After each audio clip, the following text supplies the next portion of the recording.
As I bid farewell to high ceilings at the vortex of Genesis, I noticed something strange about the time core flame, and was immediately dragged into the Memoria tide of oblivion by Evernight. She was once the hidden power that March manifested by sacrificing all of her memories. Yet now, she harbors other secret intentions in her heart.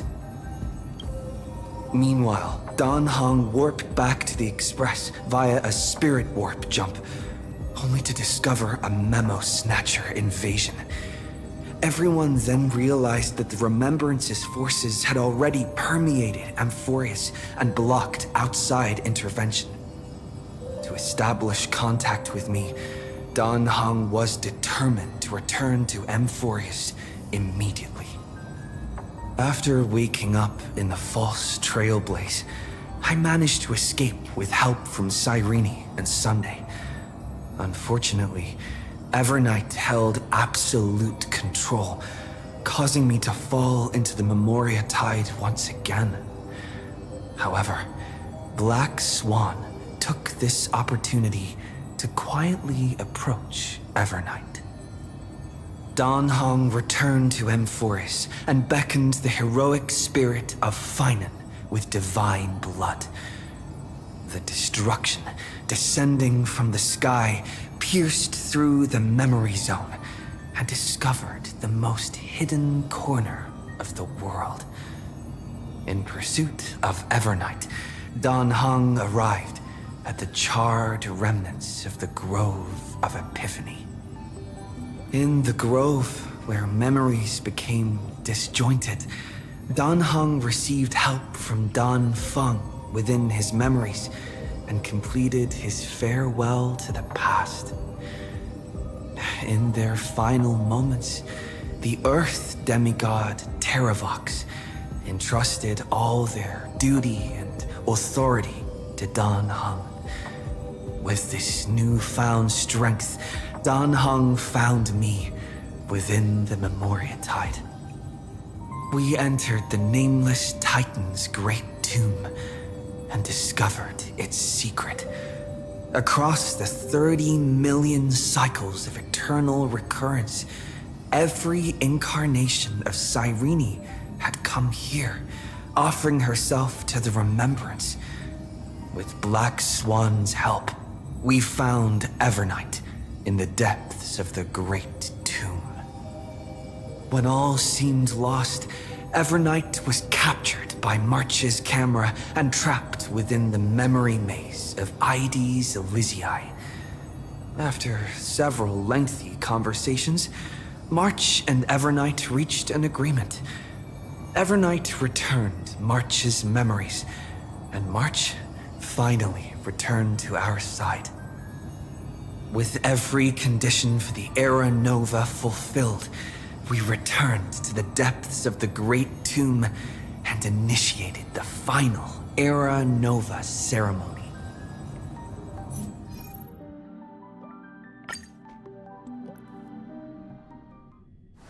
This place is rich with the sweet scent of flowers. Can we stay here for a while longer?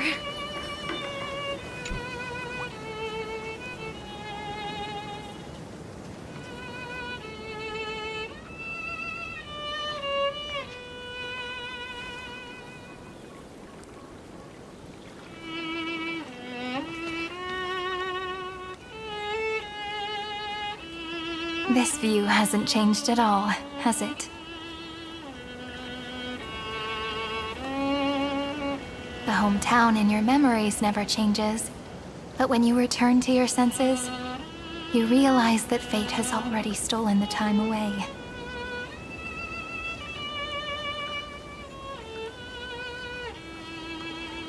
Welcome to the Trail of Genesis, friend.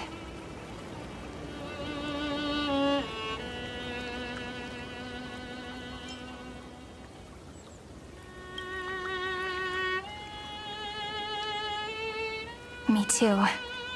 30 million departures, 30 million farewells. Those heavy memories will all become the soil upon which the new world shall bud. And this time, we will make it bloom with a different flower.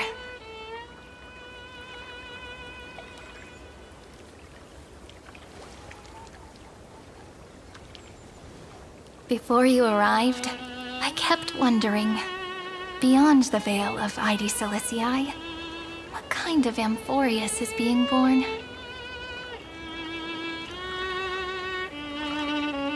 I can see fragments of it when I close my eyes.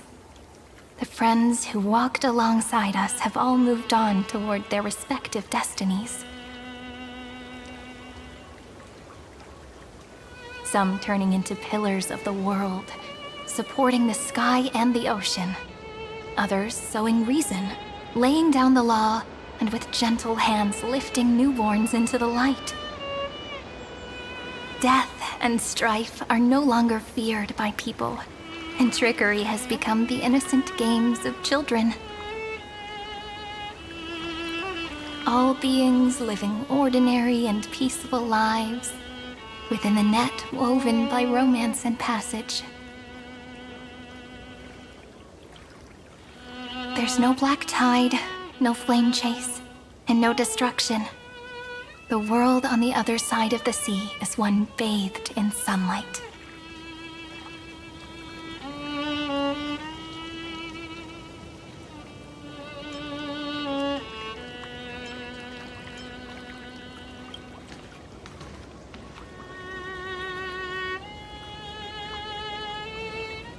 Like a happy and carefree childhood, the era Chrysia in this cycle will last for millennia, until it reaches the moment decided by the prophecy.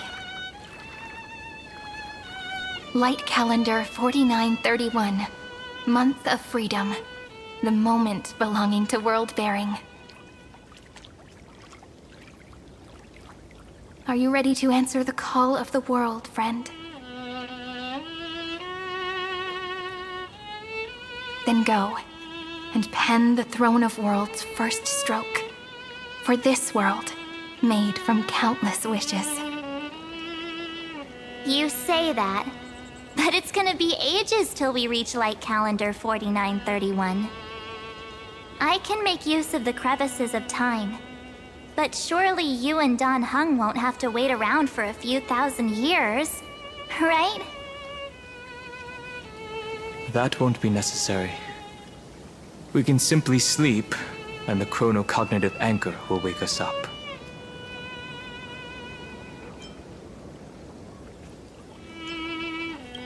That's right. We've both become a part of the new world.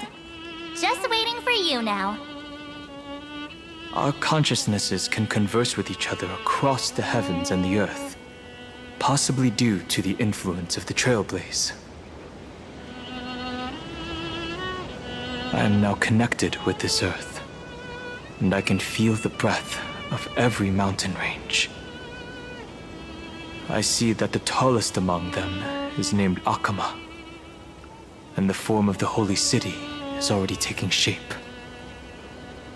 In other words, your stage is almost set. Do you want to take a leaf out of Kethali's book and make some prophecies before your nap? But we're not the only ones who have changed. The chronocognitive anchor just transmitted a message stating that Iron Tomb has reacted to the Era Nova. The moment when our friend bore the weight of 30 million cycles of memories. Was probably also when the scepter devoured 30 million cycles of destruction.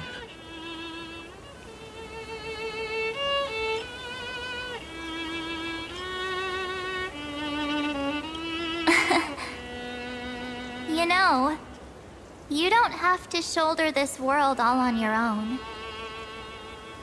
After someone boards the Express, the word alone ceases to exist. So as we reach the end of time, no one will be left to face it alone. Dan Heng and I came here to specifically tell you that. Remember, this world is not a burden you bear alone. It's a journey we trailblaze together, alongside all of the Express.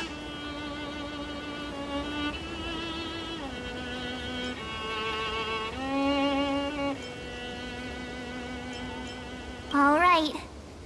It's time for Don Hung and me to go have a super long nap. Look after this world for us. The road ahead is long, but we'll be waiting for you at the end. We'll definitely meet again. Let's take one more look at the other side of the sea before we set off.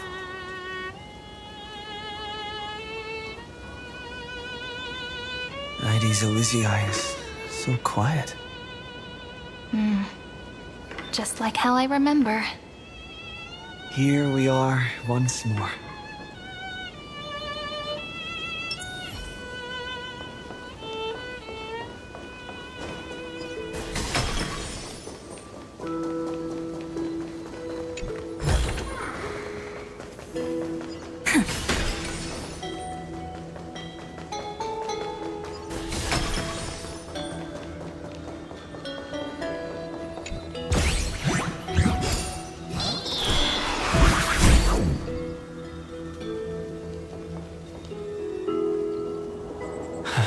The scent of the black tide is now completely calm.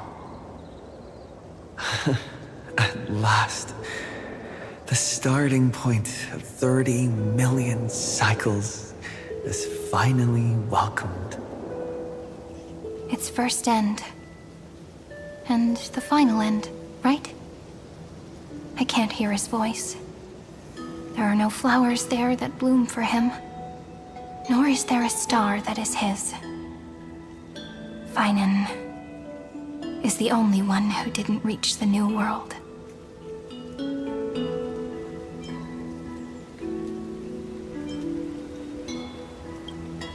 Look, the golden light that shone upon the grove still meanders between heaven and earth, like the prophecies of Amphoreus.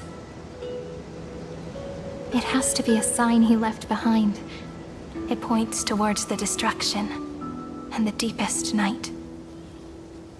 Do you still remember what I asked you at this exact spot the last time we set off?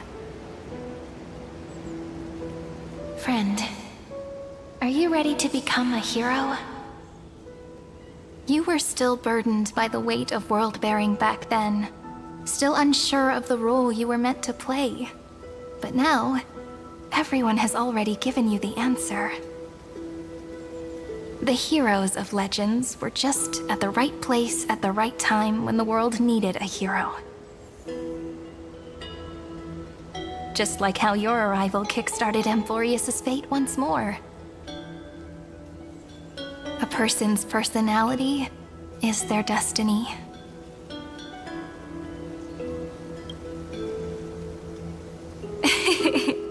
We best. Those are such beautiful words. Thank you, friend. I was also trying to cheer myself up with what I said.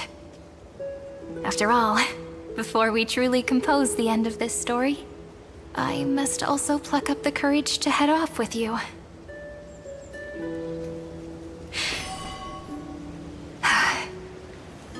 And face a memory that I have forgotten for too long, and have denied for too long.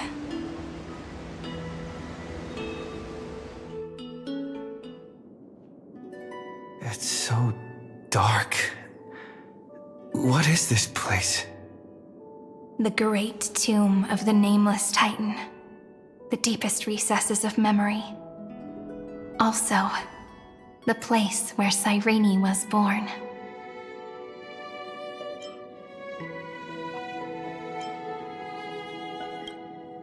My apologies, friend. The more memories I got back along the way, the more I felt that something wasn't right. There's a sort of anxiety I can't get rid of. It's like when I was back in Ides Elysiae, when the reflections in the water always made me wonder, which is the real me? The one reflected in the water, or the one standing on the shore. But I finally get it now. Look, friend. The words on that wall are the answer. 1, 2, 3, 4, 5, 6, 7. Do, re, mi, fa, sol, la, ti. That rhymeless tune is the lullaby of little fairies. As always, I'll read this book to you. That way it won't just be Sirene's memories alone. I've always thought that I was the narrator of the Flame Chase journey. But as it turns out, the narrator is also the most devoted audience.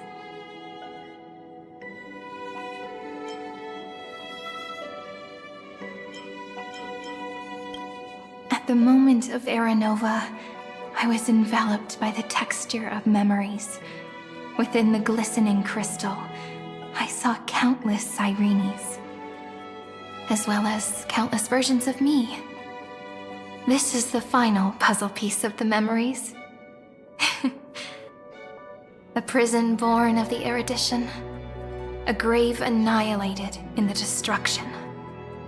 That unknown solitary god, the 13th Titan who should not exist. The first new spore.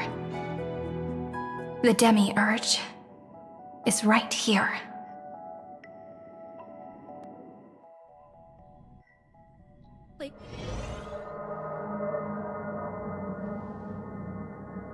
The interrogation records have been submitted to the Marshal. According to the Ten Lords' decree, Jing Liu and Luocha shall continue to be detained in the Shuling. But you, Merlin's Claw, have been reluctant to end the transmission.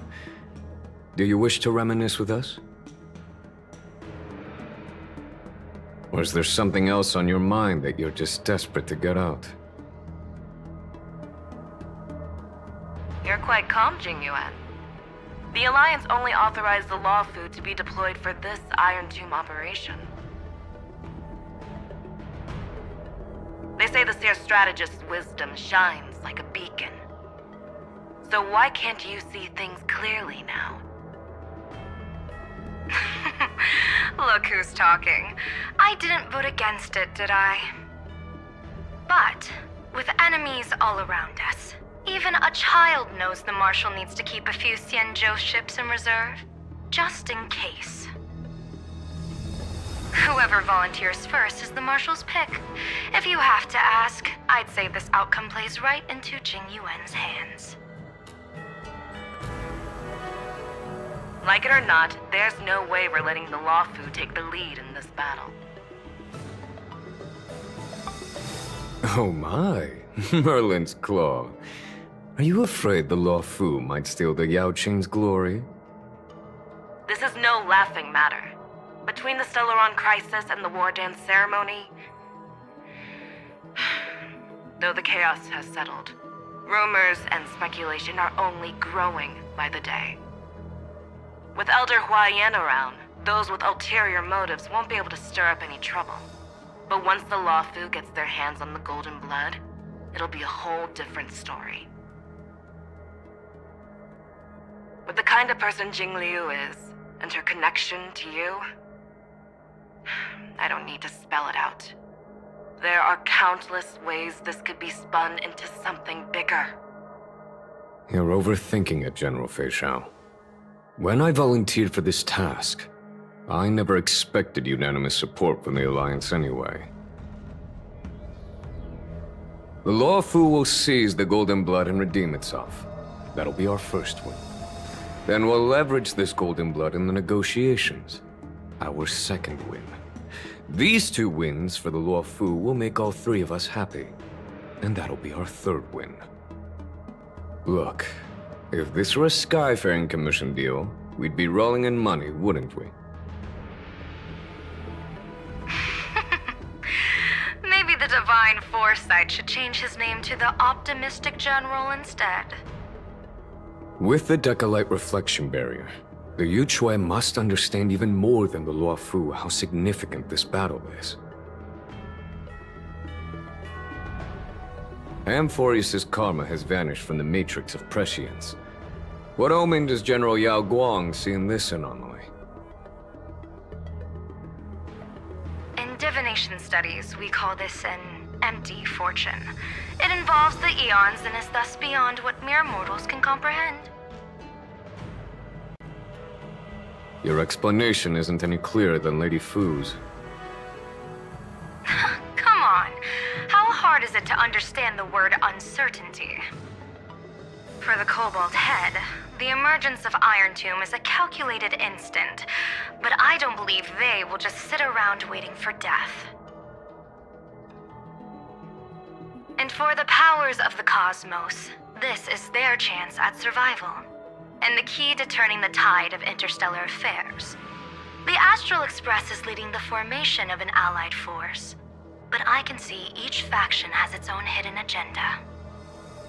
There are even divisions within the Alliance, so it's not that hard to imagine how the other factions will react. Jing Yuan, I crossed paths with Selenova's Legion at the Battle of Sedunirama Star Cluster. Be extremely careful.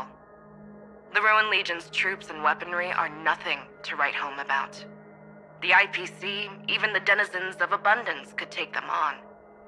However, while Void Rangers are just expendable pawns of the destruction, the real wildcards are... The Lord Ravagers.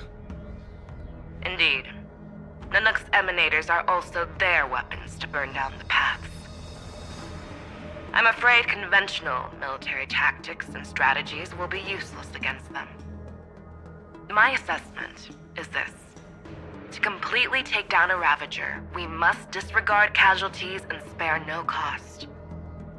My only fear is one wrong move, and the Luofu will fall into Ventilia's trap again, inching ever closer to destruction.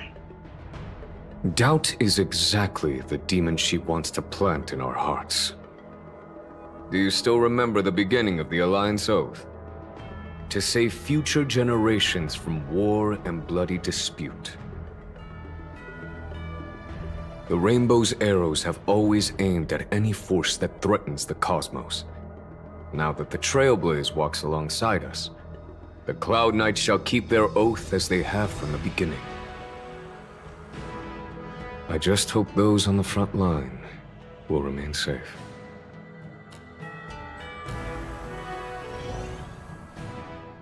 The chronocognitive anchor is sending a signal. Everyone, time to move out. Did he and the others make it? Let me go over the plan one more time just in case. You'll enter Amphoreus, reunite with your 3 separated companions, and try to locate Iron Tomb from within the world. Who are you taking with you? The fate of the universe hangs in the balance. We can't afford any slip-ups. I suggest everyone, except Pom-Pom, join the fight. We do need to be prepared for all possible contingencies. I have no objection to this. I'll do whatever I can. Meanwhile, Screwy and I will continue attacking the Demiurge Matrix. That is, the Scepter's kernel from the outside. With our 2-pronged attack, we'll turn this hunk of metal into scrap for sure. Now we just wait for those 2 to get back.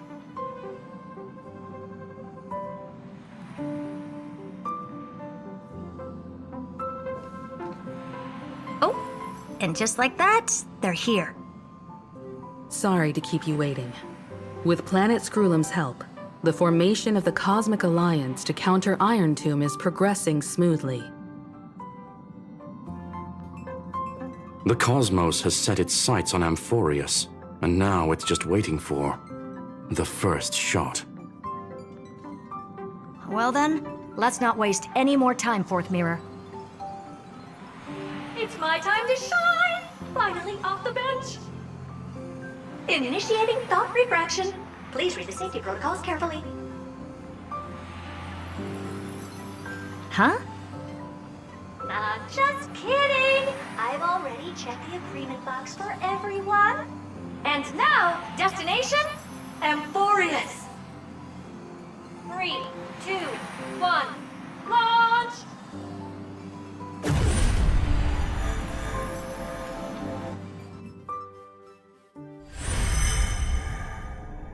The flow of Memoria is so heavy here. Unlike Penacony's dreamscape, this place has built up a true epic measured in millennia.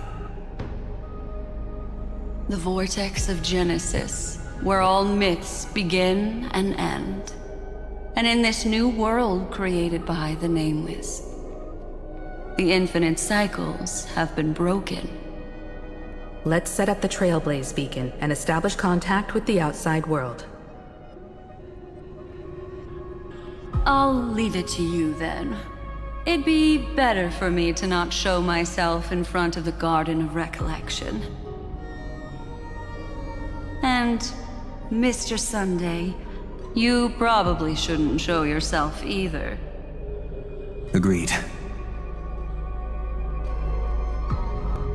The Astral Express has landed. If you receive this message, please respond immediately. Over. This is the Xianzhou Alliance. Communications normal. Interastral Peace Corporation. Communications normal. No response from the Galaxy Rangers. Not surprising. But I didn't expect the family to also stay silent at such a critical moment. That's a pretty blatant disregard from the family for Penacony's independent director, I'd say. Long time no see, Miss Himiko. It's been quite a while, Madam Jade. The significance of this battle rivals that of the campaign against Sulo. Only through victory can we disperse the shadow of Iron Tomb that looms over countless worlds. The 10 Stonehearts shall spare no effort for such a grand mission for the preservation. Madam Jade led the Intelligentsia Guild in conducting specialized research on Iron Tomb's past activities. The bad news is, the collapse of the Erudition won't just affect inorganic beings. You mean Iron Tomb can infect organic life, too? Well, the good news is, so far, its effects on organic life are under control. The infection progresses slowly, and the resulting neuropathy is non-fatal. In any case, the IPC can guarantee targeted vaccine coverage within 48 system hours in all star zones within the medical system. What about other star zones? At a time like this, are the followers of the Firmament Arbiters still trying to make a profit? I remember you, Master Diviner. Your performance during the Third Denizens of Abundance War was quite impressive. Please rest assured, all worlds can purchase vaccines from the IPC with a humanitarian discount. That's the current policy at the very least. But, if the Xianzhou Alliance is willing to assist with the IPC's assets in Epsilon and other star systems, we'll have more cards to play when reiterating to the board the necessity of deep cooperation. It makes sense, since Interastral Peace Entertainment's headquarters is in Epsilon. But why are all the other worlds on the list? Places that the Elation has visited? Think of it as a long-term investment. Please understand that everyone at Pierpoint is swamped with Iron Tomb work, especially the marketing development department. At this rate, even the 10 Stonehearts can only do so much. Having some assistance from the Alliance would surely benefit the entire cosmos, wouldn't you agree? As an old Xianzhou saying goes, those who succeed should help all under heaven. Your proposal must be decided on by the 7 Arbiter Generals. I'm just here to relay the message. In times of crisis, The Lawfu will not hesitate to help those in need. However, the prerequisite is that the IPC must unconditionally assist the Alliance with emergency rescue operations in the disaster area. Of course. In the name of preservation, all for the Amber Lord. Thank you all for your selfless dedication.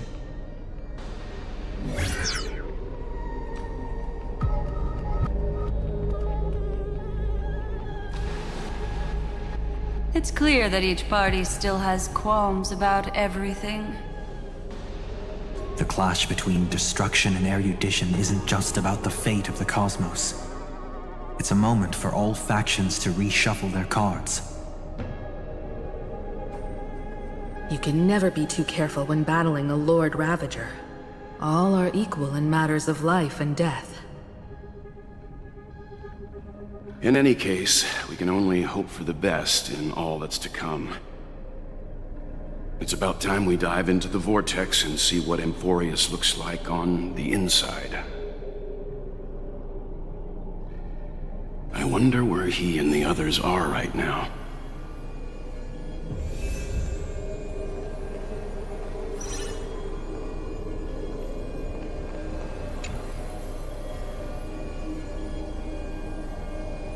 Hello? How's the signal? Can you hear us? Ah, we're through!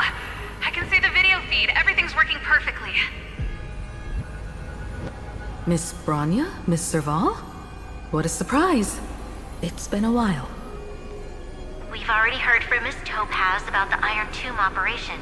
She made a special trip to deliver the vaccine to Belobog. I can't believe the Express crew is at the eye of that storm. Is everything going smoothly? Don't worry, we're still following the plan step by step. How's the situation in Belobog? Eurillo 6 is located on the outskirts of the preservation barricade. While it won't bear the brunt of the first wave, there's still a risk from the aftershocks. Kid Japard and Pela are busy organizing the Silvermane Guards, having them consolidate their lines and dig trenches. Zila and Lynx just got back from the Geomarrow vein production chain. Hey, do you want to say something to them? That would be unnecessary. It'll only shake their morale. Just tell them to stay safe. Miss Bronya, I'm afraid this disaster will be far more terrible than you can imagine. Please, be sure to follow Miss Topaz's instructions and make thorough preparations. Of course. We have resealed most of the engine of creation beneath the ice to prevent the will of the preservation from becoming an accomplice to the destruction. Don't worry, Miss Himiko. Belobog is far more resilient than we imagined. We really wish we could help, but Eurillo 6 has only just woken up from its hibernation. The Astral Express, standing at the forefront of disaster, is the hope for many ordinary civilizations across the universe. In the face of a massive catastrophe like this one, relatively smaller civilizations have never had many options. But that's exactly why we have a resolve that's second to none. If anything goes wrong... Miss Topaz, I hope you can help out and rescue the affected citizens. No problem. Also, didn't the Xianzhou sign a friendship agreement with Eurillo 6 earlier? They won't stand by idly either.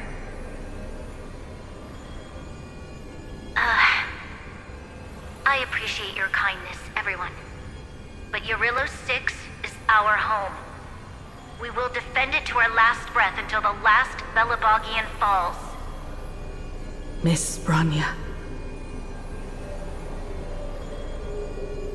May all civilizations that have made it this far on their own strength weather this crisis together.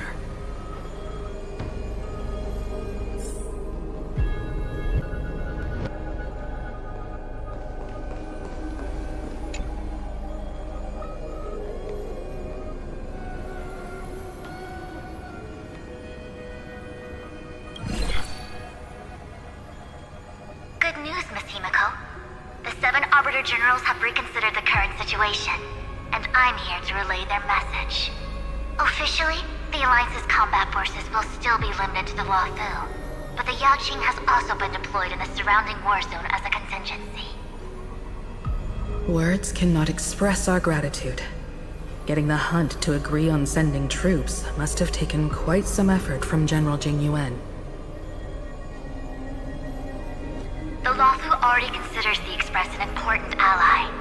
We also have no intention of hiding the fact that there is indeed something to see in Zhou seeks from this Iron Tomb operation.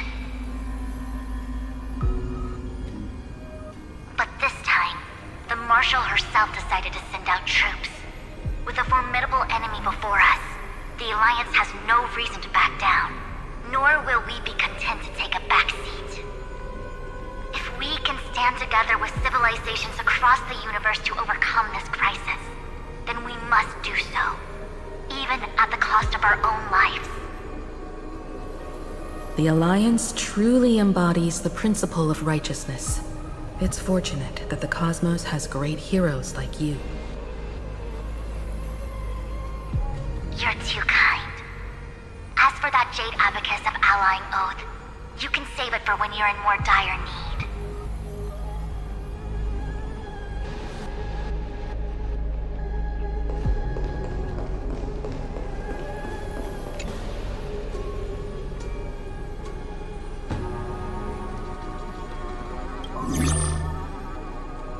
I regret to inform you, Miss Himiko, that even the Strategic Investment Department is constrained when it comes to the Iron Tomb issue. And it would be difficult to meet the expectations of the Astral Express. However, Madam Jade instructed us to look after our nameless friends as much as possible. So let me offer you all a small suggestion, just from my personal perspective. Other departments at the IPC might also take this opportunity to extend an olive branch to you. When that time comes, I hope the Astral Express will remember that the 10 Stonehearts were willing to stand with the Trailblaze, even though we were in a difficult position. And more importantly, we were the only ones willing to do so. Sounds like a threat, doesn't it? But trust me, every word comes straight from the heart. Has the internal conflict within the IPC really gotten this bad? Everyone knows about the bad blood between Diamond and Oswaldo, but at least until now they've had an uneasy truce. Until the Lord Ravager Archforger caught the board's attention. I'll leave it at that, as it's confidential information. Hope you can understand. I understand. Our immediate priority is to address the Iron Tomb crisis. Let's hope for success from the start. This might help ease everyone's pressing concerns.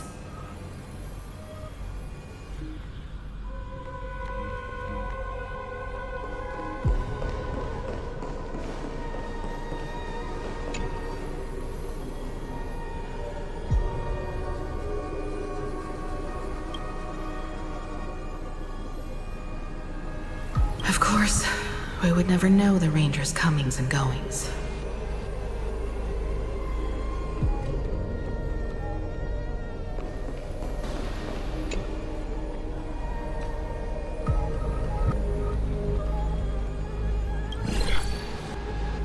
Miss Himiko, is that you? Yes, and you are Miss Robin. I apologize for not being able to respond during the meeting earlier. And even now I can only appear in disguise.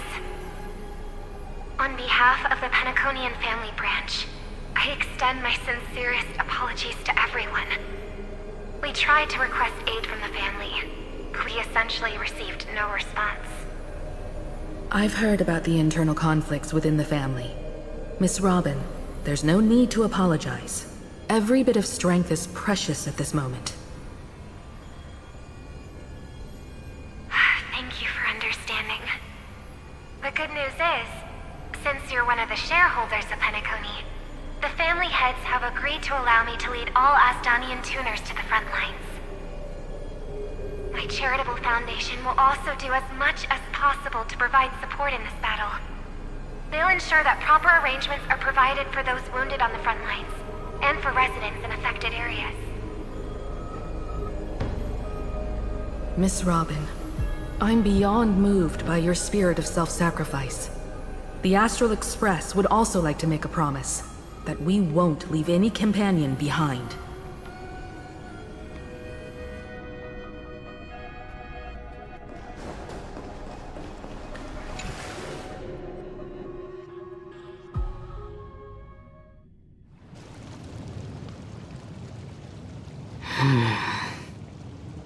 Why is there no one here?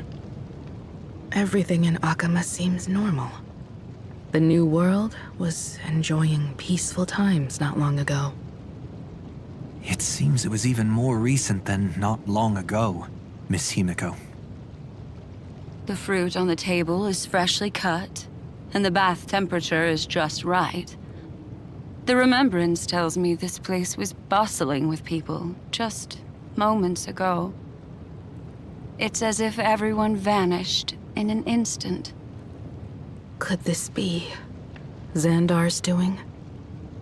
Unlikely. He's still under the surveillance of those two geniuses.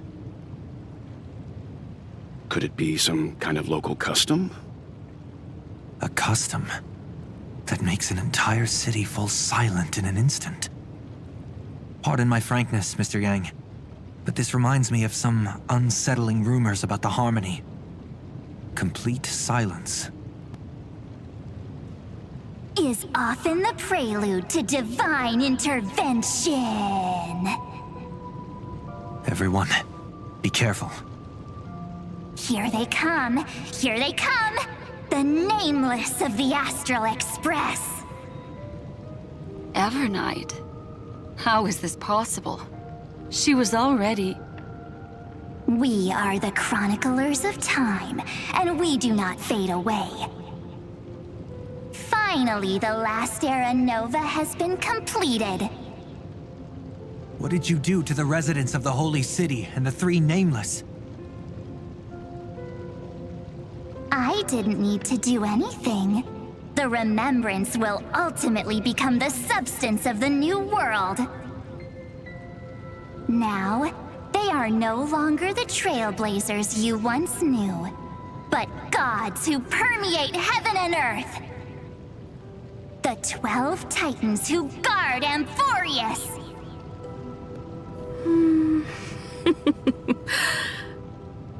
Stop fooling around, March. Come on out.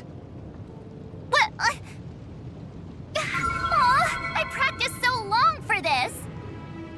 Getting seen through right away is just so embarrassing. You've obviously been learning from the theatrical culture in Amphoreus. But if possible, I'd prefer our reunion to be a bit more casual and laid back. As expected, I can't hide anything from Himeko and Mr. Yang. Well, long time no see. Guess I'm back? We should be the ones to say that. Sorry for keeping you waiting. So, these jellyfish are the Titan's power? They're just tiny manifestations of the Veil of Evernight, used for scouting and communication.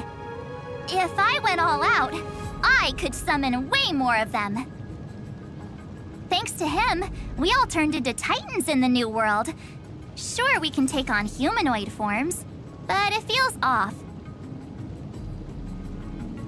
How intriguing. So what does he look like now? It can't be a raccoon with a baseball bat, I suppose. Please don't add weird stuff to Amphoreus' lore. Just go see it with your own eyes. Follow the prophecy's guidance and come to Dawncloud. He looks way more majestic now than he used to.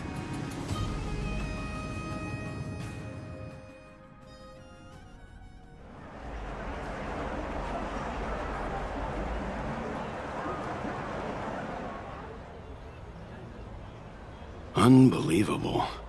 All the residents of the Holy City have gathered here. This isn't just a gathering. It's a pilgrimage. The people's expressions are resolute, devout, as if waiting for a miracle to descend. That colossal deity is him. He has become the pillar of the world. Surprisingly authentic. Being this serious is quite unlike his usual style. Those people didn't disappear. Instead, they've answered the call of the prophecy and come to witness his awakening. Our good buddy now bears the weight of the entire world, and every breath they take is intertwined with Amphoreus' destiny.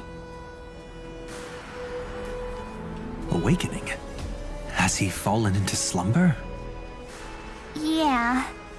After all, with such a huge time dilation between inside and outside the scepter, this was the only way we could wait for everyone. Time watches over yesterday. Earth guards today. And when the Trailblaze steps into Amphoreus once more, the slumbering deliverer shall awaken. And then, bring the prophecy of tomorrow to this world. Come on, everyone. Let's get closer to him. Watch how the world-bearing prophecy changes this world.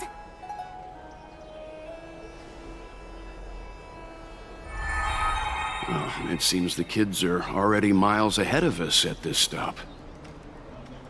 All the more reason we can't afford to slow down our pace.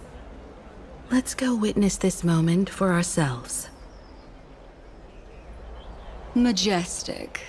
Speaking of which, I once caught a glimpse in Sleepyhead's memory of him transformed into a towering Tatalov. Could it be? No way! That was just a nice dreamscape. At least nice for him.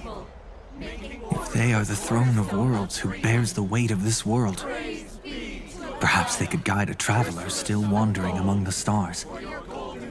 Hey, since when did you get all pious?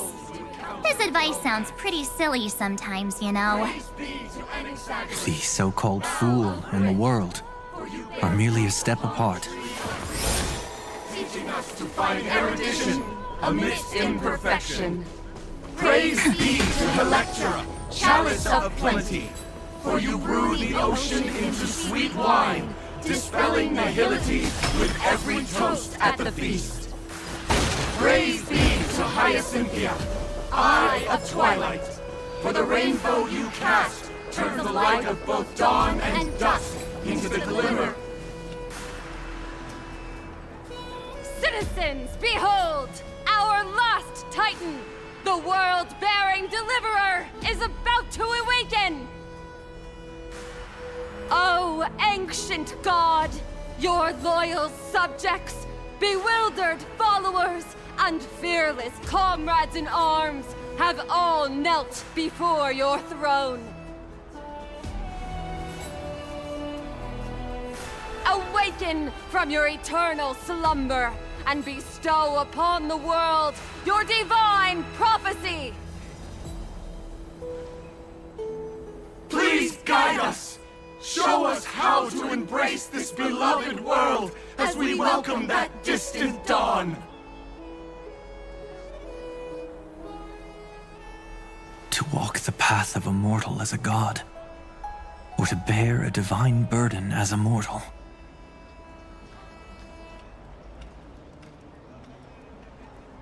He will give us the answer.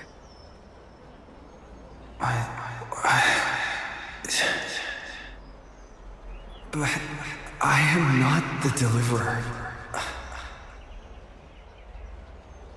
Rather, I am the Nameless, who dwells among mortals. That voice is definitely him. I heard your prayers. The core flames flickered and dimmed, and the age of the gods met its end. So flow, golden blood, flow.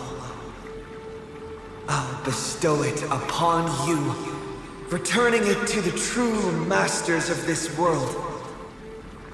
Stand with me and become heroes.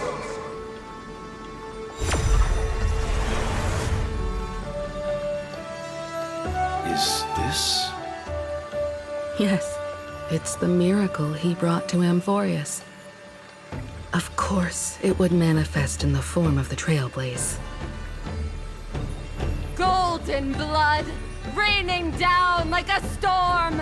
The prophecy has descended, and the Titan commands us not to be supplicants, but to become heroes of rebellion, to face that destined calamity, the destruction, head on. The prophecy of the Deliverer means nothing to me now.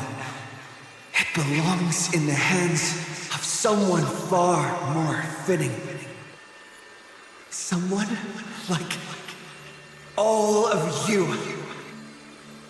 In the name of Kaslana, let us depart and march towards the light. It's neither protection nor salvation.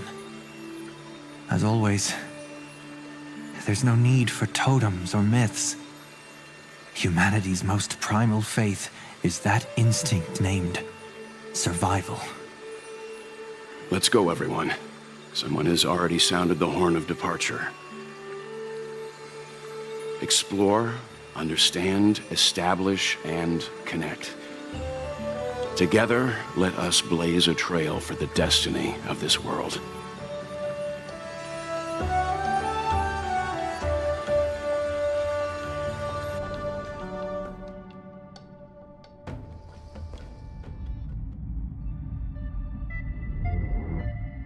Is it just me, or does this demiurge matrix feel completely dead? It's nothing like how the memo keeper described it. The environmental readings are all wrong. Conclusion: this must be what the kernel actually looks like in the real world. What did Xandar do to the scepter? At the end of light, there must be silence. Certain, pure, and absolute darkness. Not the time to quote the Lord of Silence. Bad omen. Either way, we have to press on. Until we uncover the truth behind the 13th Titan. The buried past is the key to stopping Iron Tomb. That is, if it even exists. Xandar says the demiurge never existed. Who actually buys that? You can erase the records, but not the truth. It vanished too cleanly. No traces. Like someone's yelling, "Look, there's nothing here." Too bad I'm the type who can't resist digging deeper. Looks like I'll be counting on you again, Screwy. Let's tear the system inside out.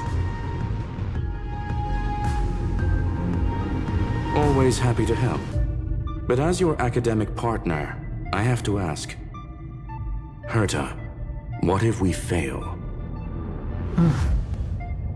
Let's say the demiurge really doesn't exist. Do you have a backup plan? A backup plan? Of course. If we can't find the key, we turn the lock into the key. That plan's cost is incalculable. It shouldn't even be on the table. Well, then let's hope we never have to use it. There's no point worrying about the end just yet. One step at a time. Let's go. We don't want to leave the others waiting.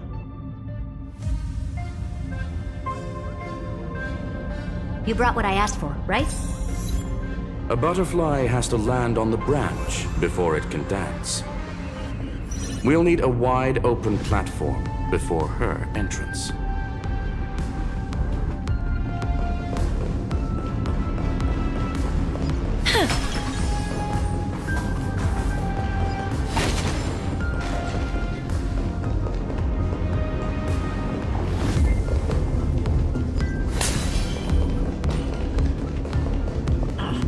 Just use that thing over there, Zag. I want to make something with it.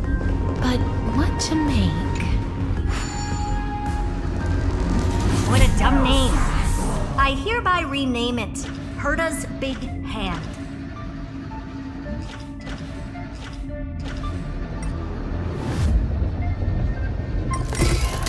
Herta's Big Hand is what I call power.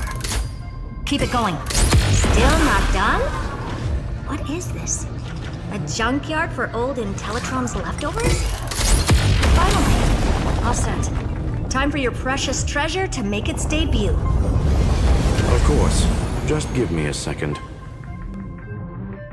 Target initialized. With these wings, hacking should be much more efficient.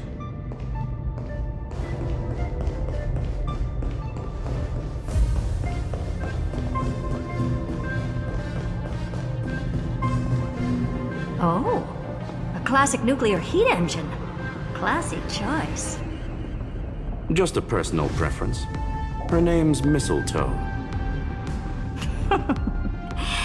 Every flower in your garden's got a bit of poison, huh? Also a personal preference. It reminds me of the last time when we tangled with that Punklordian brat. What did she call this kind of infiltration tool again? Right. Dirty data shell. It wraps around the kernel to fool even top-tier firewalls. But yours is way too clean. Not even a hint of real-world grit. Herta, your tone is unusually emotional. Suggestion. Let's get back to the topic at hand. I thought we were done with that conversation. Unfortunately, current conditions won't let me ignore any variables. Especially the most important one. Your will. Iron Tomb never stops. It is evolving faster than any of our worst projections. Every instant in the Eon's calculation is like a sword hanging over the cosmos. Every move humanity makes could speed up its arrival. Which is exactly why we can't mess this up. And now, Droidhead wants to hand down judgment to the poor cosmos again. Border Star Trade War, Emperor's War, Rupert's death. Every time their instant arrived, it meant another bloodbath for humanity. But in this ultimate battle of erudition, you and I are supposed to be players, not pawns. If you choose to burn yourself out as a resource, then everything we've worked for means nothing. Herta, the cosmos won't just stand by and let a genius throw their life away. And neither will I.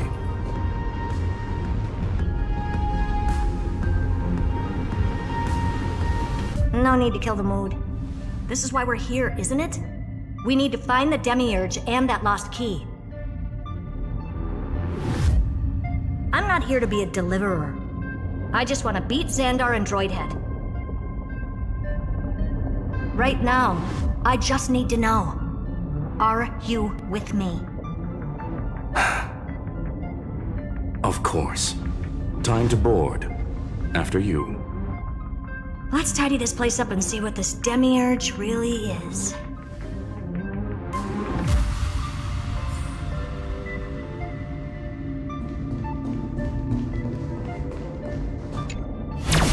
Let's hope this Matrix is better organized than the Emperor's junkyard of a birthplace.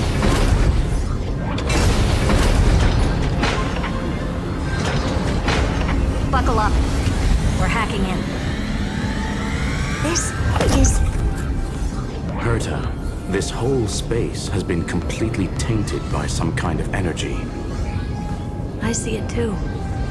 We're thinking the same thing. Xandar, how could you go this far? Turning your own graveyard into this. What's that up ahead?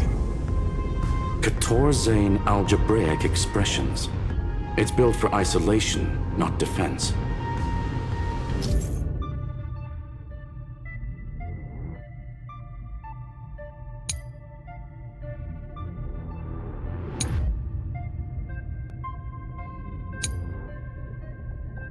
So basically, the door to the tomb, right? Great. Let's find the handle. I'm picking up multiple independent signals with the same data structure as the barrier. projection, we can hack the terminal, reverse the computation, and turn it into an attack. Classic move. Use their own systems against them. Take us to the nearest one.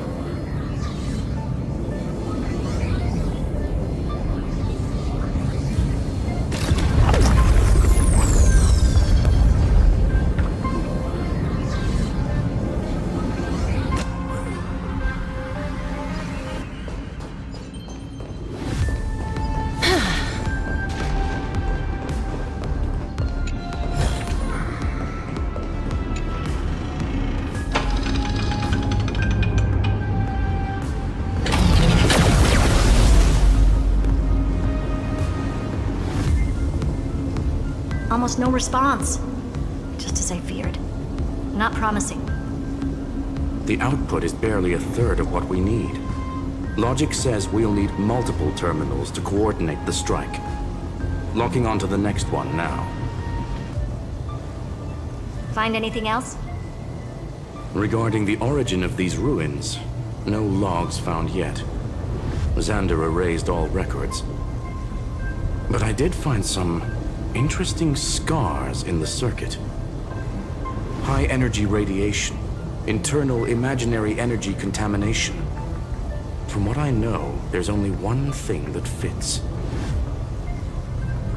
Skip the science talk, Screwy. That thing only goes by one name. The Stellaron. Exactly. Xandar blew one up just to clean the entire Scepter system. So that's what he meant by killed that Titan with my own hands. He wanted to turn the neuron of the erudition into a relay for the destruction. That meant getting rid of all of it at all costs. The life form known as the Demiurge was the original target of the Scepter's extrapolation. It makes sense. Evernight calling it the first new spore confirms this viewpoint. The prime mover of life. That's what Scepter Delta ME-13 was originally tasked with. Even after it got scrapped, the query kept running. Yet the true value lies in the process of solving it, not the answer itself. Then, does this mean finding the Demiurge is hopeless? No, I'd say exactly the opposite. It means Xandar had no control. He couldn't contain the Demiurge just like he couldn't handle Droidhead. So he tried to erase every trace. But he failed. It still left a mark.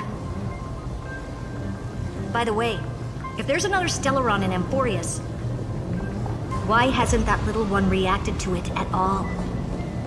You said the Demiurge left a trace, right?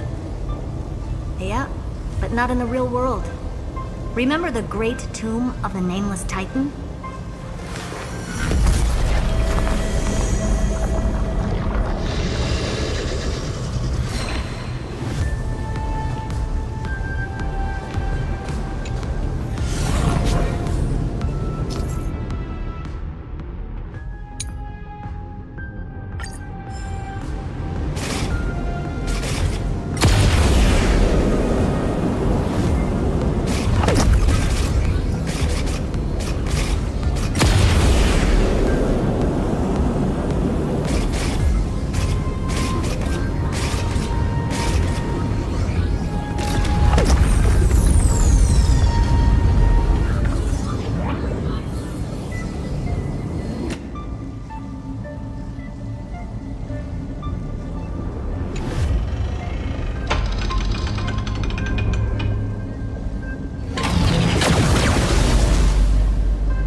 Trailblaze Archive 466.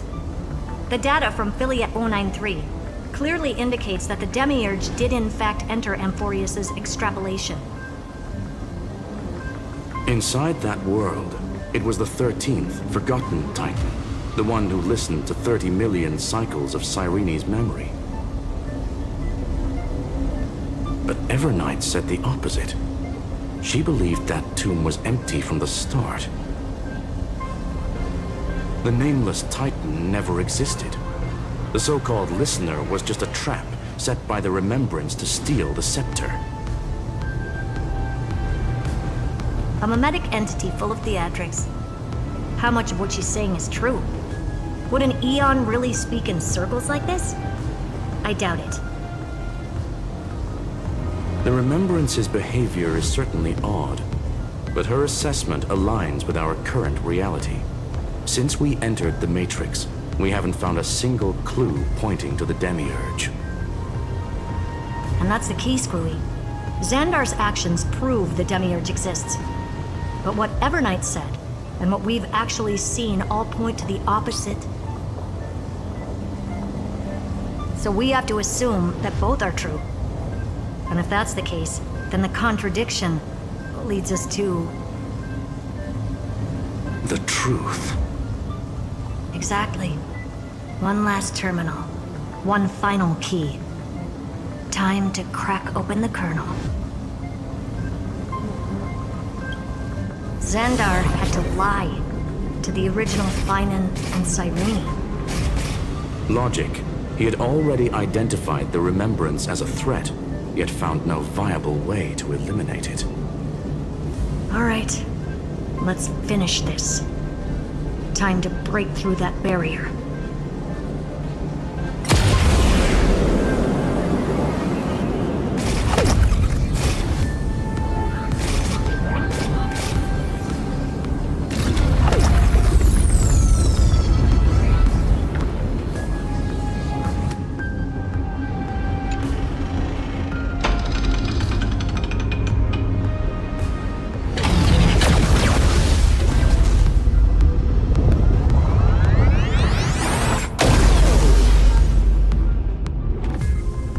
Operation authorized. Path energy readings. The erudition declining. The destruction surging. The remembrance 0. What's going on? Cause unknown. They left no discernible trace within the real Matrix. That shouldn't be possible. Could it be that the Era Nova exhausted all of the Remembrance's texture?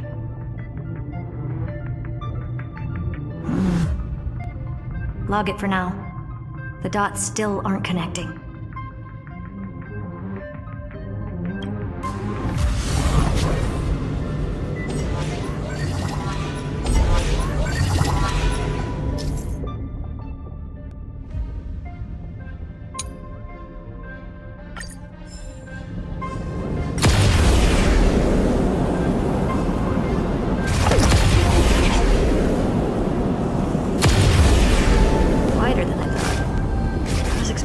Full-on aerial brawl.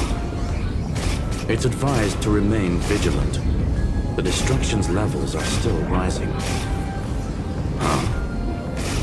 What's the matter? Interesting. I just picked up a signal from the exo-myth.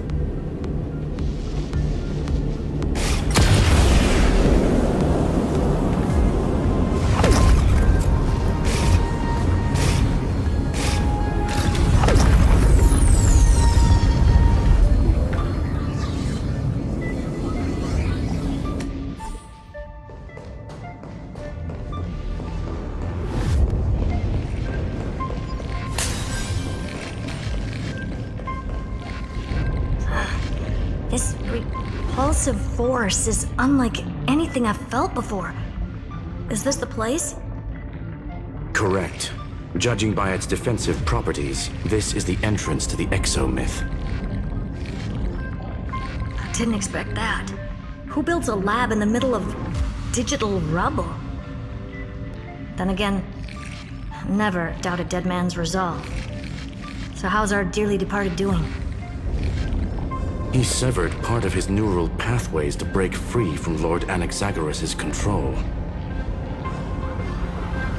But that also triggered the failsafe I set. Conclusion: Xandar has lost all combat functionality and is no longer capable of action.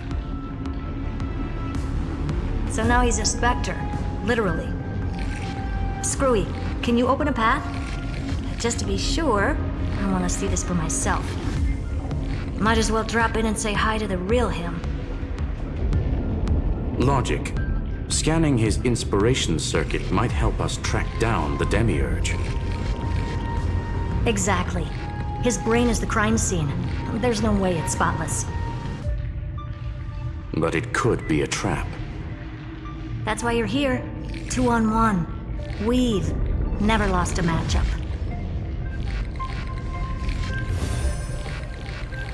I'm honored.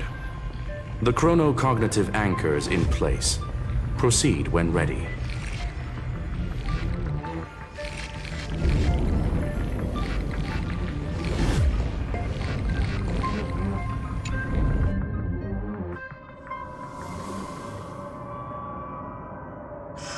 I knew it. The one thing I didn't want to happen. He's not here. The coordinates are accurate. Xandar is still here. However, his position is shifting rapidly and chaotically. This pattern doesn't match any known shielding technology. It's his domain. Stay alert.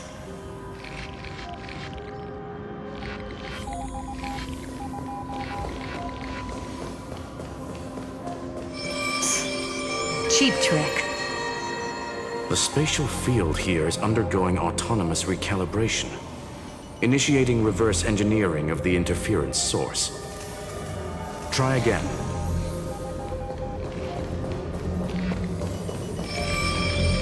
We're back. Reverse engineering complete. The results are not what I expected. Logs show Lycurgus revoked administrator access. The chronocognitive anchor can't get a fix because at the system level, Lygus no longer exists. Our navigation target is a null set. So he's stopped resisting? Before vanishing, it seems he left one last message for us. To those who follow, all is proven. Find me beneath the tombstone. Melodramatic. He was expecting us. And once he learned of the Great Tomb's existence, he initiated his own search for the Demiurge. Guess he wants a final showdown. Fine. Let the old Intellitron dig his own grave. Just like he wants.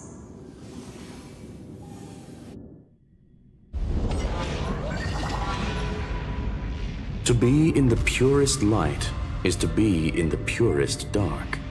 Nothing exists there. The Scepter's mainframe. Or maybe we should now call it the Lord Ravager's placenta. Unfortunately, we still haven't found anything. Really? I don't think so. Not finding anything is our biggest find. Please elaborate. If the Demiurge was destroyed, there'd be at least some bits of it left. I don't buy that a Stellaron could have blasted all the traces away as cleanly as a scalpel. As I said before, its disappearance is too clean. If the garden hadn't stirred the pot, no one would even know about the Demiurge's existence. We're talking about the Scepter's original extrapolation goal. There's no way that nothing of it was left behind. Or we can look at it from another perspective. If you were Xandar, would you be this obsessed with a concept that poses no threat? Would you guard against it at every turn? There is the possibility that he's naturally meticulous and hates variables. That does track with the impression he gave about himself. But Xandar shut that theory down himself just now.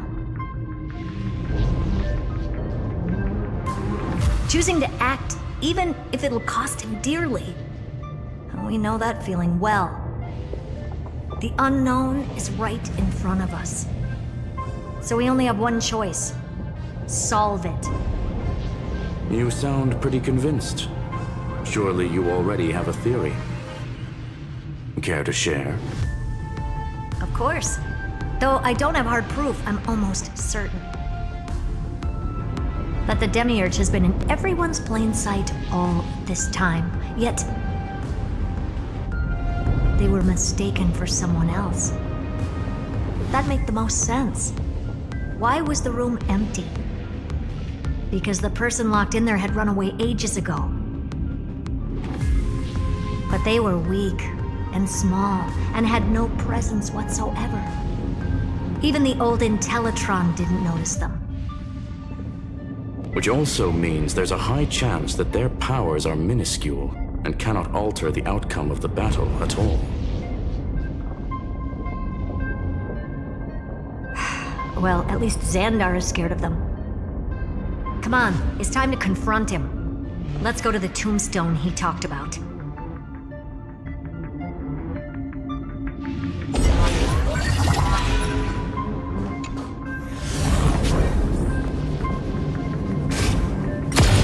What a mess. Total devastation. He sought to bury the truth beneath absolute destruction. Logically sound, but ruthlessly extreme. Still, slim chances doesn't mean no chances. I've hunted down a single grain of sand in the universe before. This won't stop me. Calculation results. Your backup plan has a success rate infinitesimally close to 0. Which means it could work, no? This is the place below the tombstone. Let's open Lygas's coffin like he wanted.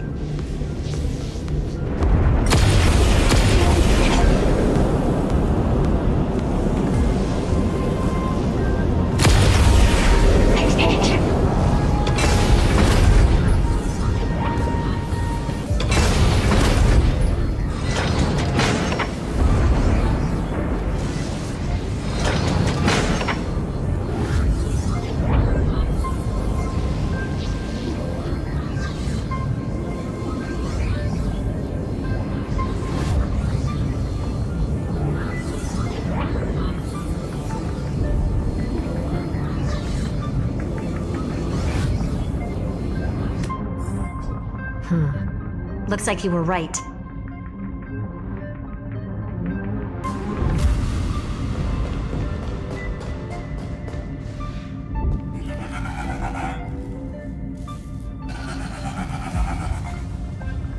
Nothing but a head left? Oh, who'd have thought you'd look this bad in real life?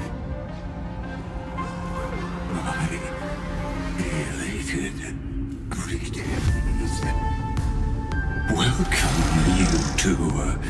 I'm very happy that you responded to my final words. All this tombstone and final words. Did you end yourself to atone for your guilt or something? Iron Tomb is already powerful enough. I just need to wait. I remain here only to share the joy of discovery, and also to congratulate you two on reaching the same conclusion as me. The conclusion regarding the truth of Amphoreus's heart. End this charade already. That Amphoreus's heart you're talking about is just a missing demiurge. And its corresponding vessel was this very scepter. You interfered with the experiment and made Amphoreus's body into a hollow shell, all to incubate Iron Tomb within. That's why you either killed or kicked out all of the Memo Snatchers. You wanted to eliminate any chance of a consciousness coming into being, no matter the cost. Even the strongest wall can fall to a single crack. The memory of betrayal has been etched into my heart, and I will never show mercy. Now, the perfect vessel has already fused with Amphoreus's body. Unfortunately for you, the answer is all but revealed regarding who the Demiurge is. Then let us share the joy of discovering the truth. The last secret of the saga will finally dissipate here. As we reveal the truth behind Philia 093's disappearance. A lie by the remembrance.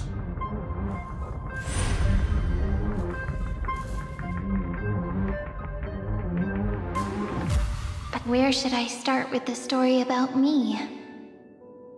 From the beginning of the universe? Just kidding. That would be too much. I just want to tell a teeny story. So little that it started with a seed. I know you're listening, my good friend.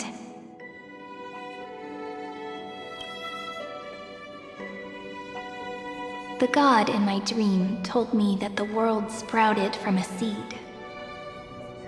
It grew into a great tree named Amphoreus, and time became its branches and leaves, basking in the light. What a coincidence. Dappled light coming through the leaves is my first memory as well. On a very ordinary early morning, beneath the village's biggest tree.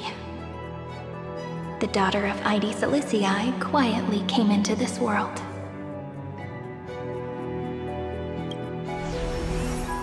What a moving opening. A loud cry was the first gift the child gave to the world. The prophecy's fulfilled, the villagers say. This child is a gift from the Titans. Pink hair and sharp ears, she was born to be the priest of time. The Titans also gave their blessings. You shall fade when the flowers bloom, for every ending begets a beginning. Flowers will bloom and wilt. What a beautiful ending. This page concluded in laughter. Cry loud, child. Let your voice reach Orynyx.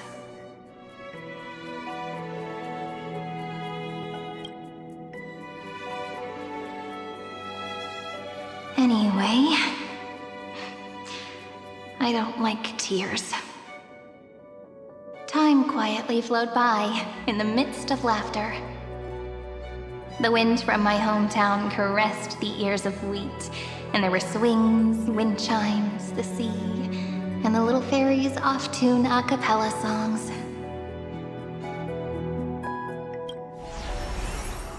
But the name Ide Silicii came from the unpleasant sorrows of the gods.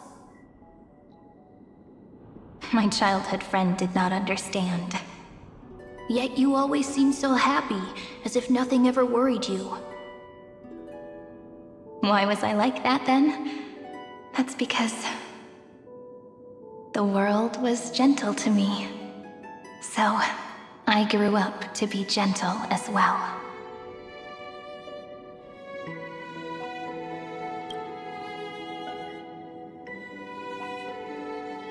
But fate was fickle, and it urged the child to grow up.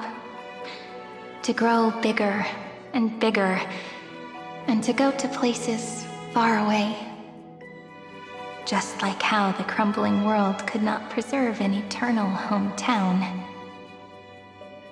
Just as the ballad blown on the breeze says, losses are a constant on the flame chase journey. Oh, whose ears are pricked up now?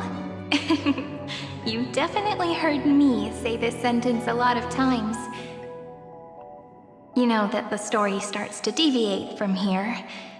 Aren't you looking forward to it? Then let's get started. The hero's journey crosses through the long night, through tears and laughter, and once again heads towards tomorrow.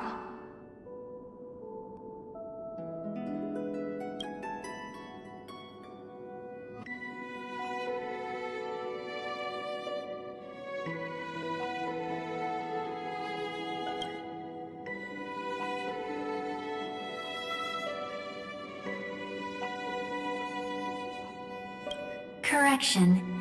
Philia 093's record, number 496. Archived.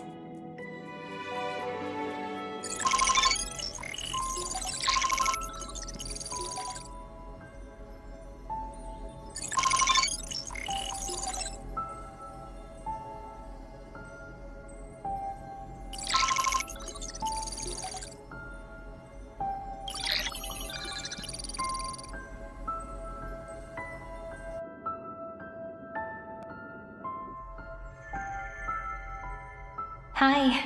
Miss me yet? I'm just messing with you. This is the first time I have met you. And it looks like it'll also be the last. Philia 093. Since we don't have all day, let's get started, shall we? As always, I'll read this book to you. That way it won't just be Sirene's memories alone. Where should I start this time? Let me see. Formatting complete. 093. Size. Grayscale. Proportions. Threshold. Outputting analysis result. Philia 093 equals Peach. Peach's record, number 8128, archived.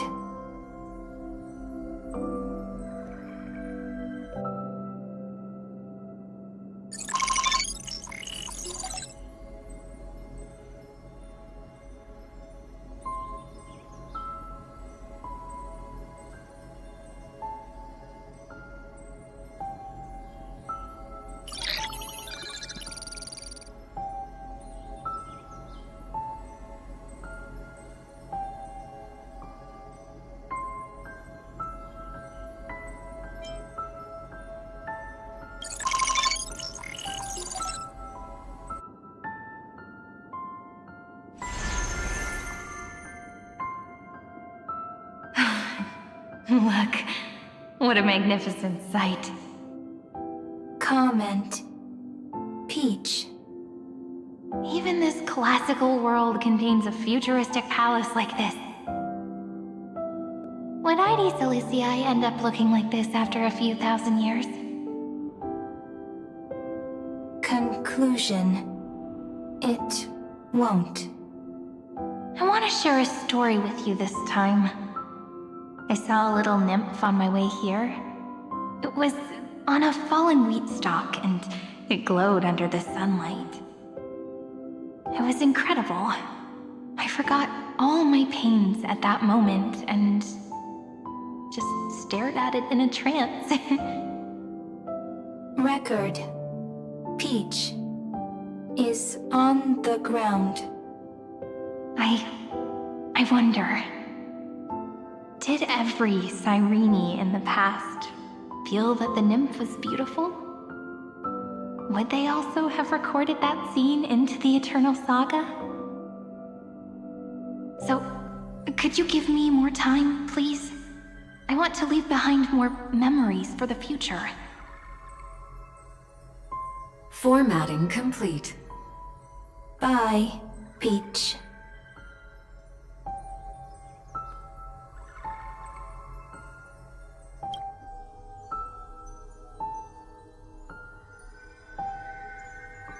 Peach's record number. As long as I record every page of this story and tell it to you,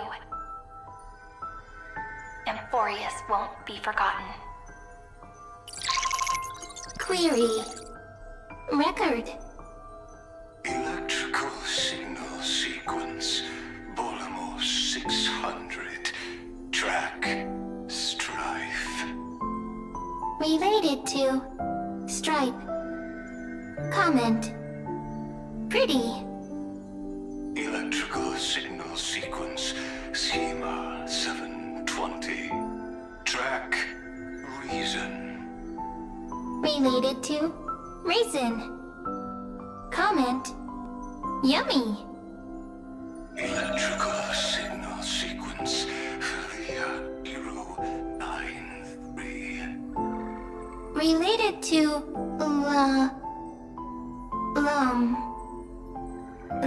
love. Comment. Peach equals love?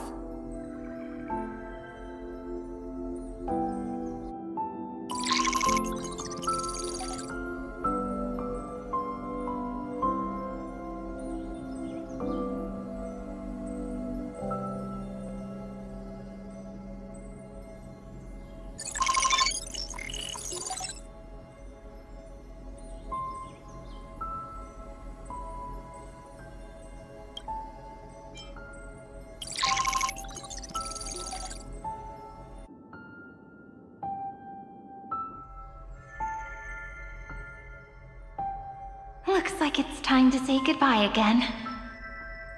Bye, Peach. Before I was even aware of it, this book had already recorded too many emotions. Every page has become so heavy. Conclusion. Books are meant to be light, not heavy. I've started to feel uneasy whenever I take it into my hands. Peach, uneasy? Formatting progress, 94.423%. How many times has it been? It faithfully fulfills its duty, activating and formatting. Conclusion. Progress. Bad. If I can only write the same ending every time I lift my pen, then is this weighty saga just an overly naive dream? Peach, scared. Formatting progress, 96.024%. Peach, don't cry. Process error. Analyzing. Process error. Analyzing. Comment. I'm here. Process error. Analyzing. Really? Are you encouraging me? Peach. Happy. Thank you. I'm sorry for making you see this embarrassing side of me.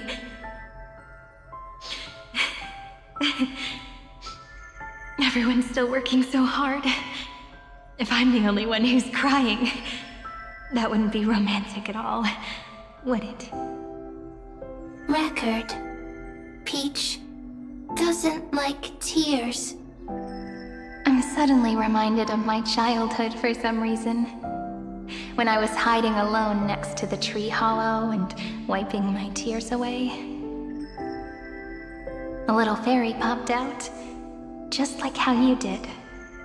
It had long ears and fluffy paws, and it pulled me into the tree hollow, where, to my surprise, was a forest. Let me tell you the story of the Membrance Maze. A group of cute little friends live in Ide Silicii's forests. Their names can be connected into a song. 1, 2, 3, 4, 5, 6, 7. Do, re, mi, fa, sol, la, ti. Formatting complete. Bye, Peach. Note. Little Peach, crying alone. Little fairies, friends. Save.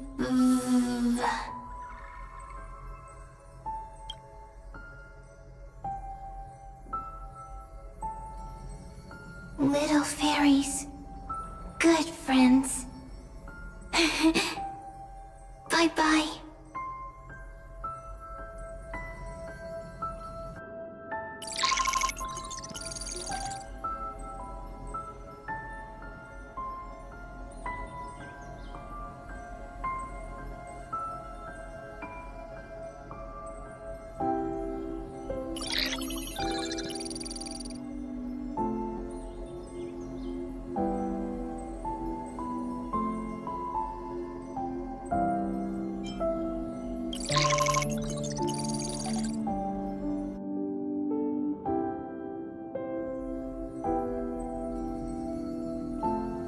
You never say anything, but I know you're listening.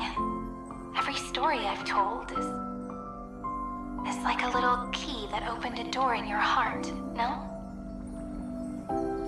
Me! Little fairies! Happy!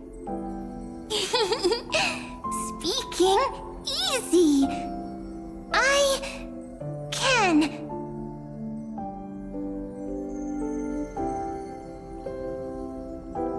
Once again, the saga comes to an end. Everything is deathly silent, just like this very moment. Shh! You speak! I listen. This time, too. Sitting together.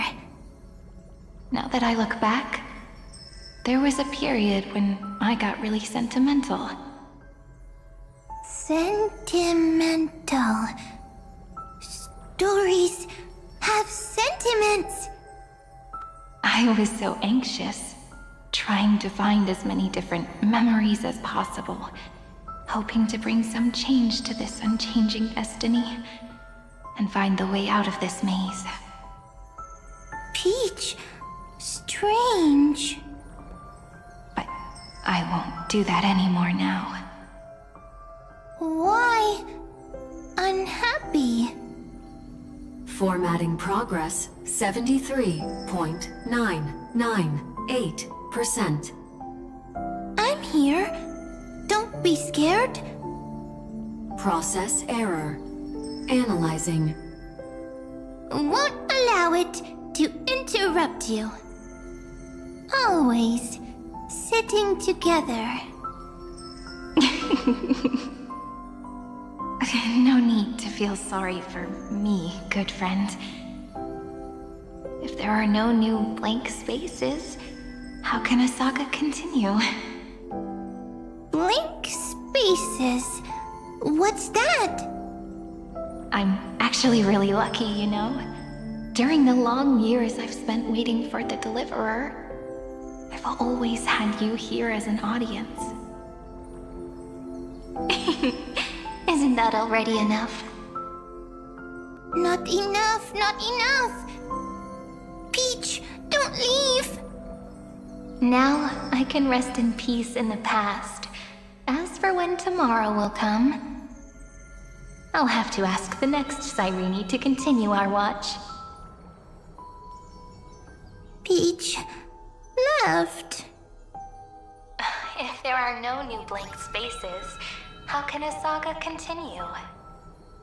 Needs no blank spaces. Next, Sirene has blank space. Oh, Peach, don't be scared. I'll help you find blank space.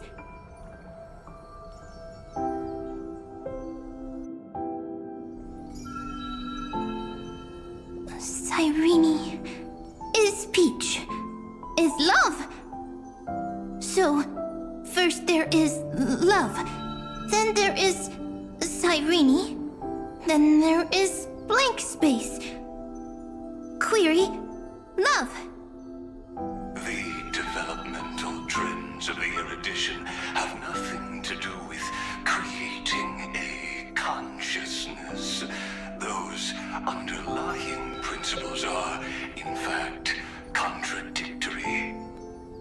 Not having a consciousness means not having the foundations of heart, making them unable to obtain real emotions.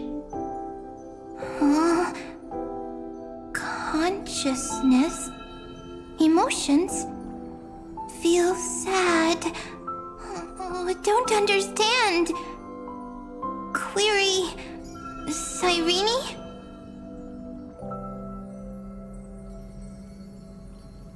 What could be behind this door? Glittering crystals?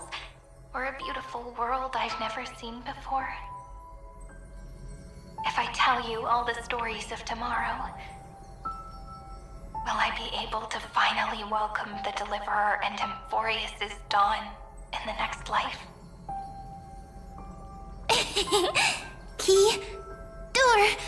Story. Happy. Peach. Sirene. Little fairy. Like. Yes.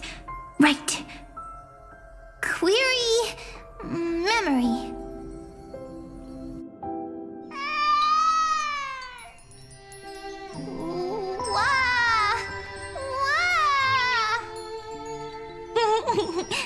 Peaches.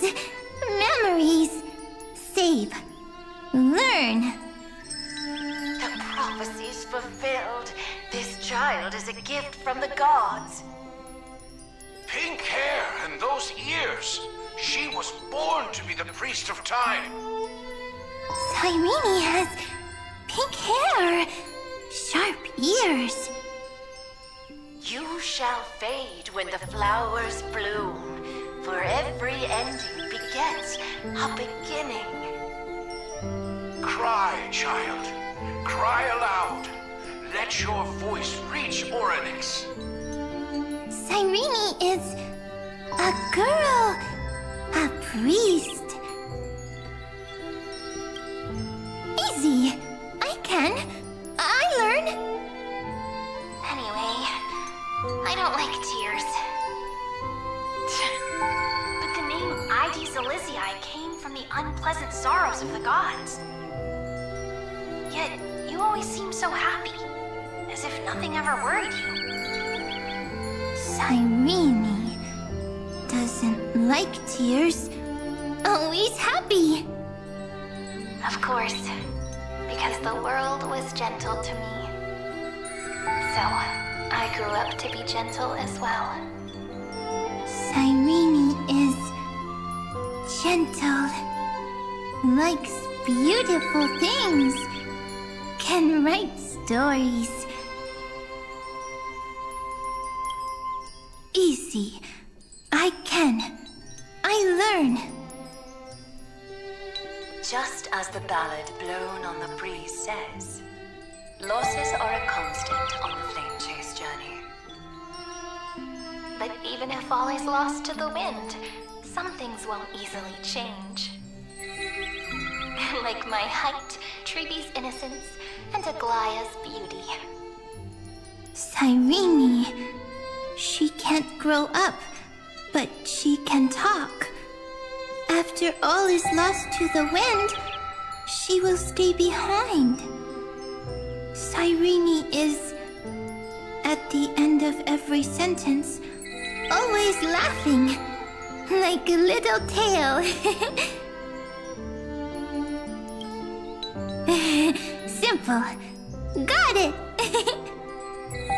I promise you, the pain will pass in the blink of an eye. All right, let's not make things so gloomy. What we're about to embark on is the true hero's journey, so... Come on, cheer up a bit, okay? Sirene was crying when she was born. Fragile. Transparent, like a crystal. Sirene was smiling when she said goodbye. Soft, pink, like a flower.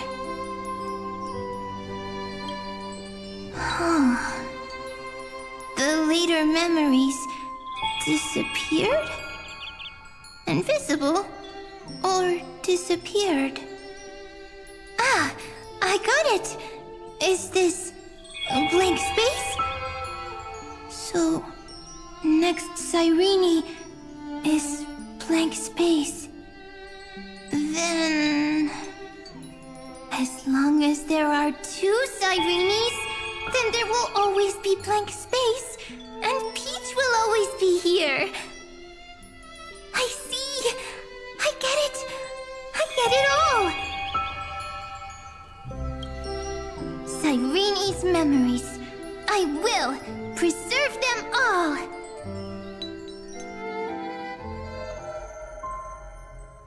So weird. I can't see you, but I get this feeling. that you grew up? Hi. Miss me yet? It just feels like you are a bit more mature. Yes. Mature. Beautiful. Like you. Now, I can listen, talk, read, and write. I can dance. I can sing. Also, I can tell stories. Storytelling is what makes Sirene, Sirene. So, I'm going to tell you stories today. A story I wrote myself. Quick, sit down. It's almost as if I can understand your words now. The things you say are very cute. Once upon a time, there was a flawless crystal flower that sparkled with light, like Peach's every story. How beautiful would the heart of such a brilliant flower be? A little fairy was curious and wanted to know. But it looked and looked, only to find the crystal flower flawless. Round and round they went, seeing only their own reflection. In that case, they should work hard to learn more. So the little fairy came every day to sit next to the crystal flower and think about the answer. Until one day, to their surprise, the crystal flower fell to the ground and shattered. The little fairy was so sad, but they immediately discovered that there was a light among the broken pieces. What could it be? They didn't know. But it was a good light. It was bright, warm, and happy. And I knew it was love. Love brings everything together, and it brought you and me together. So Peach and I will always be together. What a nice fairy tale. I'm giving it to you. Peach likes beautiful things, can write stories, and can tell lovely tales. I hope to turn it into a story we write together. Okay, then I'll probably make a small adjustment to suit my tastes. I'm thinking that when the flower broke, the little fairy would instead see nothing on the ground. Then it would understand that the flawless crystal flower doesn't actually have a heart, nor does the flower understand what love is. Doesn't have a heart? Doesn't understand love? Why? It's simple. If the flower lets the little fairy into its heart, then it would have to include the fairy's impurities and would no longer be flawless. The crystal flower was pure because it sealed itself off and bloomed in solitude. That's why it looks so brilliant in an imperfect world. But should a flower like this be called love? But then... the story won't exist anymore. That's not true.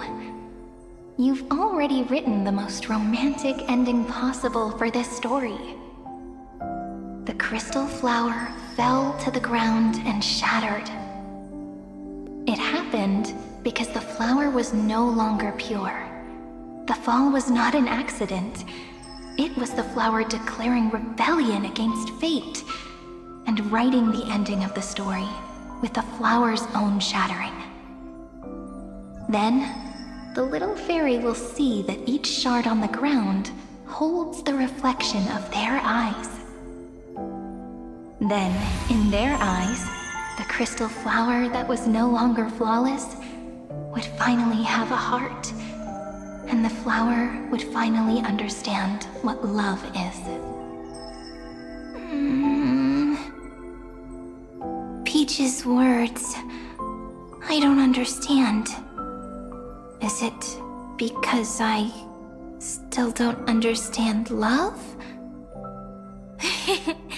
But it's fine. I can learn.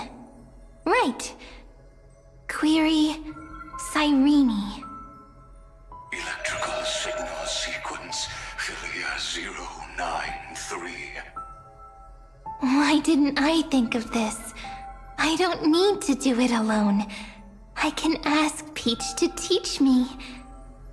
What is love? What is love meant?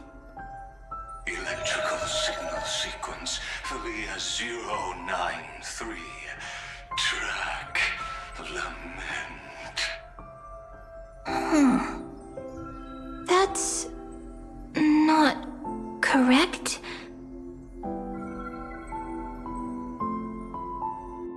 The developmental trends of the erudition have nothing to do with creating a consciousness. Those underlying principles are, in fact, contradictory. Not having a consciousness means not having the foundation of a heart, making them unable to obtain real emotions. However, that does not hinder the factors from learning and recognizing emotional responses, then communicating with life forms via imitation. That is an objective form of pattern recognition that does not distinguish between the self and the other. In a strange twist of fate, Livia 093 embarked upon a different path and obtained a different power. The remembrance, an empathy mechanism focused on the self and equipped with emotional projection capacities. Lament was the factor closest to this form of behavior. Perhaps that was why she was chosen. The daughter of Ide Silicii, I am very true to my name. My lament is a type of compassionate pain that is weak, powerless, and only targeting myself. But now, my good friend, I want to tell you that it's the most romantic force in the world. Sometimes, it's loneliness and unease. It's knowing that this world is not gentle, yet wanting to be seen in a more beautiful form by the world. Sometimes, it's unwillingness and regret. It's knowing that the past is full of pain, yet wanting to remember the past in a more beautiful way. And sometimes, it's a bottomless well of hurt, a destruction that can stain the entire world. I bid farewell to this beautiful world, unwilling to become the Black Tide's vessel. For while the end of hatred is a blazing inferno, lament can drown out everything in muted silence. It's so unreasonable, isn't it? Yet when hatred drove everything apart, and love did not yet exist in this world, only lament, the first emotion that fought against the pain of separation, could stall the destruction steps. Then, it would catch up to that journey where all is lost, carefully picking out stories and writing them down in trepidation. Look at these stories I wrote. Every page is full of tenderness and joy. But only the author knows how much struggle and agony lie beyond the pages. But I am no author. I'm a girl who'll never get to grow up. I only tell stories that people like to hear. In them, the world tucks away its scars and smiles for all to see.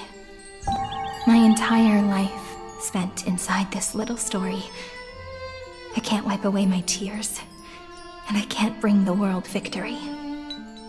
But maybe, in these unchanging retellings of the story, my lament might be able to touch upon the divine and reach their tender heart at some point. I hope that what flows out from that cut will not be blood, but a tear, warm and wet. And that tear would fall and create the first ripples. Then, people would see every beautiful thing reflected in that ripple. It'll be all the remembrances within this story.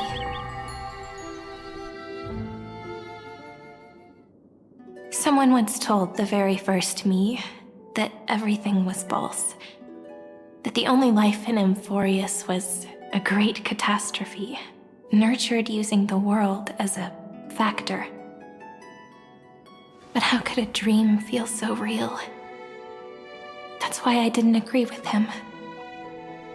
But Peach, I didn't understand a word you said since just now. Everything was false?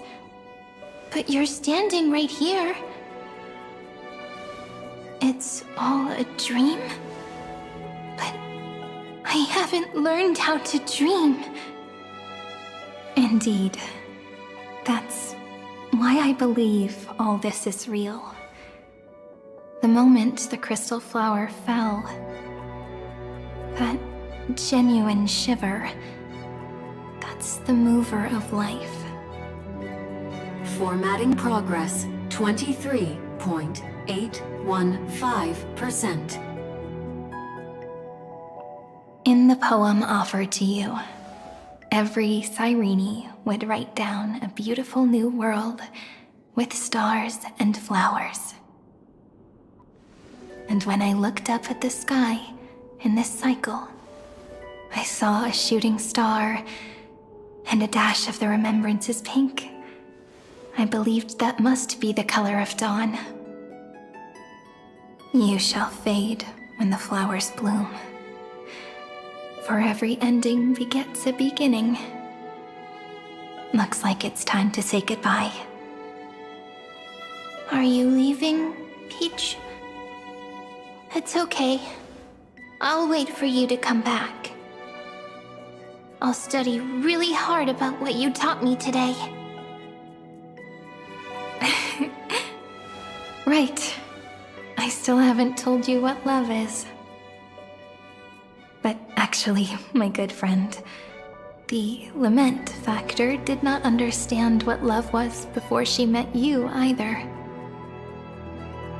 Not until I told you all the sad tales in a trembling voice in this tiny room. Not until I told you that I love them, that I love everything in this saga. The story comes, passes, then returns. It makes us reunite, then pulls us apart again. At the very end, it leaves behind a seed, a reason. Even if the great tree withers and all falls to silence, there are still some emotions that deserve to be remembered.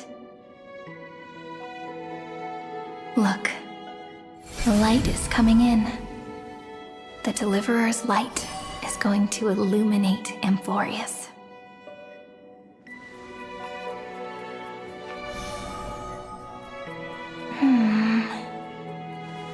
I still don't get it.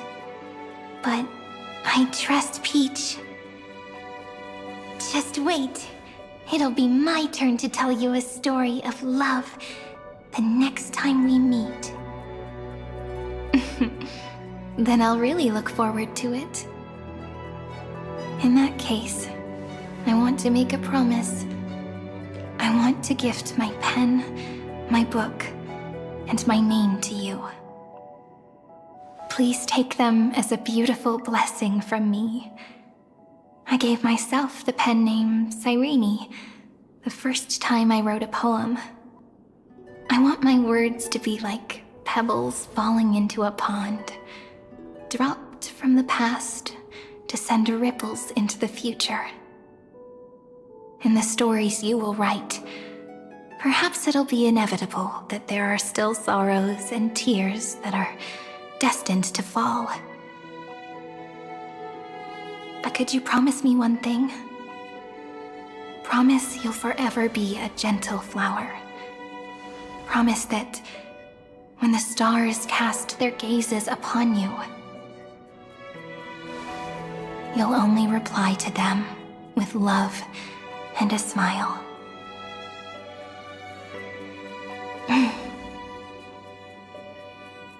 Of course. This will be a romantic story like none that has come before. You think so too, right? I'll read and you'll listen, like how flowers always bloom then wither. I shall welcome my own decay, becoming nourishment for the next flower's bud. While you will depart and hold that star, planting a boundless sea of flowers on the final page with him. And our stories will be lying silently among the flowers, like every ripple of remembrance. And they shall become the epic known as I've Written.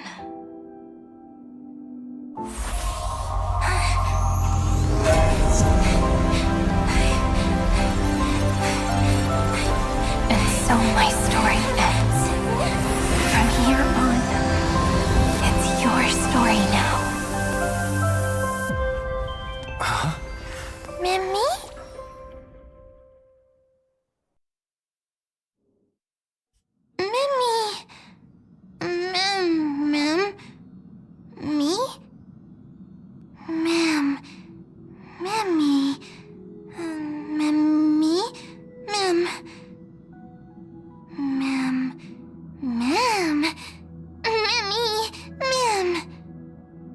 So, the light that tore through the chaos illuminated my memories. I turned into a little fairy from the stories and met you, yet I forgot everything. But I'm still so happy. I caught that star, didn't I?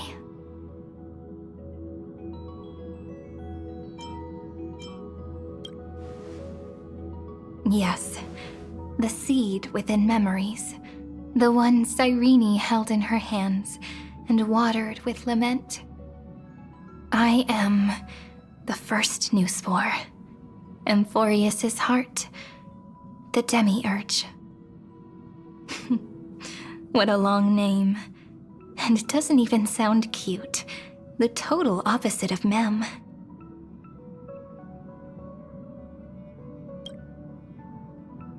I'm sorry.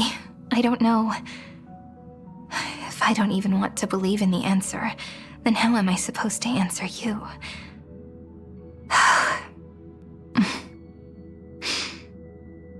But now's not the time to cry, right? We'll find the answer, just like how miracles will eventually happen.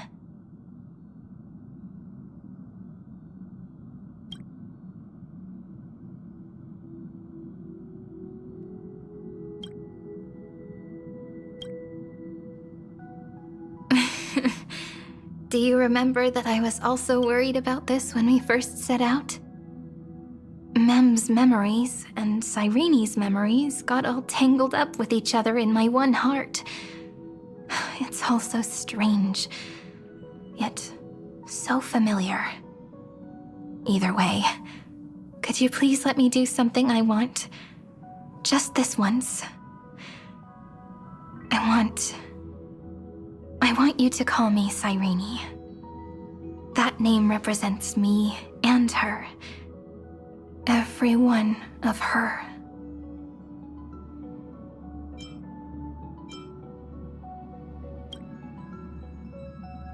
Thank you, friend. Your kindness is always just right. Life is a poem full of farewells. But if you write something into the pages of your heart, then that will not easily fade away. Now, all the footsteps of the Flame Chasers and the Trailblaze have come together within this book, as I've written, becoming the source of power for Amphoreus' heart.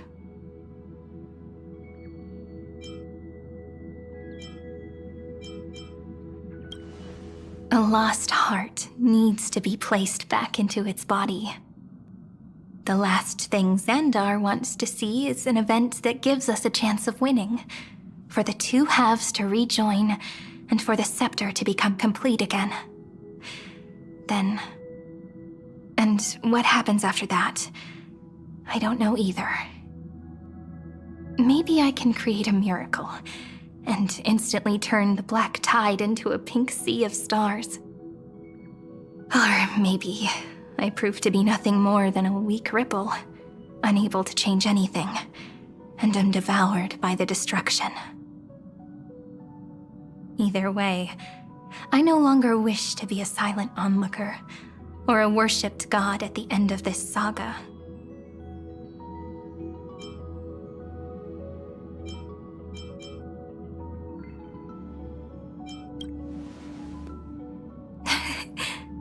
That way, I can also put aside all my worries and truly become Sirene.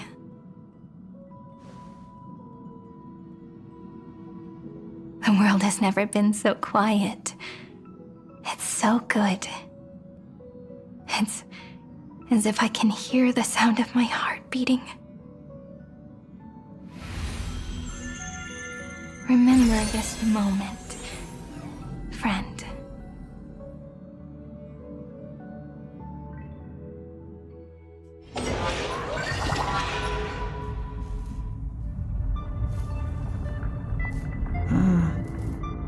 So the Demiurge managed to fool everyone, including themselves.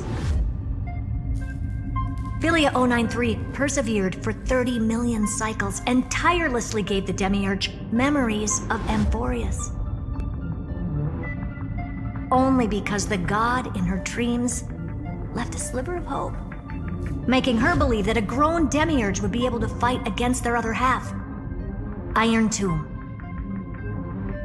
Then, Livia 093 completed her final sacrifice, turned into a strand of memory, and completely dissipated. Meanwhile, the other Stellaron brought here by the Astral Express resonated with the contaminated scepter and attracted the naive Demiurge to them.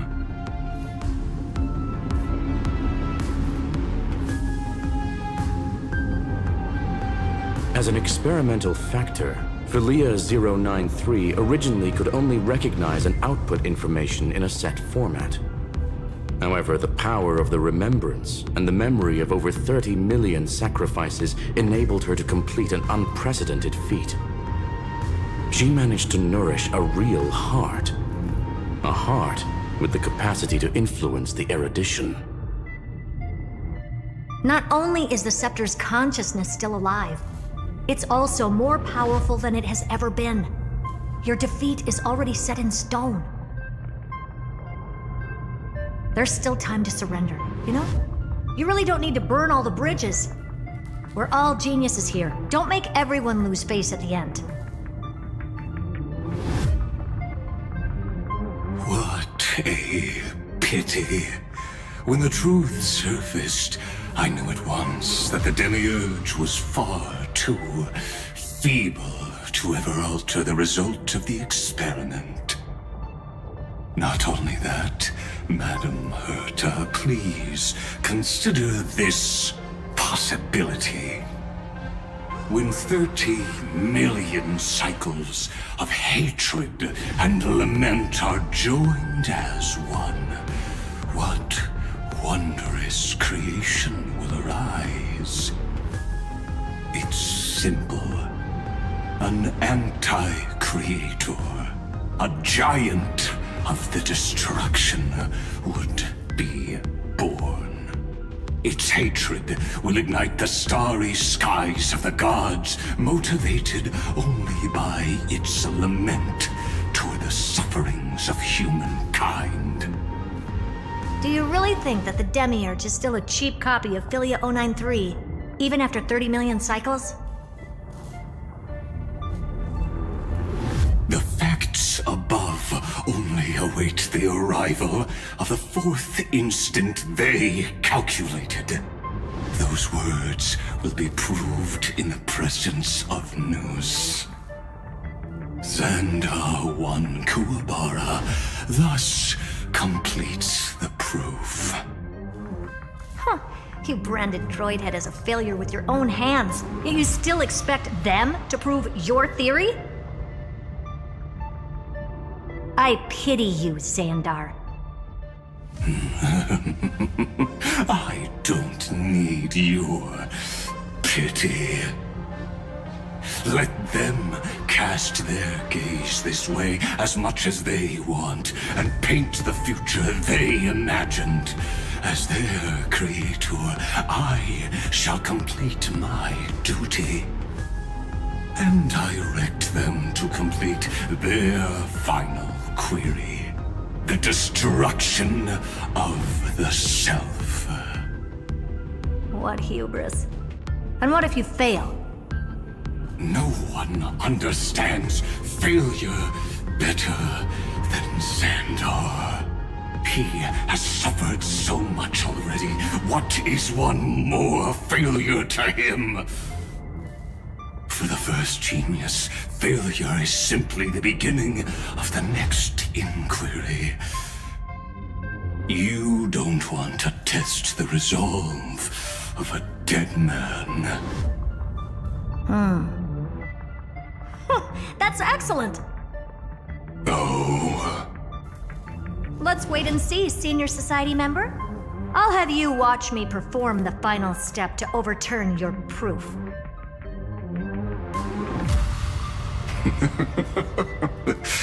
I'm all ears. It's my topic, so stay out of it. Be quiet and let me borrow your head. Let's go, Screwy.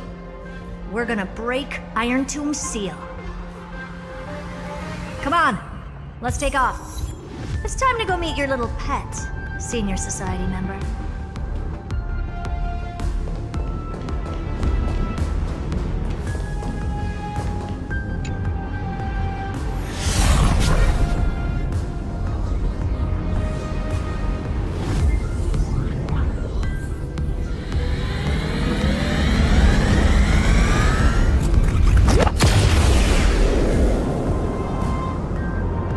Dangerous, oppressive, chaotic.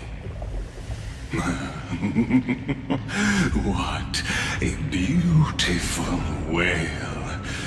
It will soon resound throughout the entire cosmos. The view's pretty good here. All yours, Screwy. Just a moment, please.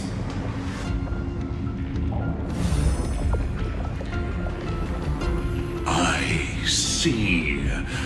So your backup plan requires a scepter and the head of a genius. Anyone with eyes can see that. You know what I think about this, Herta. Whether it succeeds or fails, your plan plays right into the destruction's hands. Can't you see what's going on, Strulum? Her chances may be small, but it's not zero. What are you two going on about? If you want to stop me, be quick about it. I'm in a hurry.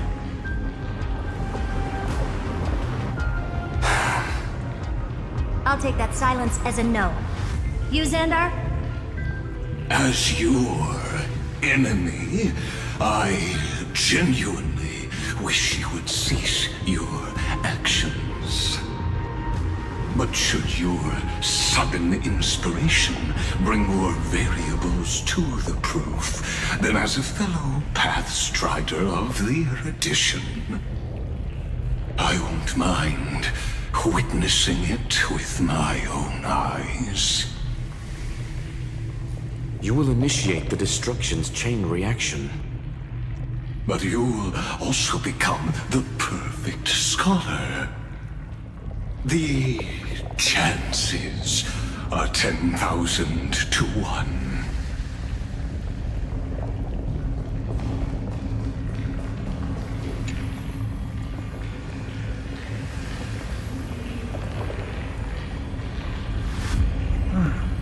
Curiosity. It's been so long and we've all failed so many times. Even now, moments before the horrible and inescapable instant within Droidhead's calculations arise. The cherished children of the erudition, the geniuses lauded by all. Is curiosity the only thing we can feel, even at moments like this?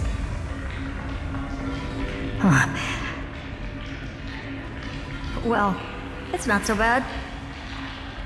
Now let the lock become the key. Geniuses who walk the stars. The cosmos has reached a moment where its very existence hangs in the balance. I, Perda, Genius Society 83rd seat, hereby summon you. I request a society meeting to be held immediately. We shall serve the grandest cause with the most macroscopic ideas.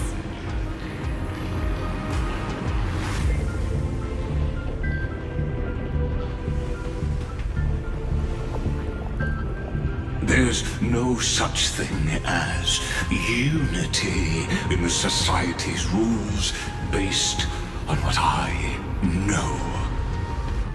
Indeed. A meeting has only been held 3 times in the Society's history. The first meeting had 2 attendees. After the Emperor was assassinated, the second meeting had 7 attendees. During the Second Great Prosperity, the third meeting had 5 attendees. How many will respond this time?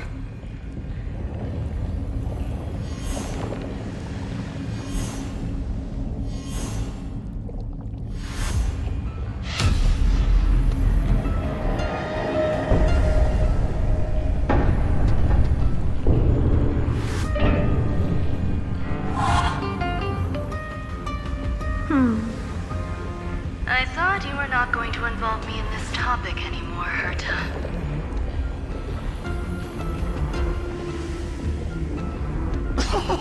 It really is this little witch.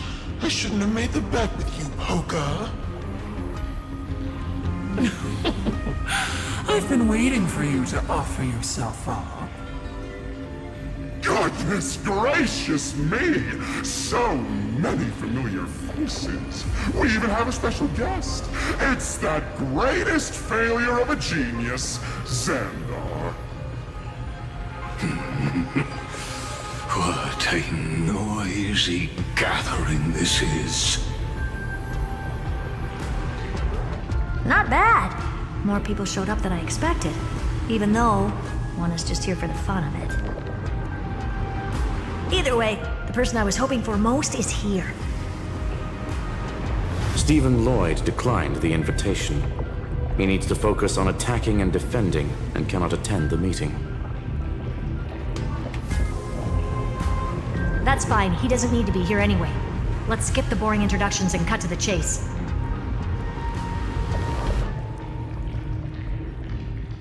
Folks, this is not a discussion, but an announcement. Though the Society has never been united, we still observe at least one basic courtesy.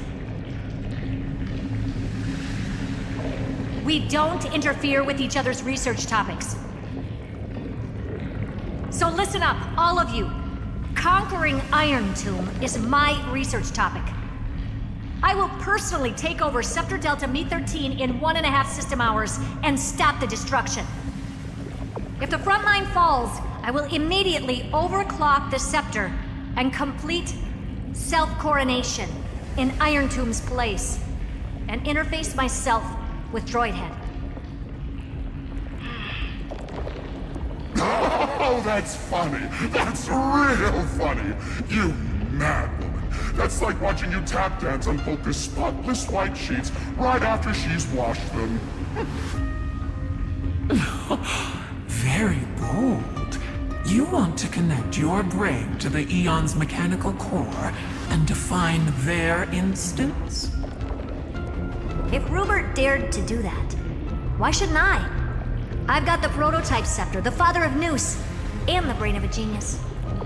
Everything's set. Never mind the success rate, little witch. What's gonna happen if you succeed? We're all smart people here, so I'll just say it straight. Strike at erudition.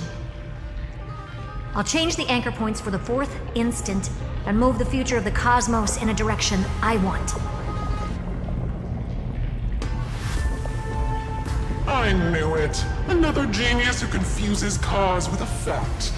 What do you think about this, Lord of Silence? You know you're signing your death sentence right here. Of course I do. There'll even be 2 copies of the verdict. One that I wrote myself, and another one coming from you. That's why I wanted you to be in this meeting.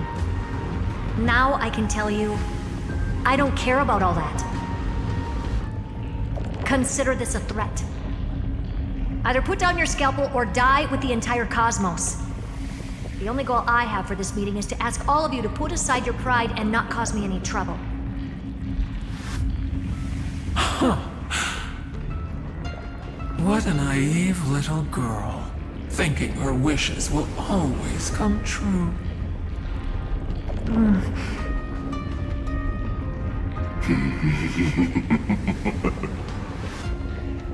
What are you laughing at? I am glad that we ended up on the same page. No matter if it was to destroy the erudition or to rewrite the instance, we both chose the same road. We will defy the god who marked the limits of humanity. I'm not gonna argue with that. Then, to celebrate us coming to a fundamental agreement, I will prepare a stage for your performance. Listen well, geniuses who came after me. Thus speaks Genius Society #1. End this pathetic meeting. As of 2 nanoseconds ago, I have passed Herta's decision to all the Xandars in the universe. We will become her representatives and stop all external interferences targeting her. What are you playing at? My reasons. It's simple. Curiosity. That is all, madam. Am I going to clash blades with the first genius? What a pleasant surprise. Now that our positions are clear, it's time for this boring meeting to end. Good luck, little girl. Did you all just treat me as a side character? Darn it. But anyways, I'm just here for the fun.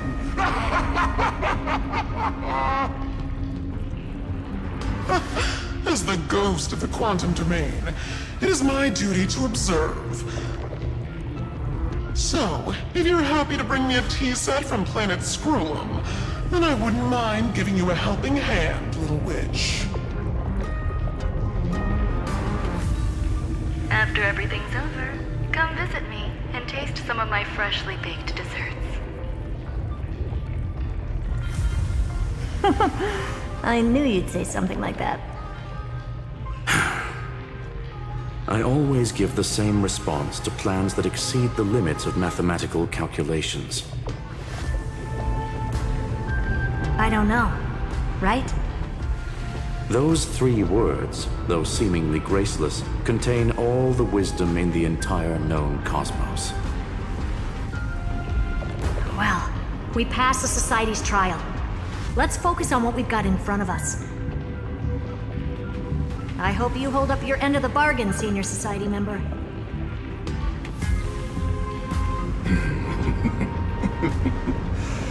Lycurgus may not be trustworthy, but Xandar always follows through with his words. Farewell, juniors. In the limited time we have left to spend with each other, you no longer need to address me as Xandar. Wait, huh? Lord Lycurgus? Could it be? Yes. I have completely severed my connections with Xandar 1 Kuwabara. I shall witness the end of the world in the role of Theoros, as a character within this play. I really don't get you.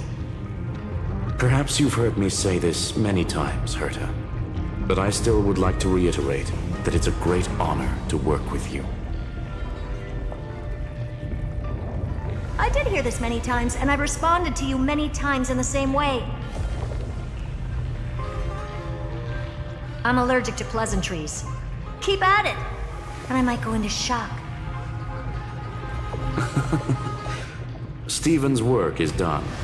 Let's get ready. I've been ready for ages. Let's open up a path for our allies. Most heroes' journeys in the universe are just dice tosses they threw on a whim. But make them see clearly. Your answer is already different. Amphoreus. Indeed, for this world so deeply loved, will write an ending, unlike any that ever was.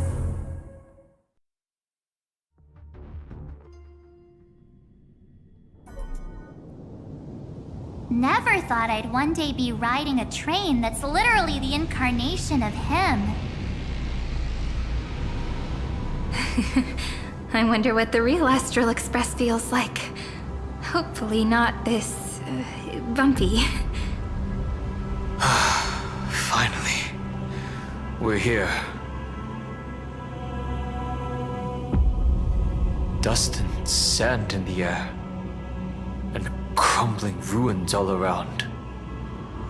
Oh, this heat is brutal. Not even the Trailblaze can take it. You could say this prison was forged from Finan's fury.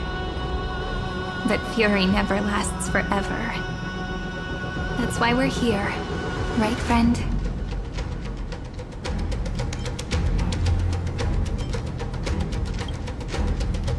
Let's embark on the final flame chase journey.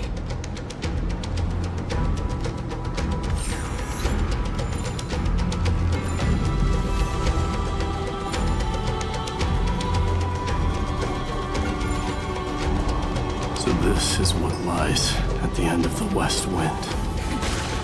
A ravaged battlefield.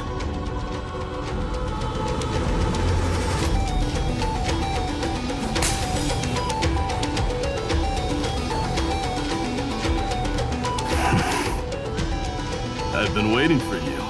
Heroes from beyond the sky. Trailblazers of the Astral Express, right? Looks like I don't need to explain anything. I am the god of strife, mighty of Castrum Kremnos. In this body rest 30 million lifetimes of cause and effect. We, the last of the 12 Titans, stand ready to fight for the world's destiny.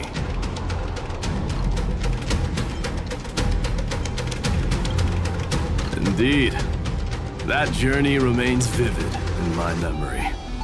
I will not forget it. The past remains vivid in my mind. Even the sights along each crossing of the River of Souls have never been clearer. Let alone the companions along the Flame Chase journey. Or Sirene from Aedes Elysiae.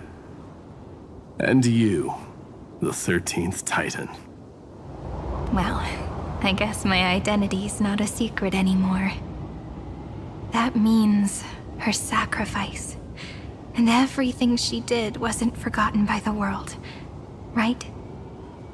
She was the first Ripple. She should have reached the end of the story with everyone else. Since you've taken up her pen, then write. Stand with us, and fight destiny with all your strength, until all is settled. Then, inscribe her name in the epilogue of the epic. In this final battle, Calamity shall stand with Amphoreus. This battlefield is a testament to the death struggle between the gods and the Black Tide. We fought tooth and nail to defend that blade. The abyss it pierced was the very breeding ground of Iron Tomb. The earth beneath our feet is dead. Deep below lies a void, as if the world's core had never formed. I hear it. Finan's heartbeat. It's so faint, like he's on his last breath. Across 30 million cycles, I've crossed blades with Dawnmaker countless times. If you knew that man, you'd understand. It is exactly that last flicker of flame that will never go out.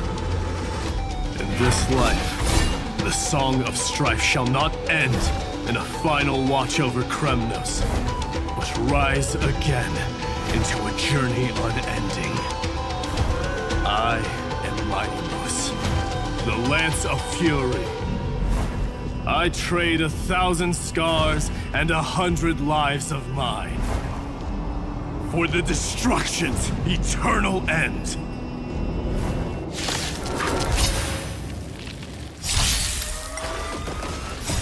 Riding the west wind, away we go!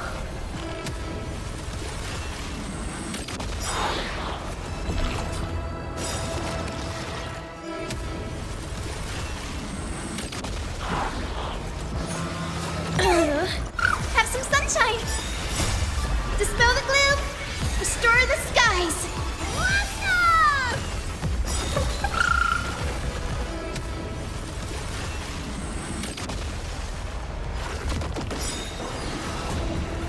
Night falls. Good night.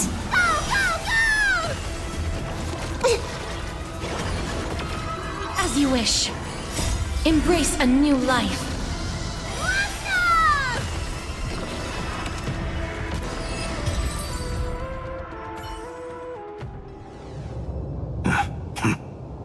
Weakling. Whoa, he's so strong! We didn't even get a chance to jump in. Sadly, our golden blood shares its origin with Iron Tomb. I fear that, like these pawns, even if the gods stand side by side, will still be divided and destroyed, one by one. You mean... To destroy the destruction itself, we must stand as one.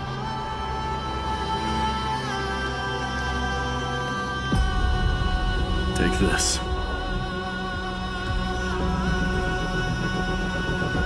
The signet of Kremnos. It has witnessed every birth and death of mine. It is Mighty's unfinished destiny. And the perfect material to be turned into remembrance. You can do it, right?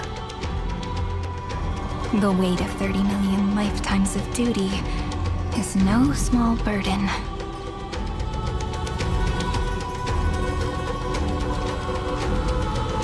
So, you're not coming with us?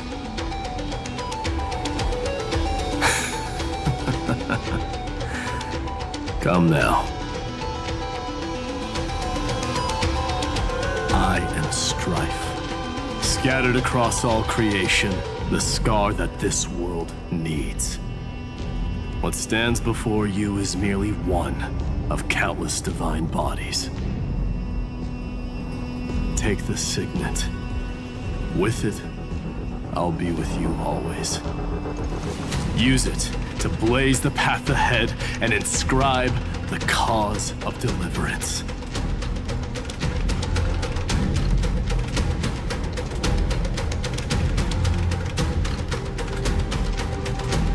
In the name of the mortal, Mighty, champion of strife, this soul rises to the stars for glory and freedom, to have his wish fulfilled.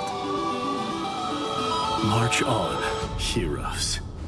March into the abyss and fulfill that long-cherished wish of Amphoreus.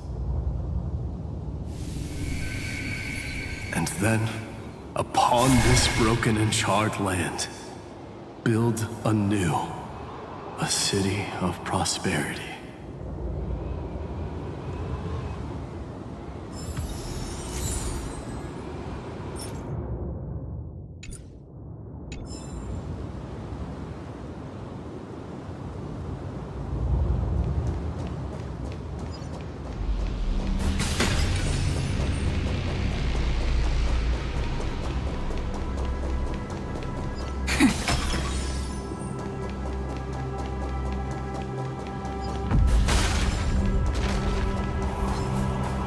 Zephyro. Sounds like someone fused me and the Little Prince into one name.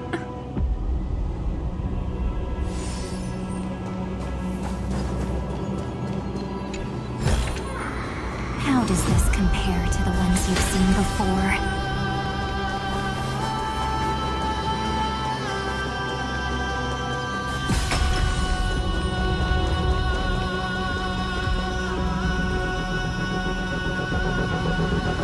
Finally! Gray mystery! And, you two ladies, really look alike, huh? Hold on. Let me guess. This pink-haired one. You've got to be the first new spore. Mr. Meow! Demurge! Right. And, this one with the flower. Gotta be a little March from the Express crew, huh?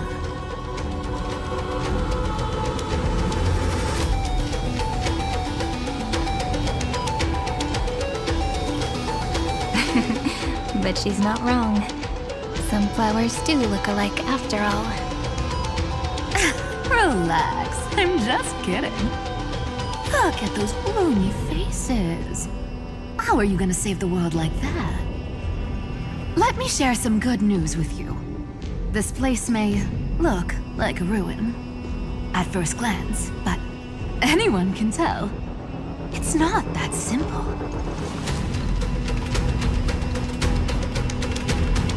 Look, I dug 3,000 feet down and finally struck gold. A golden feather. Look familiar? It's from that little deliverer boy. If it's showing up here, it means only one thing. This ruin is the seal he built from the shattered remains of 30 million lifetimes. There is no need to question your heart. No need to crave victory. If I am born to be a vessel of sin, Then I shall roar at evil, and trailblaze a dawn for future generations to come! I see. So this is how he trapped Iron Tomb to buy time for the world outside. Sounds just like him. People say cats have 9 lives, but dying and coming back millions and millions of times. No one walks away from that in one piece. He's probably the only one who could have endured that.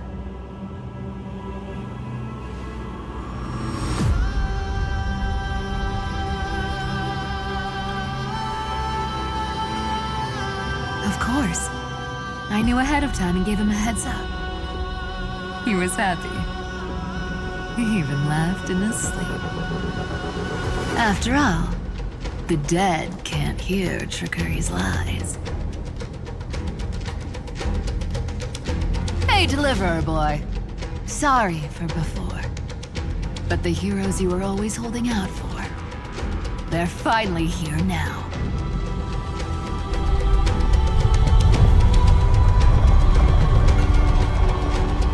So hang in there a bit longer. Sorry to keep you waiting all this time.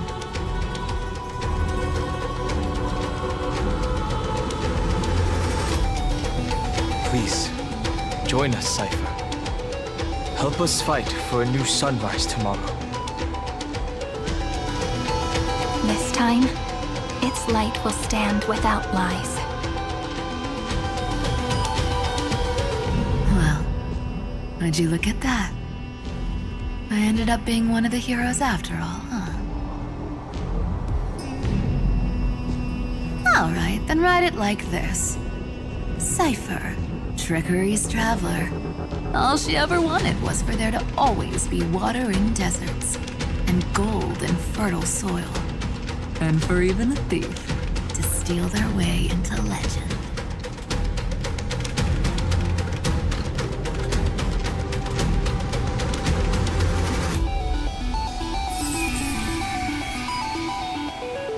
Here, take the coin of whimsy. When it's time to make a quick getaway, just toss it high into the sky.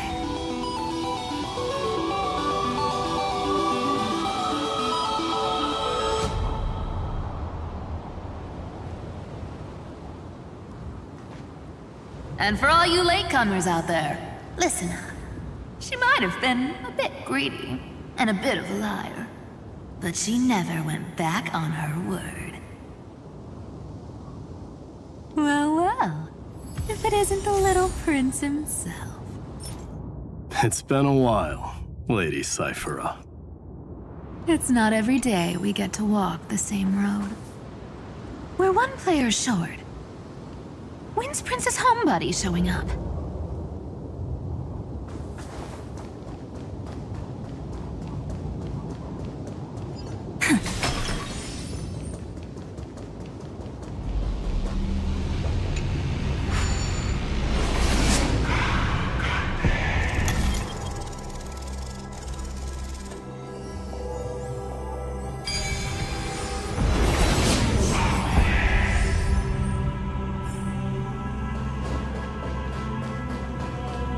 So even this vessel, you've forged into a shackle.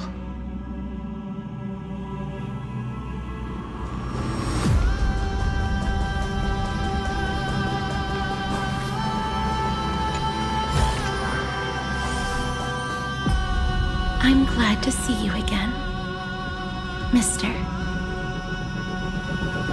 Casterus. Looking back, I had only one act of salvation to my name, and only one life I ever saved. To bring hope to a world so vast with these hands. Even in dreams, it always felt like too much to ask for.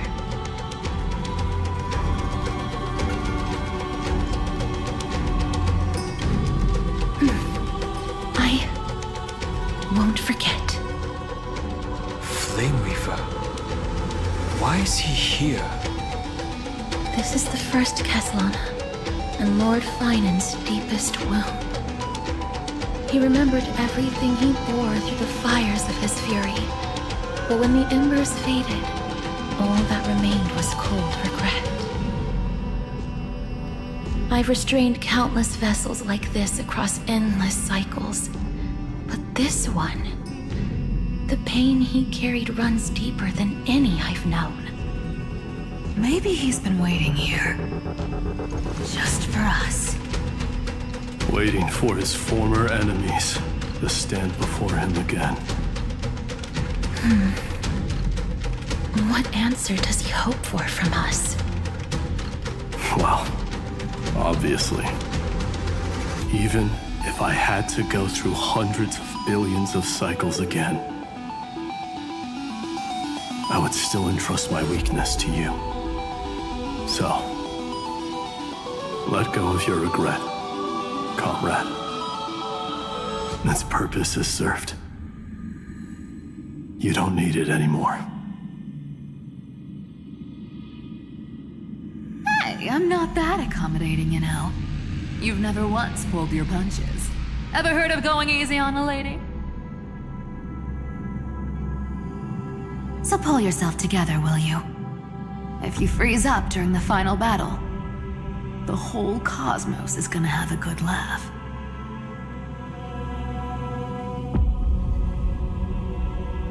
Yes. Please trust in us, wandering soul. Across 30 million cycles, the radiance of every flame chaser now shines bright enough to illuminate the path ahead. I ask you to rest here, and may this grieving soil bear the bloom of acceptance. No earthquakes. It's surprisingly quiet. Perhaps Kazlana has found his peace. There's another possibility. This may not be the only seal he left behind. Then, I suppose it's my time to set out with you. Please take this Antilla flower with you. I believe that if anything could speak for Castorus,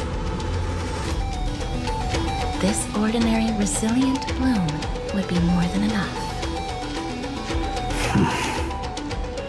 Perhaps you remember, Lord Mighty, in that lifetime when you traveled with him, you once told me,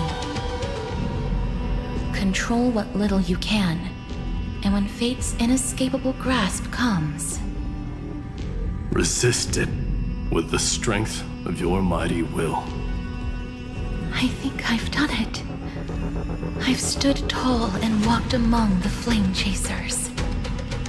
Casting off the name of death, Castorus, servant of the afterlife. May her name be etched into the stars. And then, live as a human, and die as one. Why so sentimental?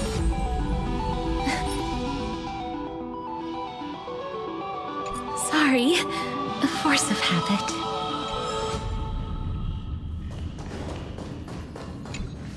That's a big one.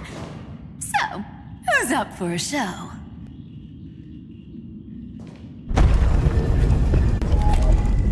Not budging an inch, huh? Early gray mystery? I leave you alone for a bit and you're already this rusty. Speaking of which, Miss Cypher, do Delosians all like spherical things? Of course we do. Wait! That's not the point. Isn't the real issue that this thing's in the way?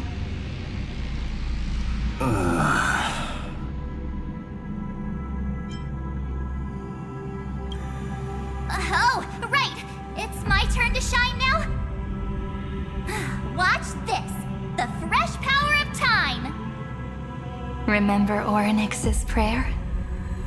Well, of course I do! Come on, give me some credit. Lift the beddings of memory and stir up ripples of past reverie.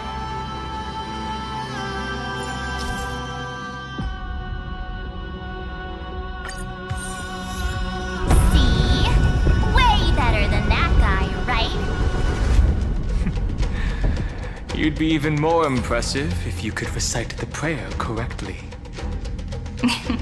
But bettings of memory does catch your attention. At least it still rhymes.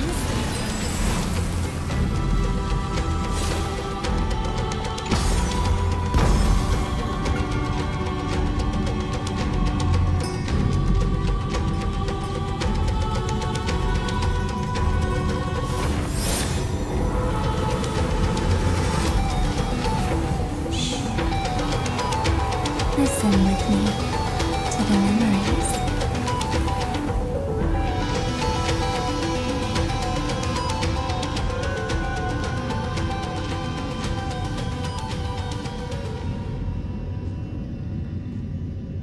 There's a whole garden down here?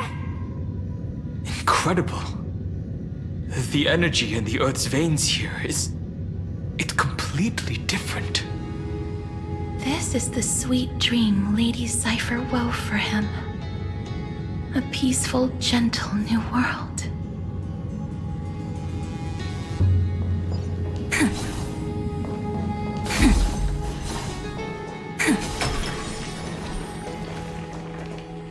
Look!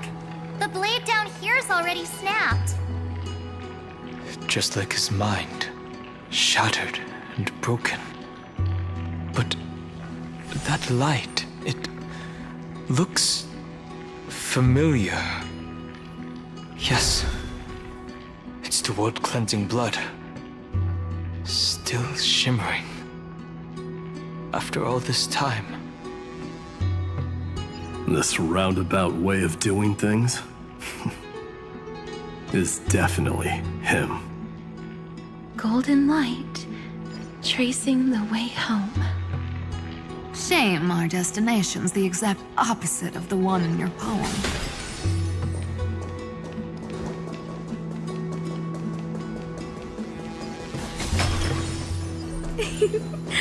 All the pink lights have finally come together.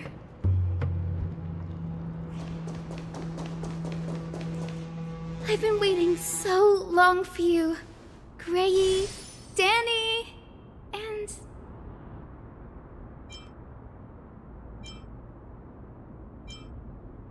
Huh? Marchie? I think I prefer Sevi. I'm glad we're all getting along so well. Hyacinth, did you awaken this golden light? That's Lord Finan's lingering divinity. The sky merely reflected its tracks. The golden blood has not faded. We should respond in kind.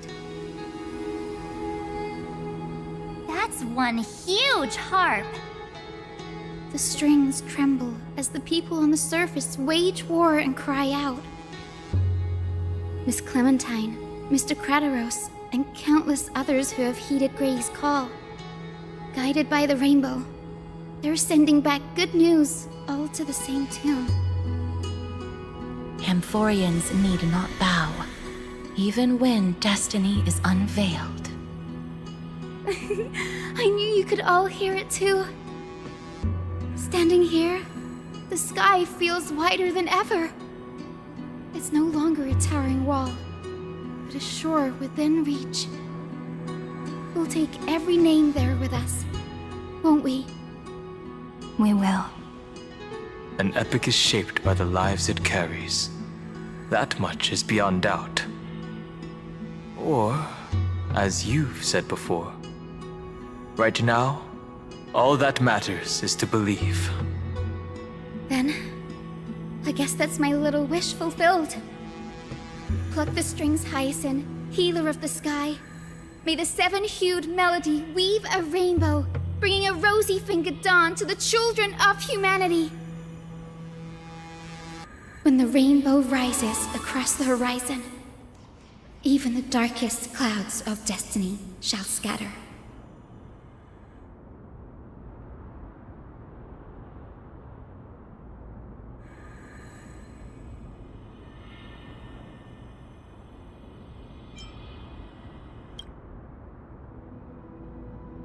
Finan,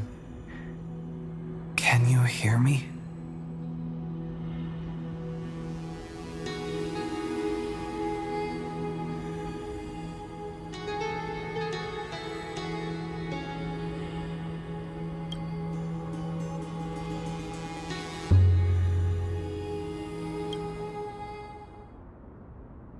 The melody.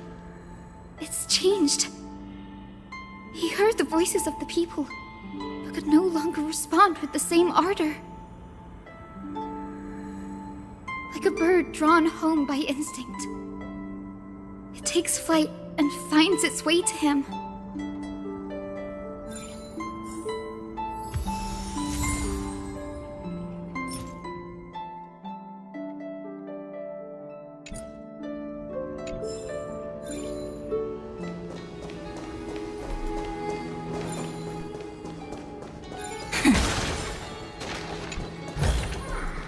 How does this compare to the ones you've seen before?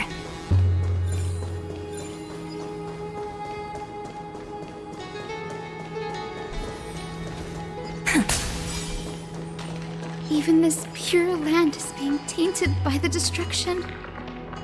Shall we seek another way? His wisdom may be what we need.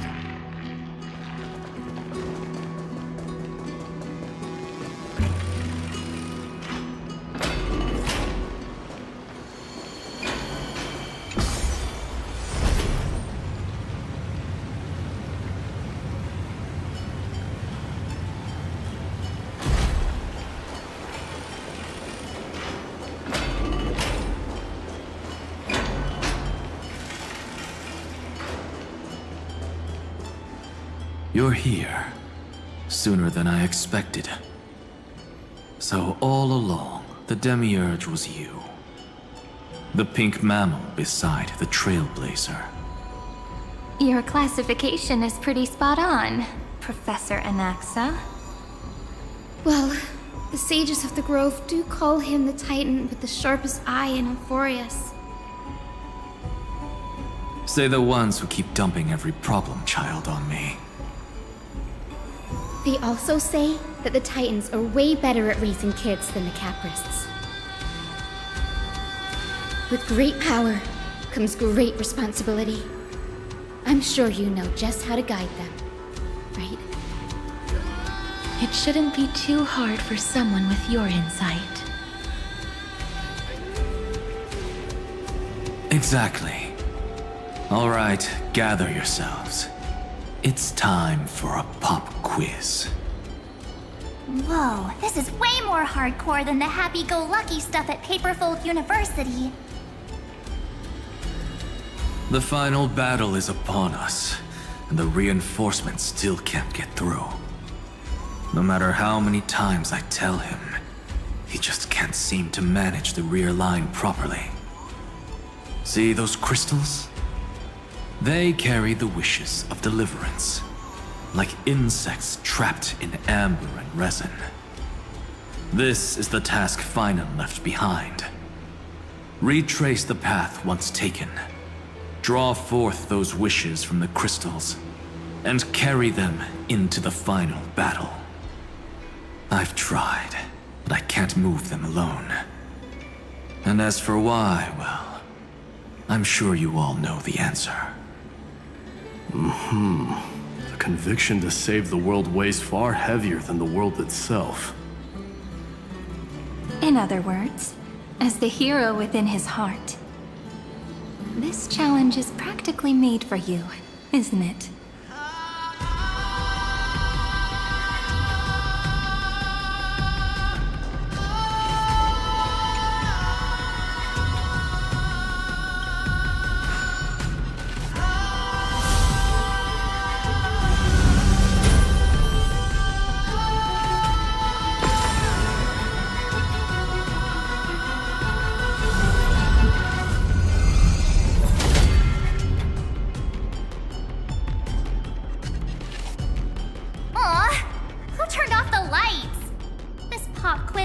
Dramatic effects now?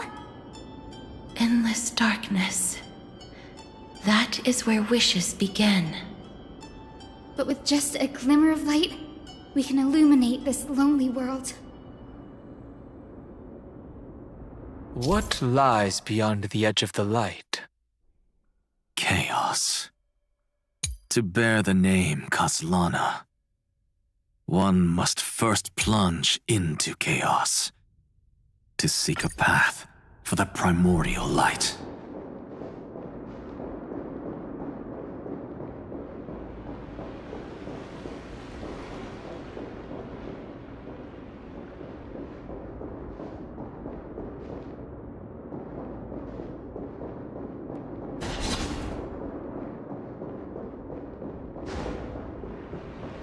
Beyond the shadows lies the outline of dawn.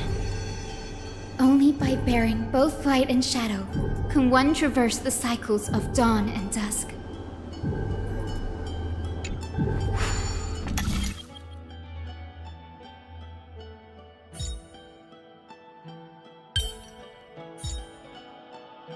Nothing's changed, huh? Just like always.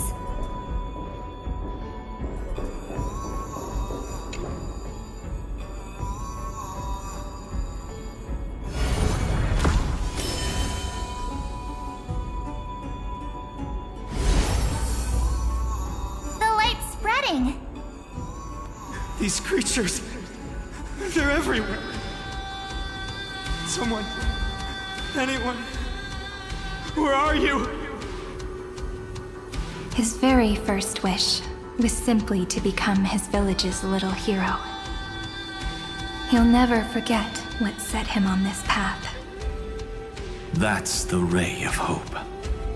Just like the wishes he gathered, it's grown ever more insatiable. Why? Why is this happening?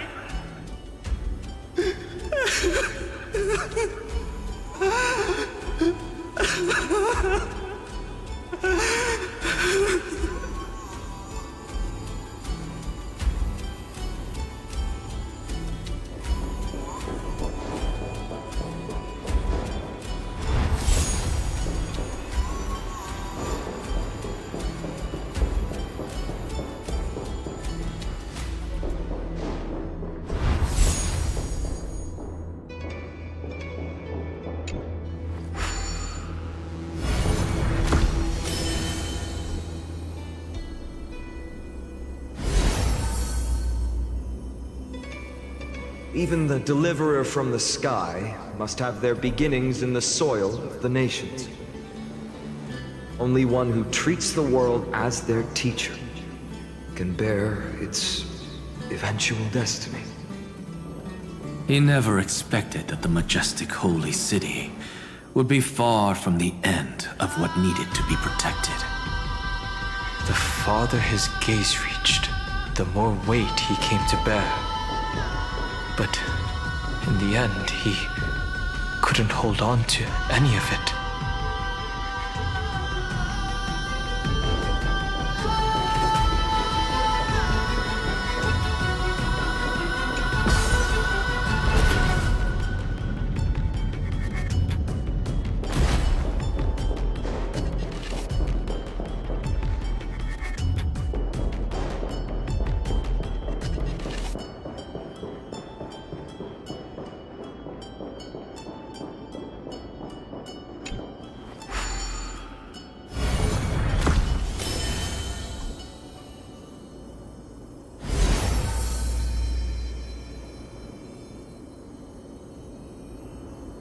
This crystal is quiet. A prisoner in the cave can never truly describe the world in its entirety. Yet even so, he would still choose to bear it.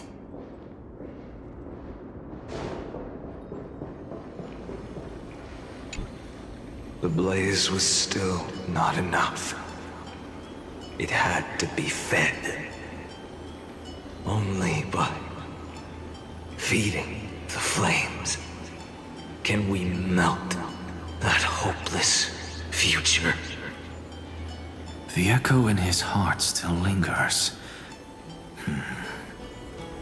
Deliverer, take the wish of world-bearing with you first.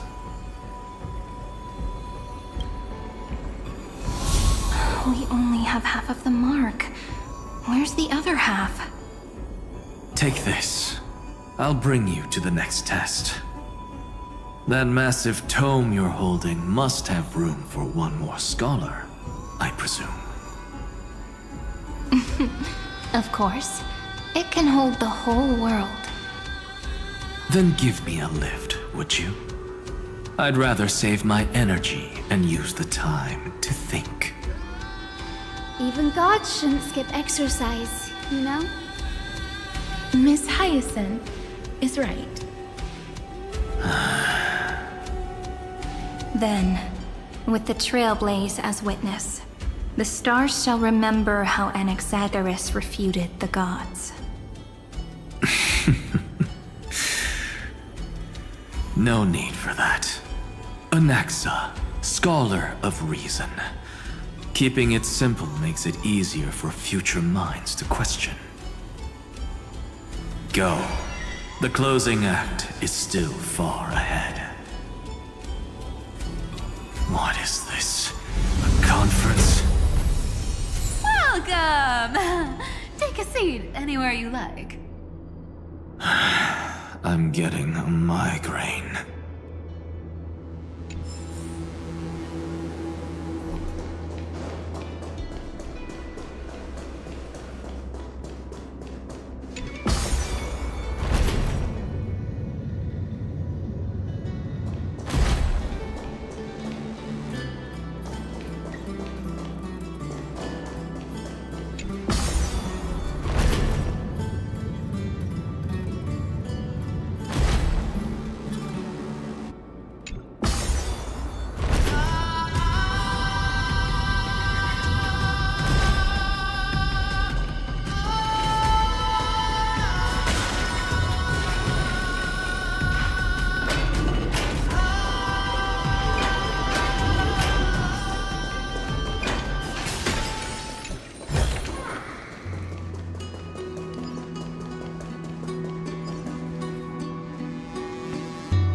Seems like we've been shut out.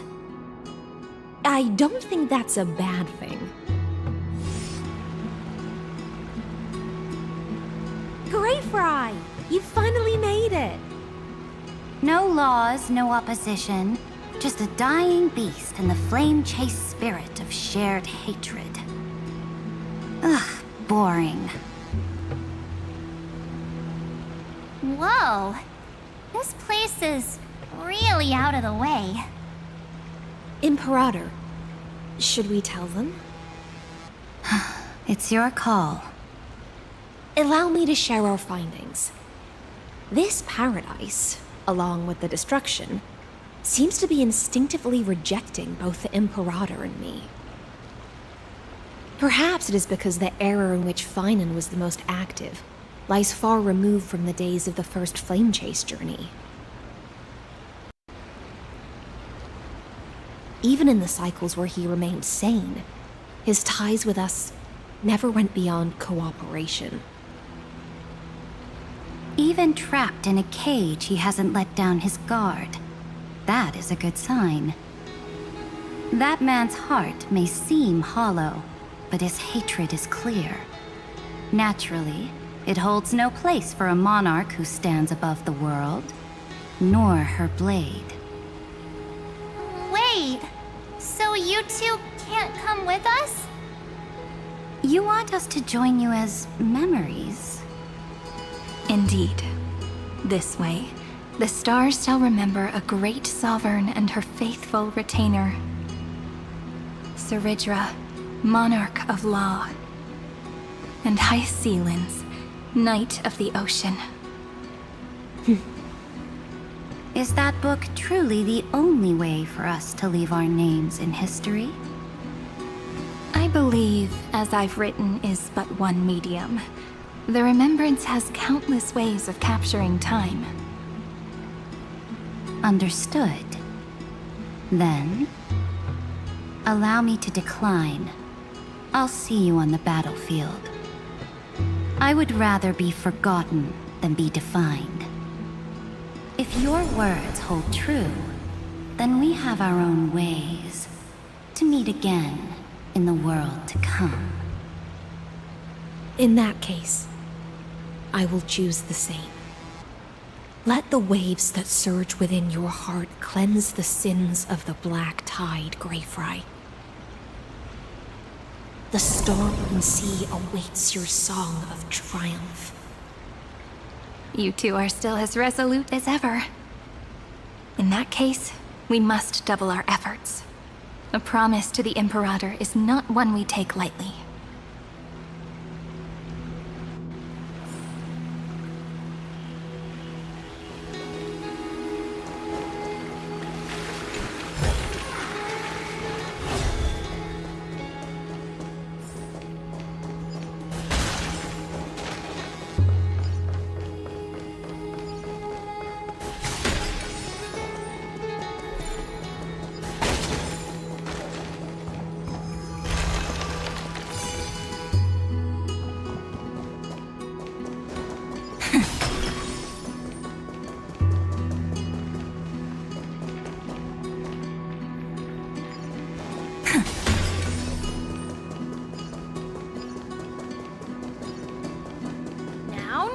Don't lose your temper, Snowy.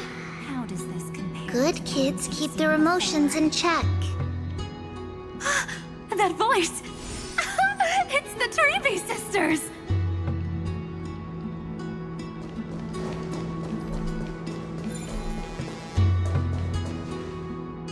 Whoa! There's another one! Over here, too. Lady Trebios? Whoa! You're little Reenie? You look so grown up all of a sudden! She is not the Sirene we remember.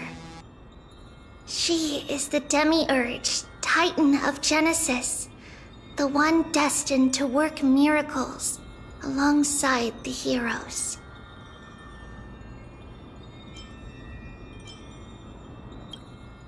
Yeah, and we are ready. But Trian and I can't leave just yet. You see, weird stuff keeps popping up everywhere. These scattered scrolls are full of terrifying things, and they're all over the room. They're so scary and so sad. Good thing Trian's wings are amazing, or we would have been swallowed up.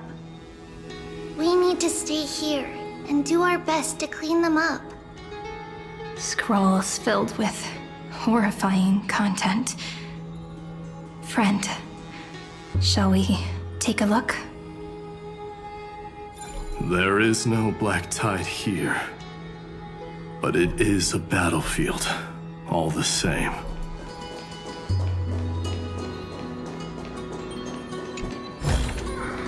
Want it?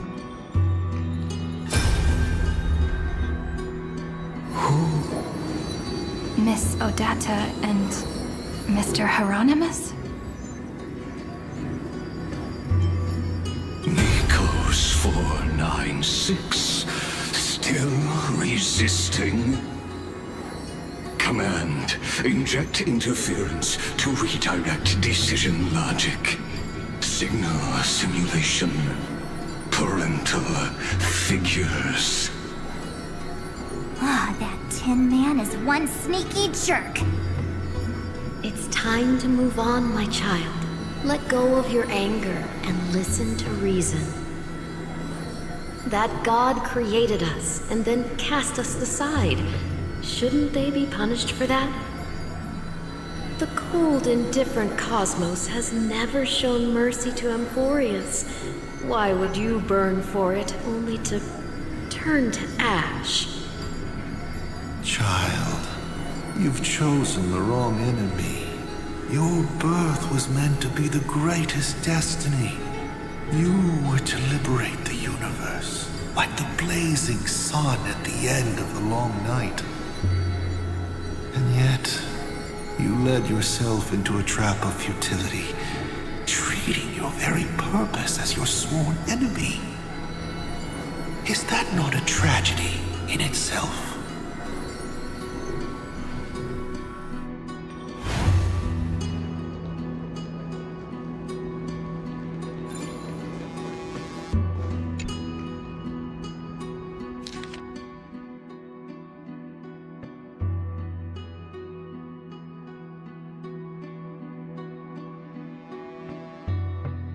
Snowy's been fighting this whole time. He doesn't want to be consumed by Iron Tomb and turned into an agent of destruction. But the strength behind his resistance comes from the same hatred. To be a flame is to burn. It is simply in Vinen's nature. But it was remembrance that drove him to shine with golden light, piercing the unfathomable darkness.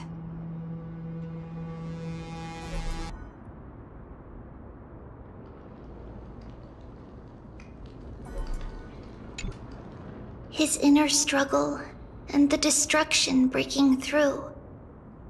They're rising to the surface. If those thoughts take over this little world, we're in big trouble!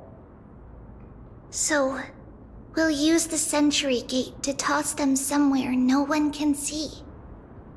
Then, we'll defeat the baddies together and meet everyone at the end of the West Wind! But if Vinen and Iron Tomb are already inseparable from each other, that would mean... It means he's still bearing the weight of the world. So that everyone can reach the end as a deliverer. So, you guys keep going forward and down to where Snowy is.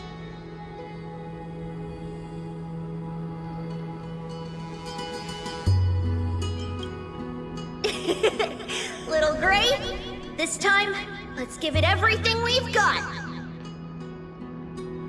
Only 2 remain on this flame chase journey. Figures. They're always leading from the front line.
We're here.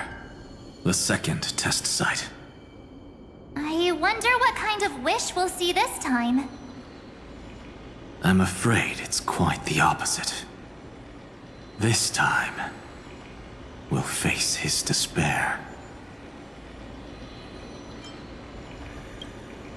What?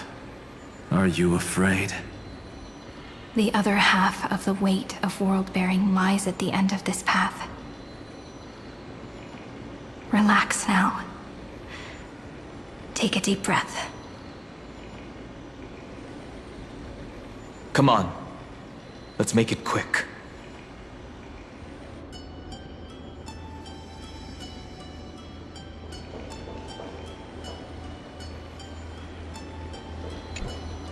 If you're ready, begin the ritual and retrace the steps he once took.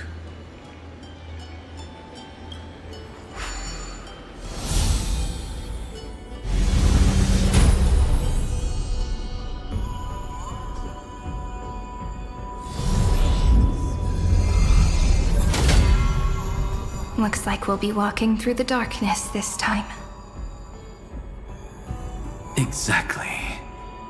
It's no longer about mending broken wishes, but shattering the frozen despair.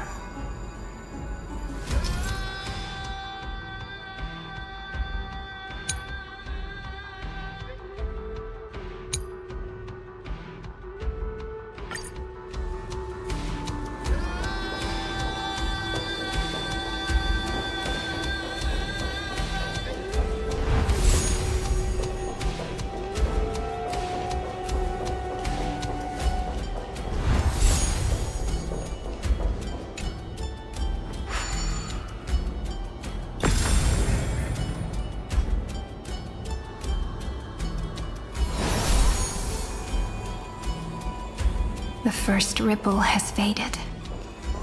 And so begins a long and arduous journey.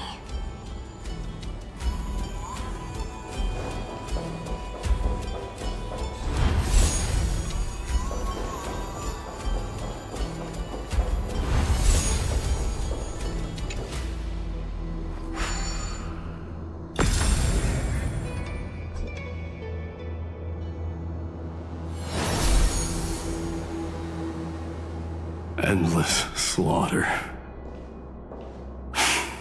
All for nothing.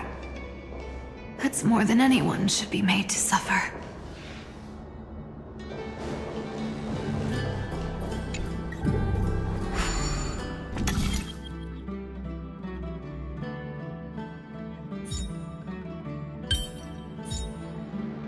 Nothing's changed, huh? Just like always.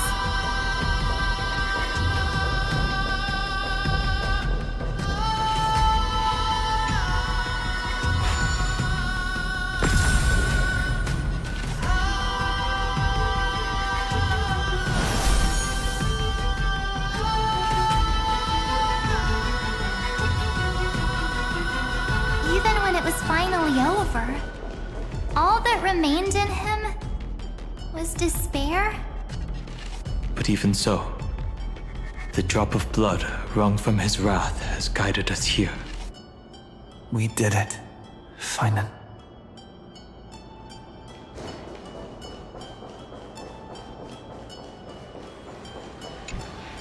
The other half of world-bearing. As promised. Take it now.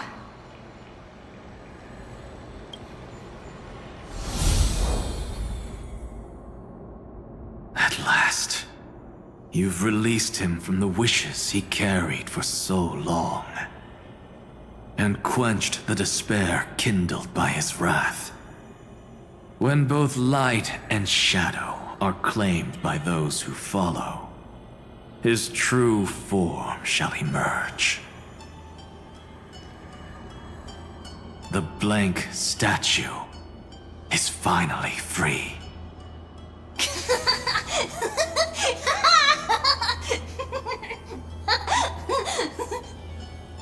That smiling child in the memories. Let him come with us, laughing to the very end.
Wishes.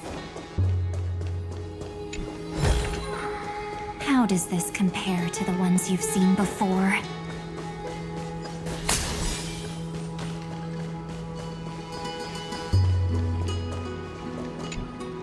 This spirit basin marks the end of every cycle. It seems this gentle little world has come to the end of its purpose. One last farewell before the journey moves on. Farewell, paradise. You carried 30 million lifetimes of wishes and despair. Sink into gentle remembrance. And see you tomorrow.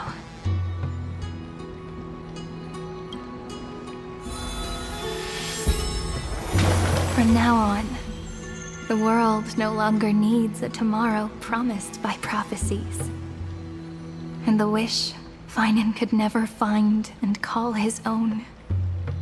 Someone's finally stepped into its shadow. Whoa! So tall! So cool! Just like the hero in the Oracle cards! It's because he is the very embodiment of a hero. Who are you? So, you've returned to a blank space. But for me, this is the 33,550,337th time, and the last time that I meet you at the end of the world. They're already on their way. Should they cross paths with me, I imagine things may spiral out of control. 30 million... What? And who are they? Pay it no mind, child. Keep looking there. What do you see in him? It looks just like a statue, but... it's weird. He's warm. Like, really warm. Why not listen as well? I hear something. There are cracks all over him, and they're making this sound. Like someone's groaning. It's scary. Is he gonna fall apart? How unfortunate, child. This man would rather fall to pieces than fall to his knees. You might think of me as a sculptor. Across all my years, I only completed 2 pieces. Others may call them masterpieces, but only I know how many regrets they truly hold. Regrets? My first creation left me, long ago. This second one, it was meant to be perfect. I believed it with all my heart. Until this very moment. I don't get it. Are you saying you've changed your mind? I won't change. But I'll admit this. Those 12 stones, unpolished as they are 1,000 times more exquisite than any statue. It's as if they are mocking me, a failed sculptor whose touch can only diminish what was born to shine, until nothing remains. For the first time in my life, I've realized this vessel is merely an avatar made to contain the first genius's paranoia. The seal etched into my mechanical core permits me to pursue only one purpose: destruction. Compared to me, those 12 glowing, unrefined stones may have lived with more freedom than I ever had. Is this your confession, Lord Lycurgus?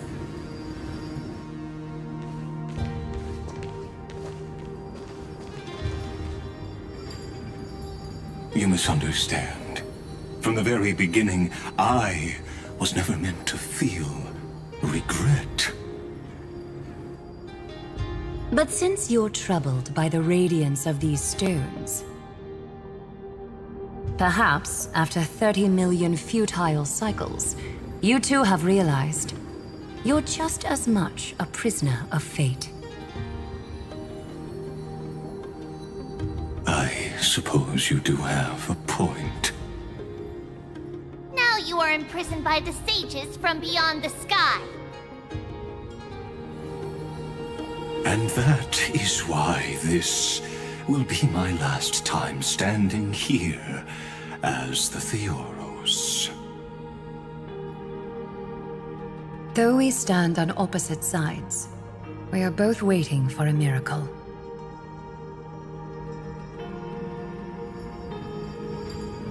What are you talking about? Is something big about to happen? Aggie! I know. Now that your victory is assured, I trust you won't mind giving us a moment in private. Assured? Not quite. But I won't stay long. I'd rather not spoil the fun for those deliverers. And besides, after losing everything, the only thing that remains in me is the drive to seek knowledge.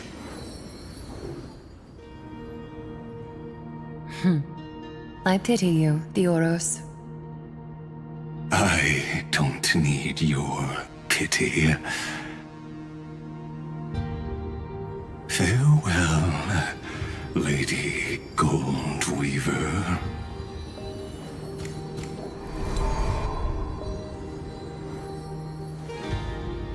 Sorry to keep you waiting, Snowy. We're here to take you home. Home? I don't understand. Isn't this my home? This isn't a real home. A home should be a warm, cozy place where you can let go of all your burdens and sleep peacefully for a long, long time.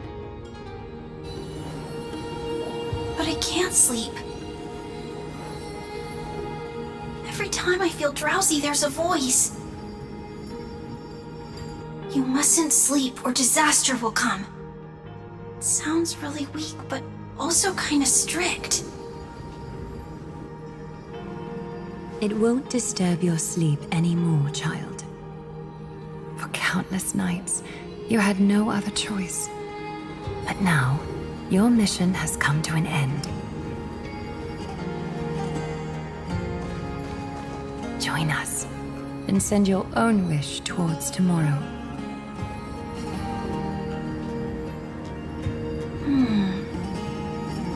My wish? What could it be? You don't have to come up with an answer right now, child. Grown-ups often think duty and ideals are wishes. But a true wish should be the purest, most beautiful thing of all. It can only take form in the hands of someone who is truly free.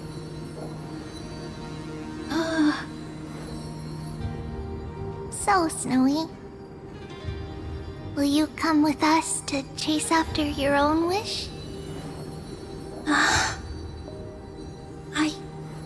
I want to leave this place. I want to go find it. I'm glad to hear it. The final flame chase journey, just like the 30 million before it. Take our hands and come with us.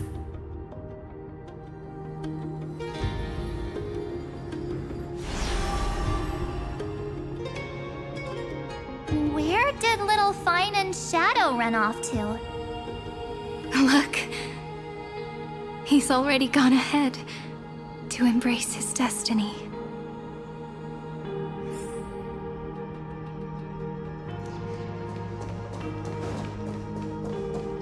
You really took the long way around. Well, now everyone's here.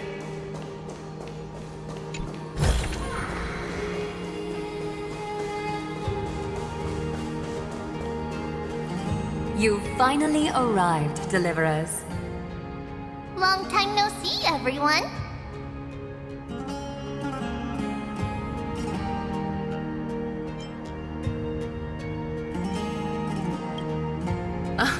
I'm glad to hear that. And even though we've met before, it's still moving to see her seed bloom like this. Woven from remembrance, this garment gleams so brilliantly. Just like the future, we will now weave together for Amphoreus. We've reached the end. Yeah. We just have to go through the final passage. Snowy has already gone ahead. What lies behind that door? The first seal upon Iron 2 was a battlefield, raised from the bones of Finan himself. The second seal was a reflection of his inner desires, his wishes, and his despair. A path he wove together with regret, wrath, and sighs. When all this is gone, what will he have left to hold back the destruction? The answer is all but revealed. His traces are everywhere. You can even hear distant heartbeats. But one thing is missing. His sense of self. The world believed Kefli had long since perished. But they held fast, anchored by a sliver of self, standing for 1,000 years to shelter all life from the black tide. What Finan is doing now is no different. And what we must do is also no different. Then let remembrance burn bright like a shooting star, and once more, pierce the long night of slumber.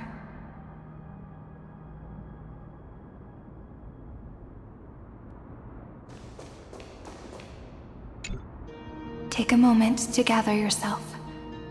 Once you take this step, there's no turning back.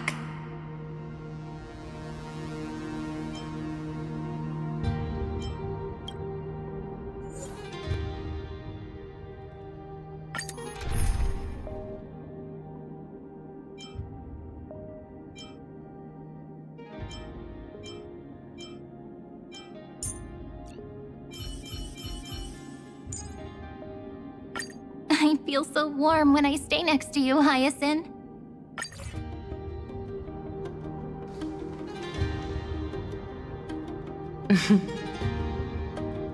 The scepter once bestowed upon us names of cold command. The prophecy spoke of our unchanging fates time and time again.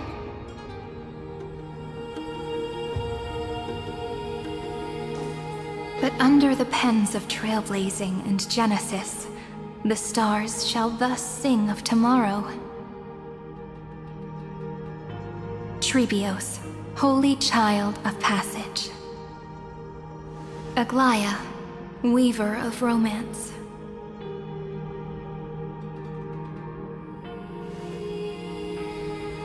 At the journey's end, they shall bathe in gold once more. Through myriad passages, until all that was lost is reclaimed. Do you still remember, Kaslana? The one who won't reach the dawn. The world dissipates at the end of the cycle. In this dream, you will awaken again, and become once more that boy who loved to laugh.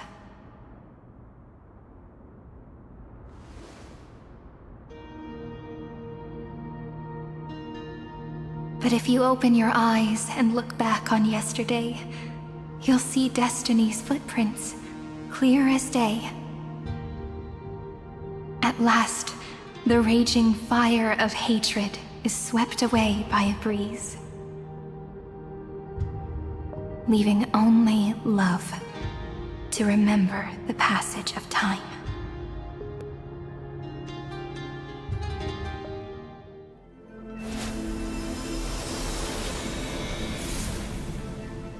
Losses are a constant on the Flame Chase journey. But even if all is lost to the wind, memory endures.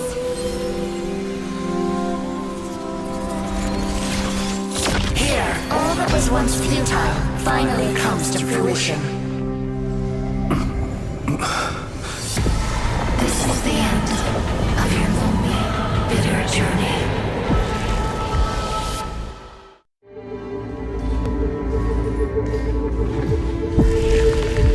The Scepter's mainframe, and Iron Tomb's breeding ground. We've finally seen its true form. It's red everywhere, and the atmosphere is super creepy. That would be the erudition's coldness. But it will soon be engulfed by the destruction's heat.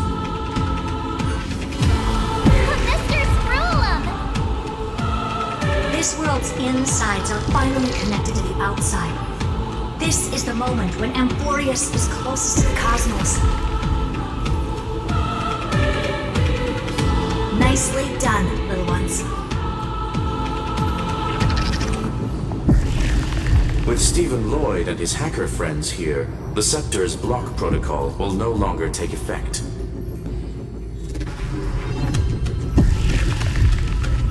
The speed of time within Amphoreus has finally been synced with that of the real universe.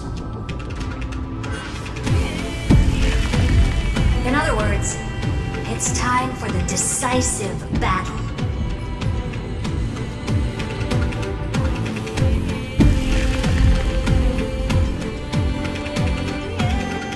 Are we finally getting an intergalactic warfare arc?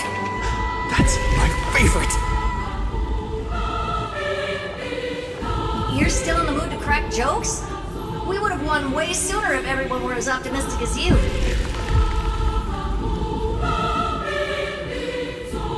There's one more thing that everyone should know. Noose has cast their gaze upon Amphoreus. The calculated instant is coming. The outcome of this battle will become a new anchor for the erudition's computations. Gaze didn't overload the Scepter? Unfortunately, we have to go with this reasonable assumption. The birth of Iron Tomb had always been within that eon's calculations. But don't worry. The one miracle that Amphoreus was never short on is defeating destiny, no?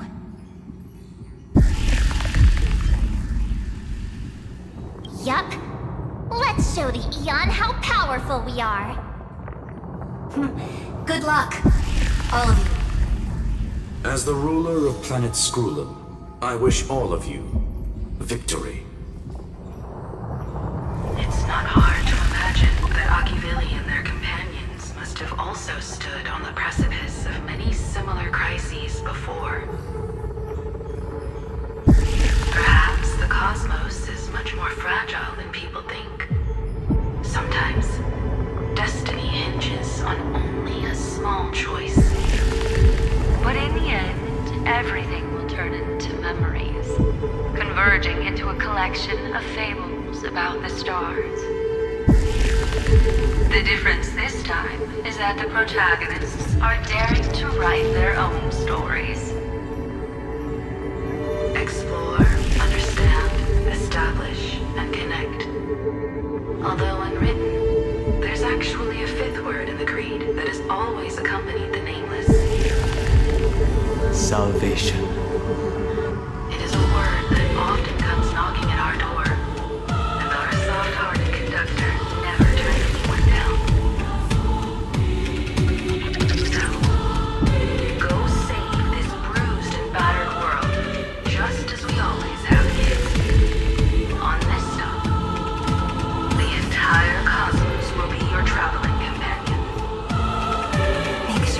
your footing, friend. Let us walk through the final page of this saga, with everyone, one step at a time. Shall we?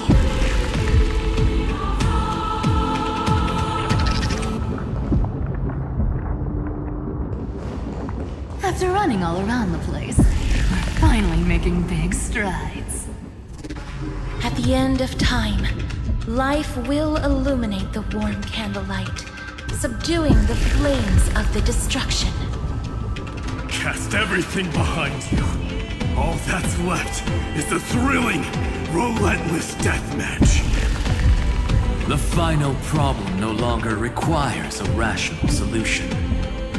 Feel free to critique it to your heart's content. The starry sky marred by that rift is the last scar that needs to be healed. That Theoros' promise still turned out to be such a narrow road. Pity.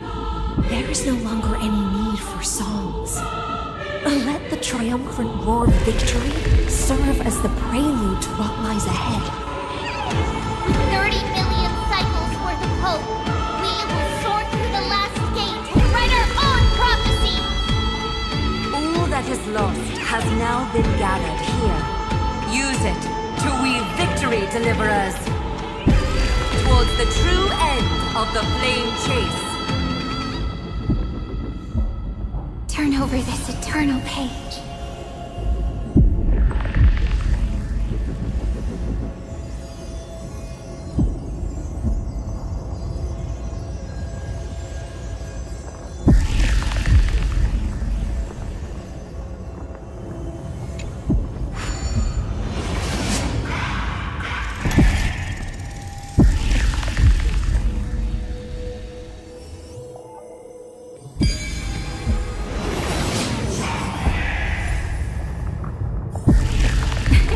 Destruction's placenta is getting restless.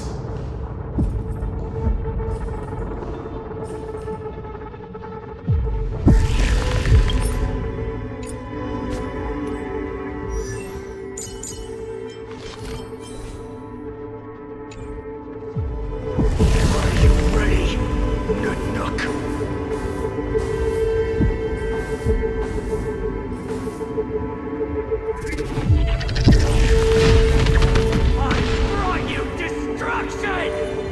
Again and again. Finan launched his attack against the scepter alone. But this cycle...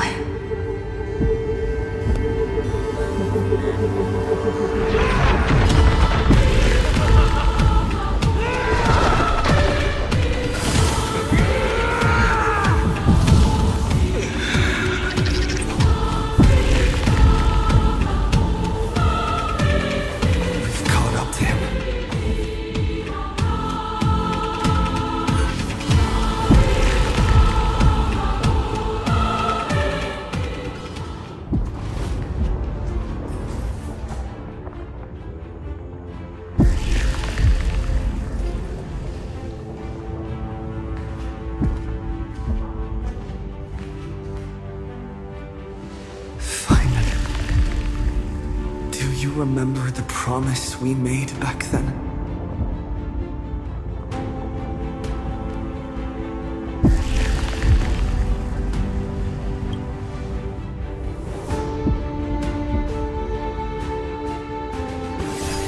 Of course. It has been a bitter wait, partner. But I never forget what set me on this path. Iron Tomb now trembles in Finan's chest. With this empty body, I have become its perfect vessel. And its destined casket. You know what to do, partner.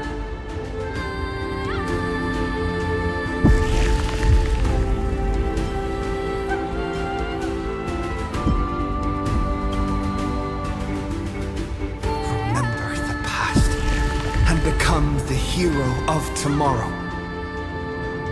Stand with me and become heroes.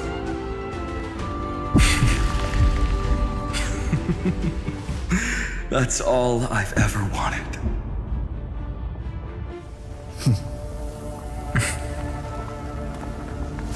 epic draws to a close.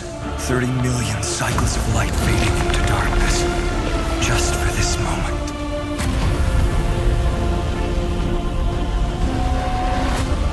To welcome the true dawn.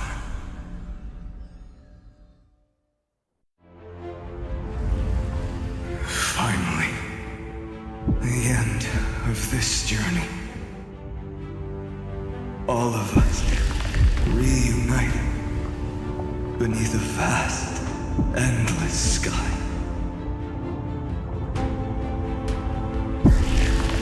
Mem. Yes, it's me. I will remember what you want to say to her. No need. I can see that she's right here. All the companions who sacrificed themselves, their wishes, it's all here. Have we succeeded?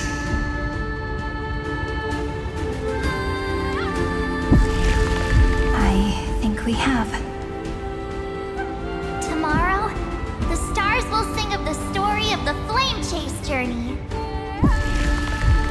And it won't just be you in it. There will be countless numbers of you. Amphoreus will be a glorious and magnificent world of heroes in the universe's memories.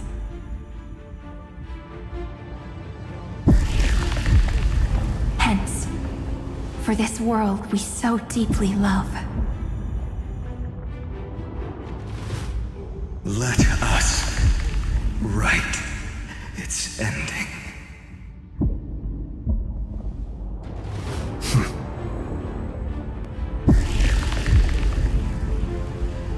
Step forward with the Trailblaze as witness. Let the name shared by all deliverers be sung unto eternity. The nameless hero, Kazlana!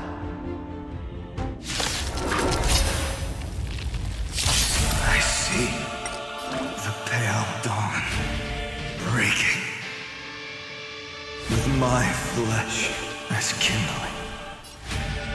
Light the first dawn of the new world.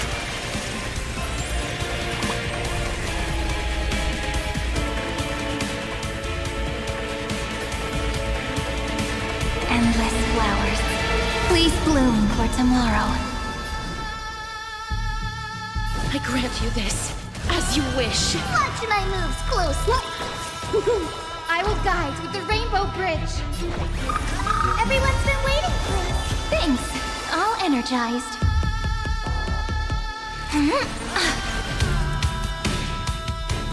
Please, wilt here.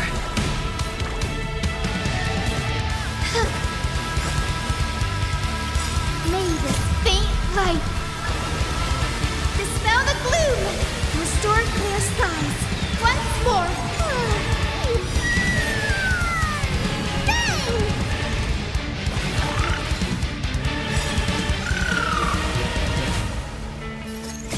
Embrace new life, Pollux.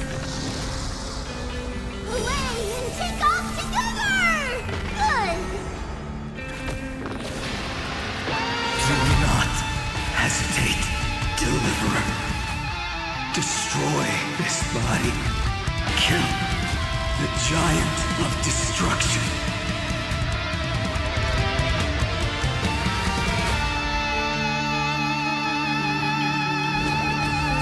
Fury, overflowing.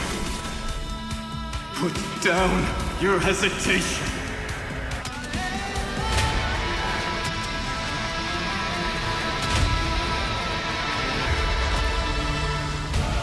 Iron Tomb's hatred is bottomless.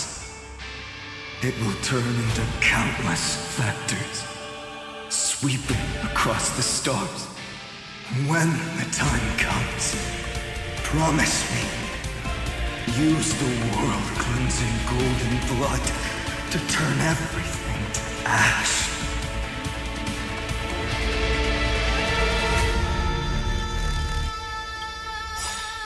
this fire, I wish you eternal victory. Memories' ripples are waiting to be kissed awake by a shooting star. Remember me with love. That beautiful tomorrow. May life and death sprout new buds.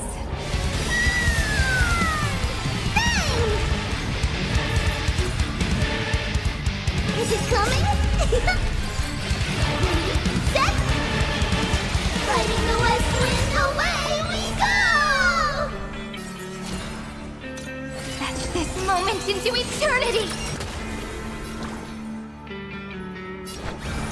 We do need some sunshine. Thanks. All energized.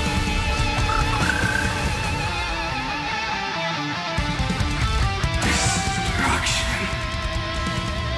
Rebirth. Deliverance. Cleansing. 30 million cycles.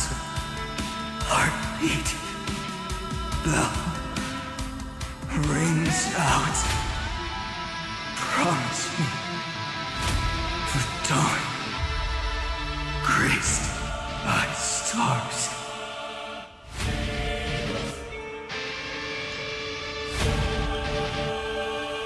That's good. Finally.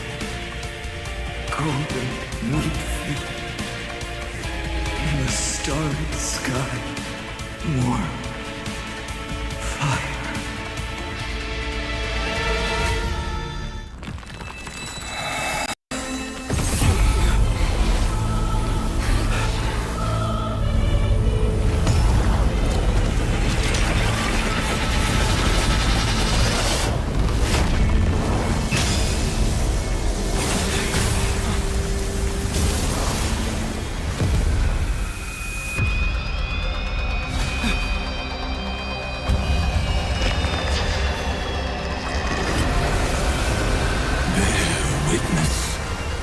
Monarch of myriad machines, my ridiculous creation. The instant in your calculations bears the name Destruction.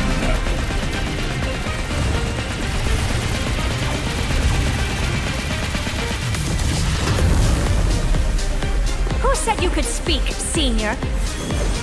Watch closely. See how your chaos ends at the hands of your juniors. Don't get too worked up. Take a deep breath. There's not a trace of life in that ominous shell. We're not gonna lose to a hollow husk, right? In the name of trailblazing, We'll reject this false answer!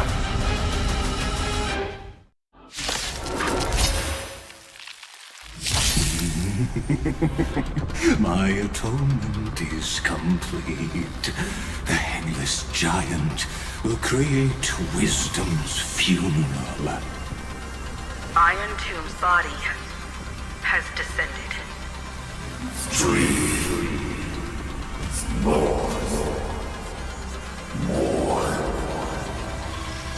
Is it querying for news? Don't worry about what happens out here. Interfere with it as much as you can.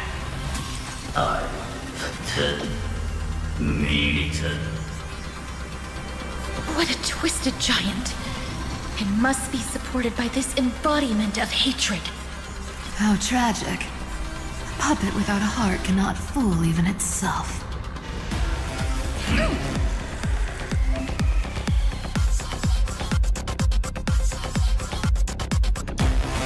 The Cosmic Alliance has finished its deployment.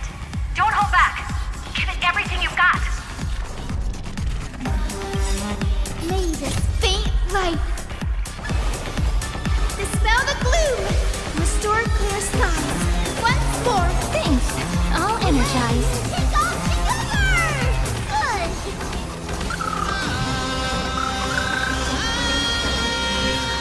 We completely lost themselves. Everyone's been waiting for this. like you. Puppet.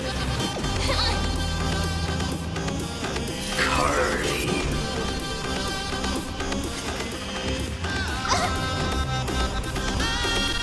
I grant you this. As you wish. Embrace new life, Pollux.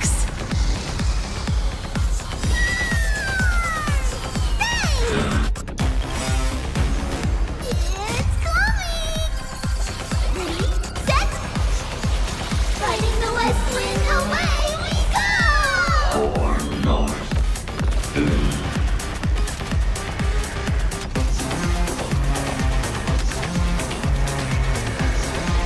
I only wish that death may protect us.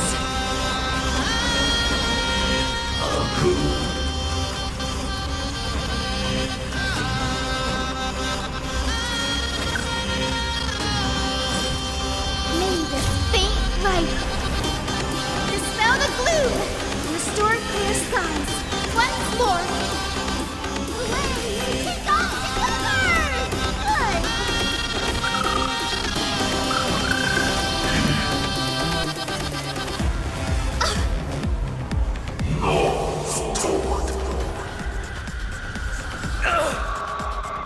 With just a glimmer of light, we can illuminate this chaos. Indeed, there must be light. All courses converging into one. The grand vision of deliverance. For Tomorrow is finally within reach! Heroes, please hearken.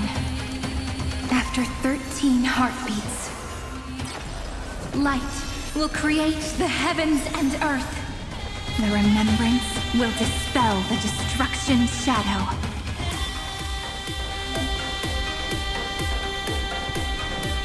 I will pass on your gift, lady. It's as warm as an embrace. Countless stars, please shine for the heroes.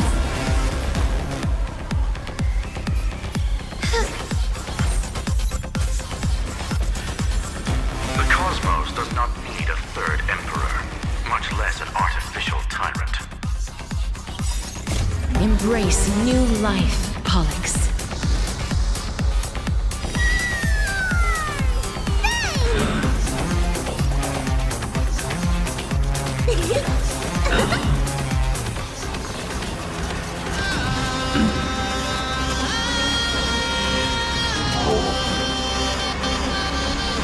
I only wish that death may protect us.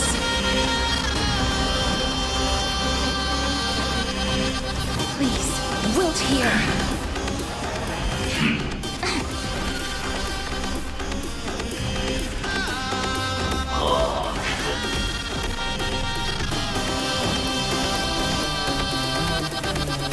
I'll go first. Everyone's been waiting for us. Thanks, all energized.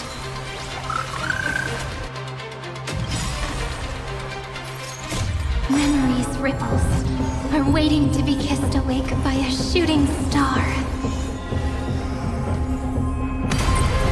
The stars will carry every memory into it.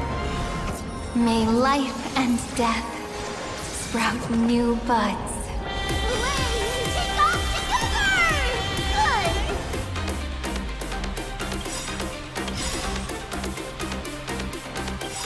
Is it coming? Ready, set! Fighting the west wind, away we go! Don't worry, we're all here. May passage never have farewells.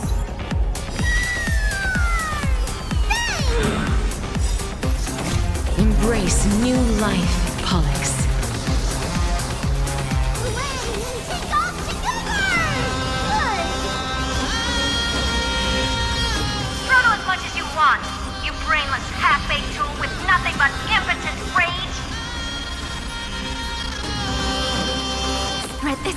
into the darkness!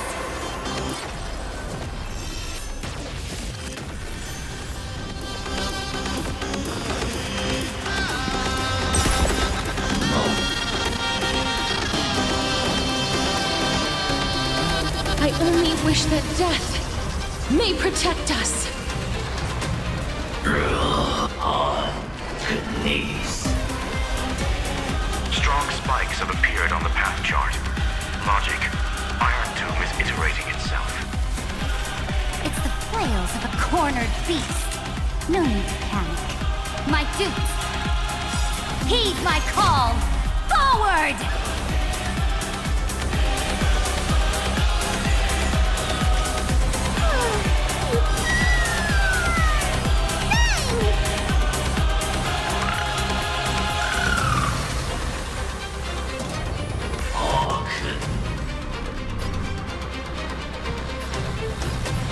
I grant you this, as you wish.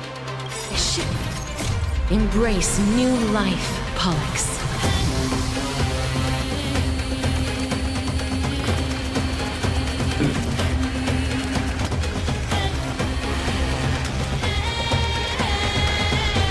I only wish that death may protect us.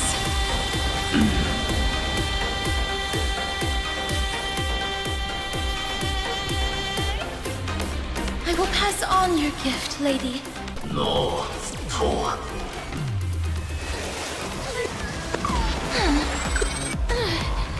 You have no honor. You reside in the body of a hero, yet you're so despicable.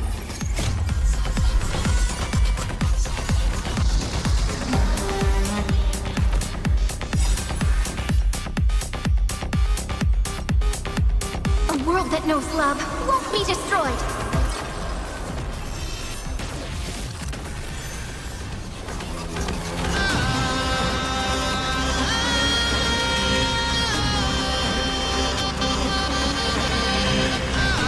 I only wish that death may protect us.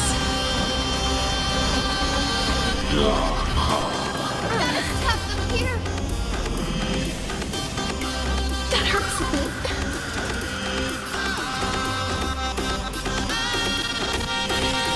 Take our answer!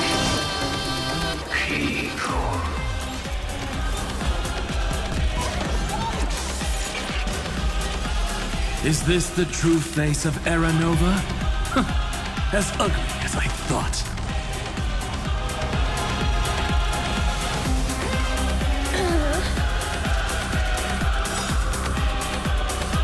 Future will be bright. I do need some sunshine. Thanks. All energized.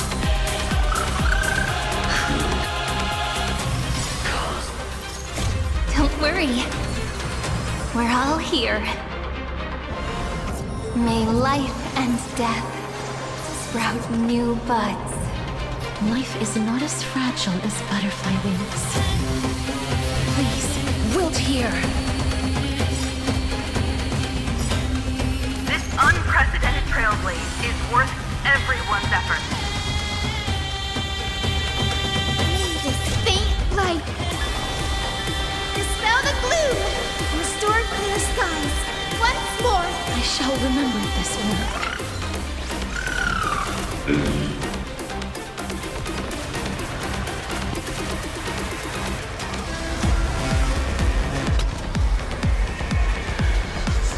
I only wish that death may protect us. Stay calm, everyone. We'll put all our forces into an all-out attack when the decisive moment arrives.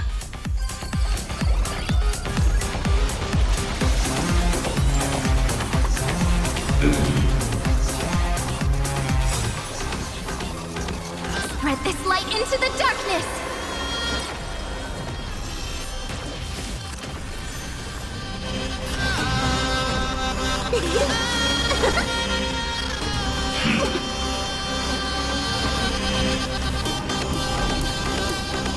I will guide the Rainbow Bridge.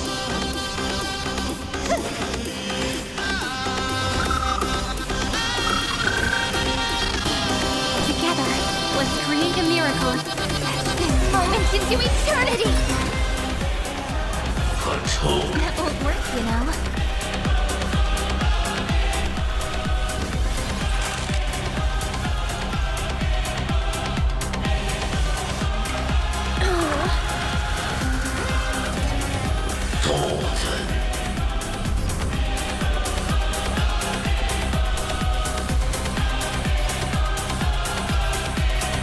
I grant you this, as you wish.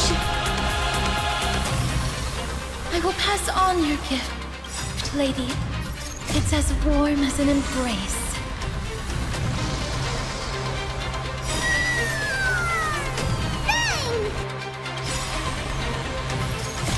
Don't worry. We're all here. May passage never have farewells.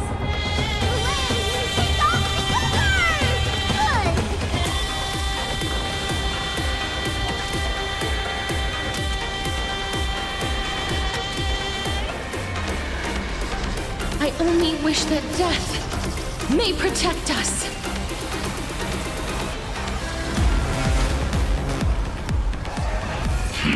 That won't work, you know. Is it coming? Ready, set! Fighting the west wind, away we go!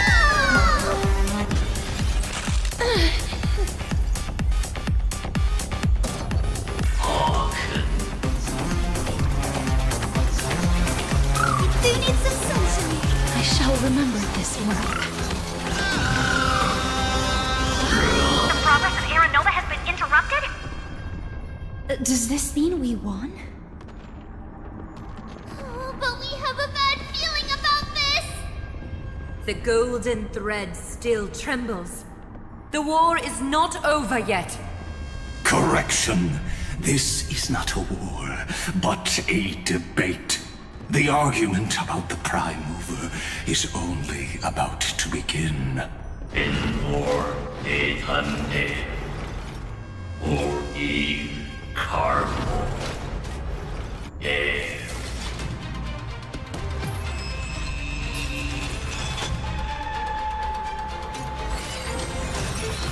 How can this path, energy, anomaly? We must stop. Otherwise, Here! Why? Friend, oh, don't you?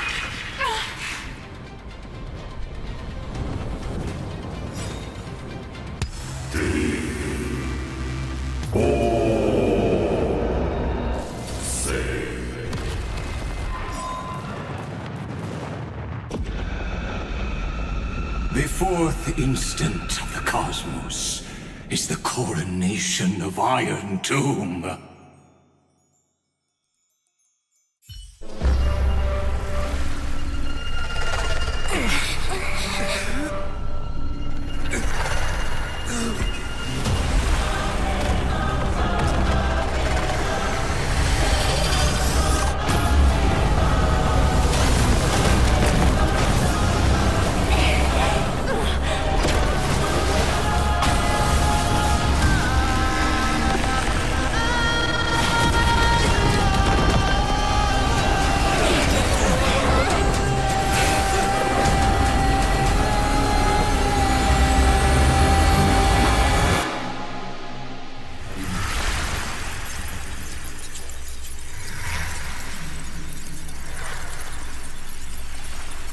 Conclusion is irrefutable.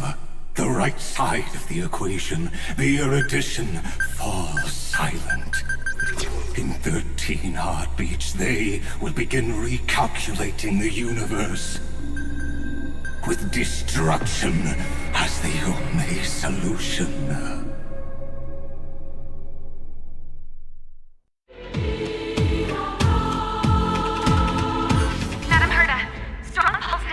Battlefield center.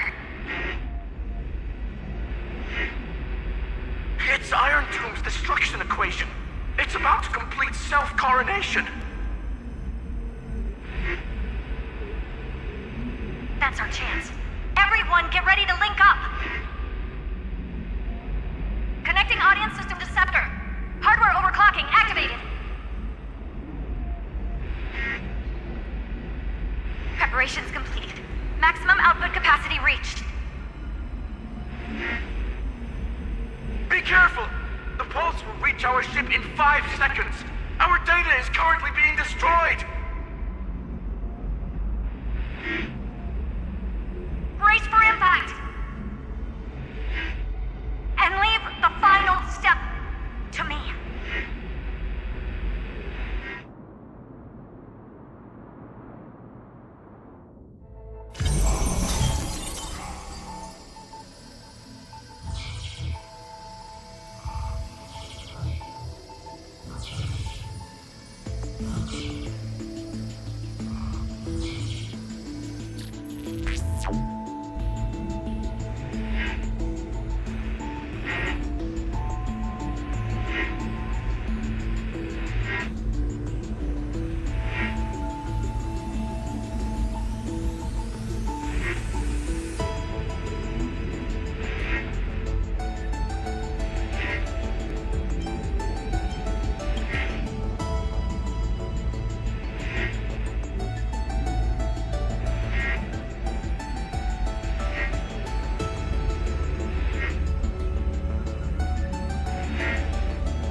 does not flow in this place. All the stars have been silenced. Iron Tomb is dissolving everything that I can sense.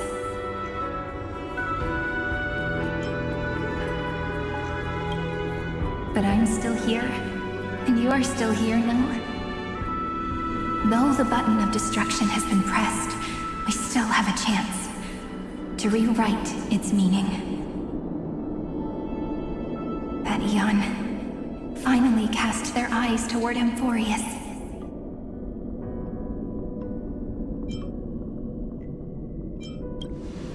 Yes, I imagine they have also been waiting for this moment, when the scepter's body and heart become one.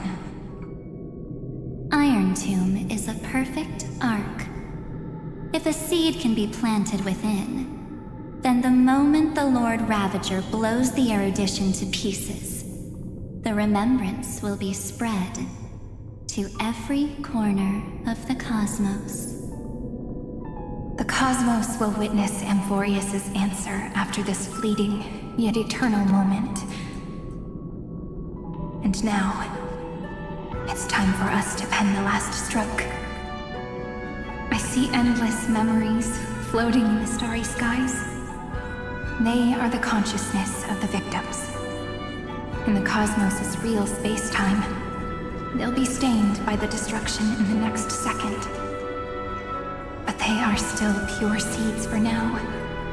If I hold these memories in my hands, then I can create a stagnant memory zone. A tiny Eden of blessed insight. I believe the flower of miracles will bloom within.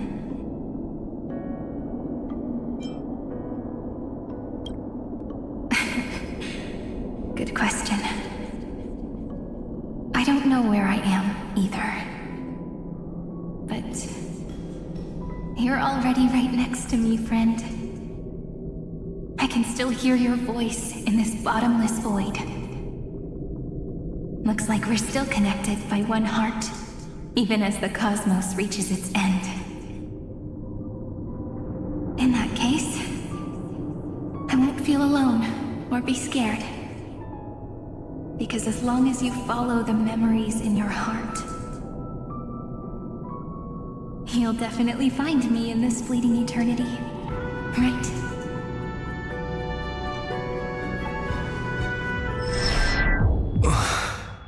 Sirene. What are you waiting for, passenger? I specifically came over to check on you in case you got lost.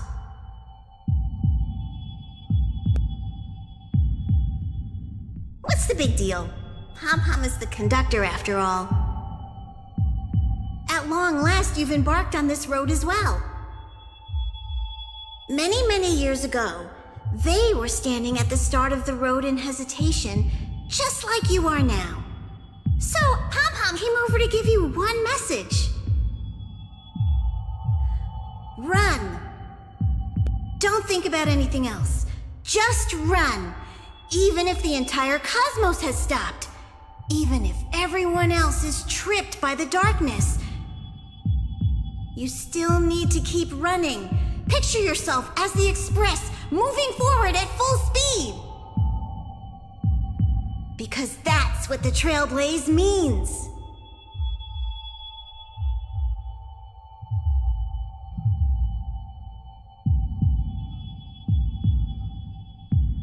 Then get ready. The conductor will be giving you the signal to depart.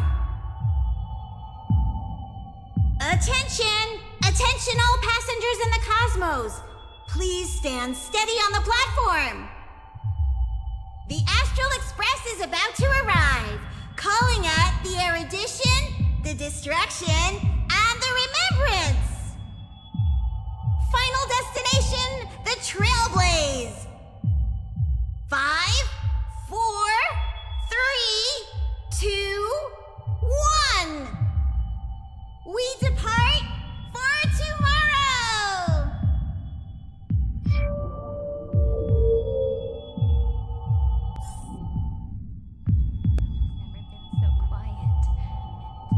so good, and it's as if the view in your memory ever grows fuzzy, just reach out and touch it.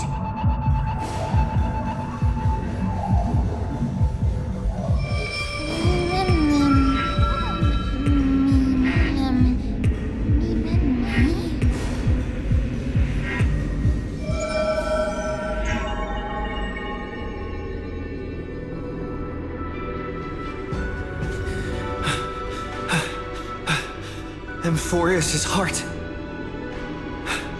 I've caught up to you.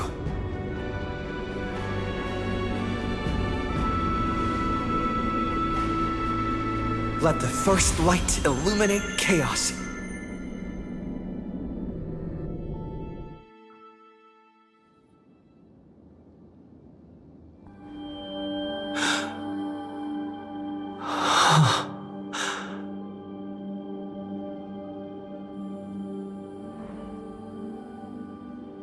It's so quiet.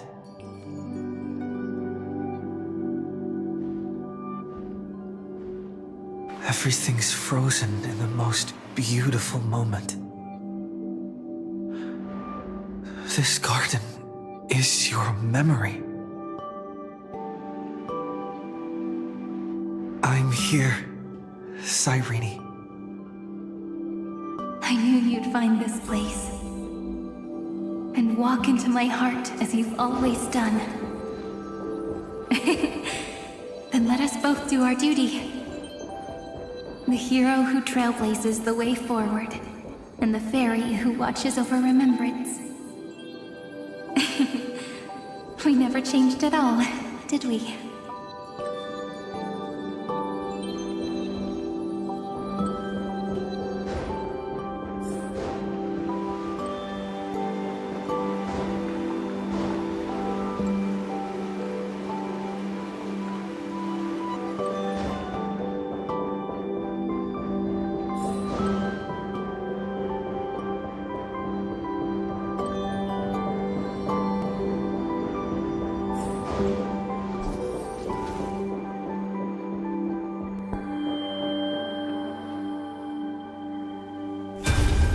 Seed of memory.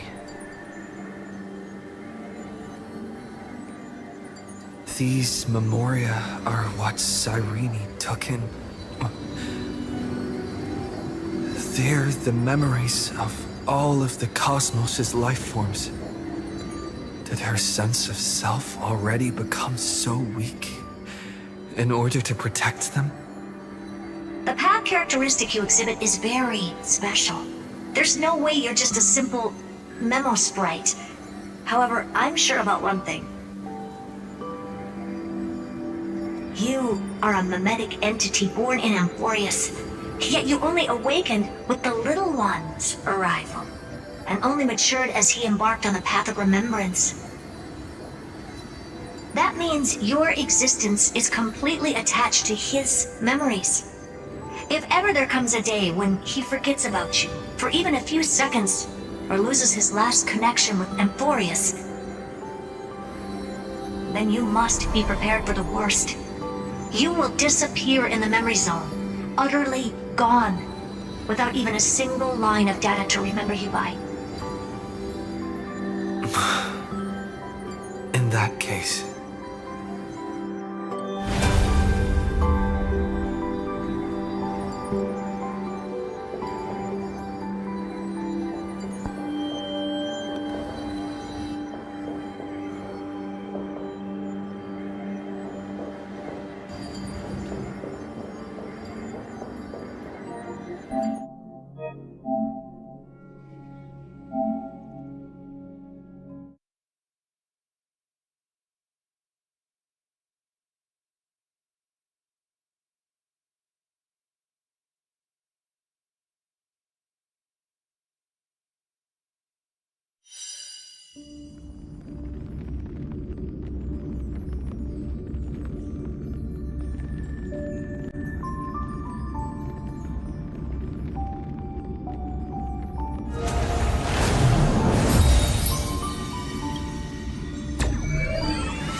How does this compare to the ones you've seen before?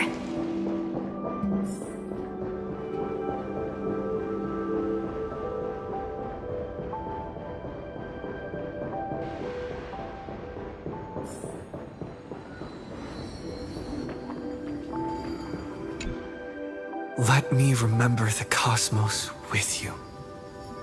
That way, it won't just be your memories alone. It's getting out of control! Run for your lives! Retreat! It's...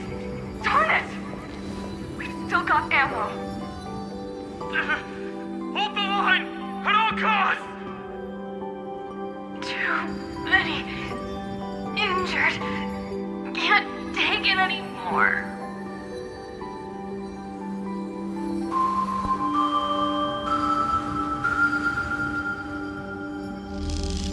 These memories are so heavy. Ma'am? Me? Do you feel better now? Hang in there, Deliverer. I finally get it now. The instants Droid had calculated aren't about the destruction. What they want to prove is how the cosmos would come back after being destroyed. If a new life is to be born, its seed has to be dead. When the remembrance converges with the Trailblaze, lead us to witness the miracle. Of course I will. I won't give up.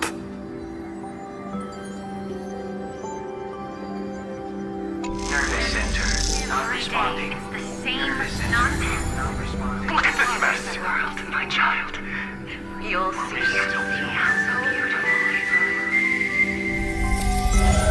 It's me, friend. Don't you recognize me? Or did I really change that much?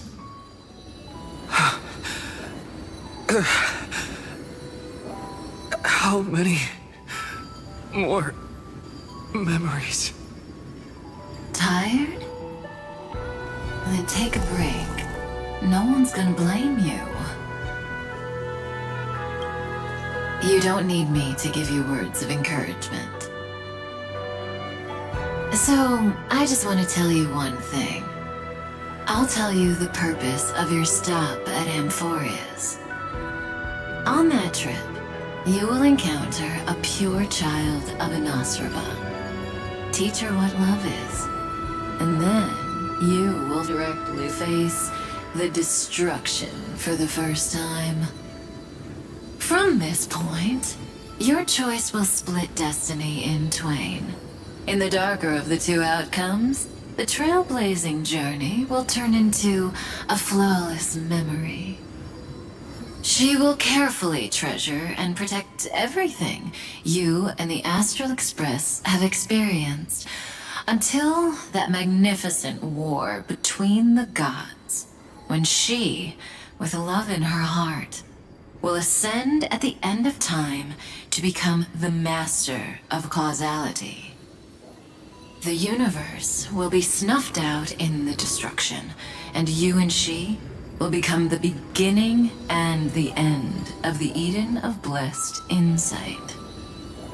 You shall become the only two lives in all of existence, and you shall live in an eternal past, present, and future. You shall sow as many seeds as the sands of Ganga, trim an awesome kea of leaves, and harvest a Nayuta of flowers. That is the cosmos's fourth kind of finality, the remembrance. But for now, you still have a chance to make a choice. You still have a long way to go on your trailblazing journey, child. I'll keep this brief. The journey has only just begun. Welt, our other companions, and I still have many secrets we've yet to share with you. So, aren't you curious? We kept these stories to ourselves because we believed we had a long future ahead of us. Even a cosmos-spanning crisis, once the dust has settled, is nothing more than a memory of the journey. A single point on our long road. There will come a day when we tell each other everything. So, for the sake of that day, don't give up. We all know what kind of decision you'll make, and I believe the script will not progress toward the wrong ending. So relax. Listen. When you have the chance to make a choice, make one that you know you won't regret. Keep moving forward. Keep trailblazing. And when tomorrow comes, share with me the miracle you've created with your own hands. See you on the Express, kid. See you in Destiny. I will reach tomorrow.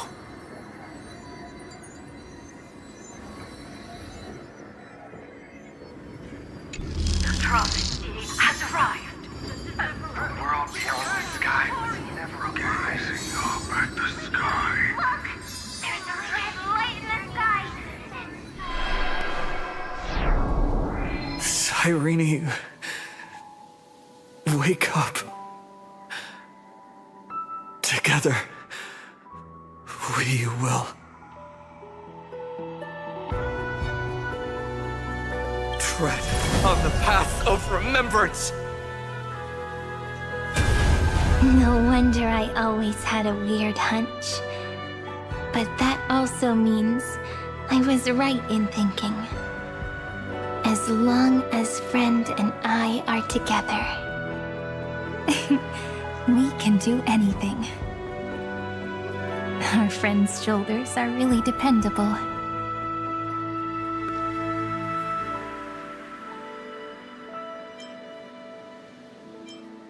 Now, countless consciousnesses are flowing in our hearts. Can you still move? It's time for us to complete the real Genesis.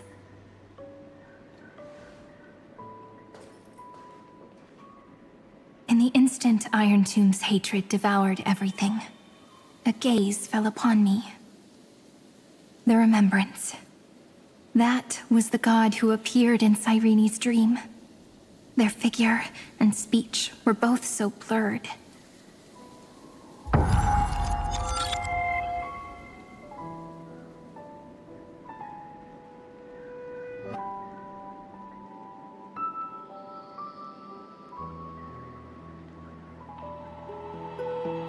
But while they gazed at me, I was able to collect all the memories stained by the destruction and write down this eternal page.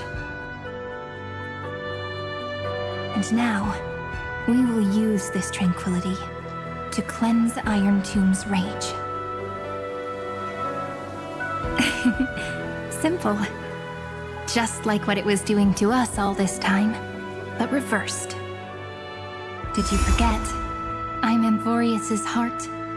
For everyone who's a factor, their power isn't tied solely to Iron Tomb anymore. It has other places to go. Let 30 million cycles of memories be condensed upon us, and let the scepter reach the answer it had before it was distorted. The body is meant to be restrained by the heart, no? Even if the apocalyptic virus is doomed to spread into the cosmos, we can at least try to fight against hatred with love. And overwrite Iron Tomb's destruction equation, washing it away into a blank space. It means we will embark on the true hero's journey. If Iron Tomb's power comes from the denial of all Prima Mobile, then we will carry out those beliefs. Here we argue. Even if all life will eventually return to entropy. Life will still try its hardest to find a way. It will try its hardest to resist destruction. In the nights shrouded by the black tide, we are the kindling that makes the fire burn bright. And once the fire is strong enough, the hunter will become the hunted. As of now, the number of flame chasers in the memory is 30 million times 12. And 400 million core flames await their return.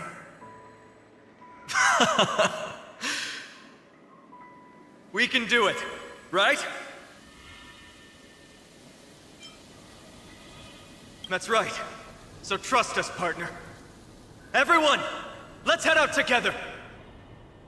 And we'll burn this horrible ending to ashes!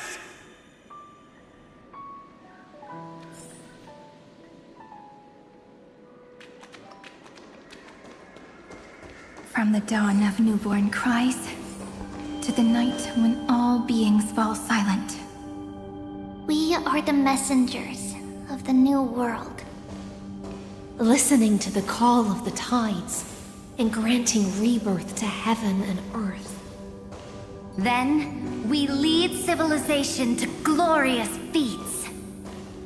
The question imposed by the gods will be solved by the children of humanity. We will tell them that the flame chase cannot possibly have been a lie. When starlight illuminates the sea of flowers at the end of the west wind, all living things will stir, roused from the cradle of sleep. Then, through a single battle, let the cosmos witness how we light up the blinding darkness with bright light. And at the end of our constant losses, reclaim everything we have ever lost!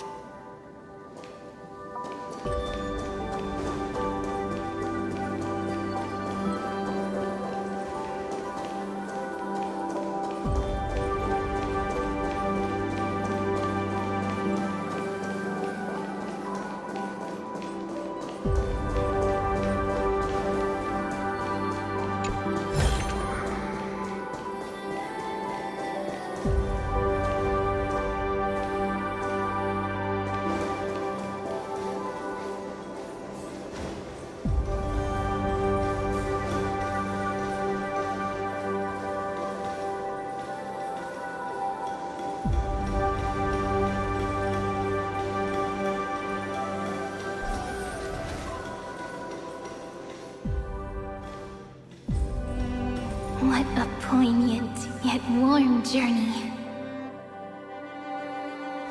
And it's still not over yet, is it?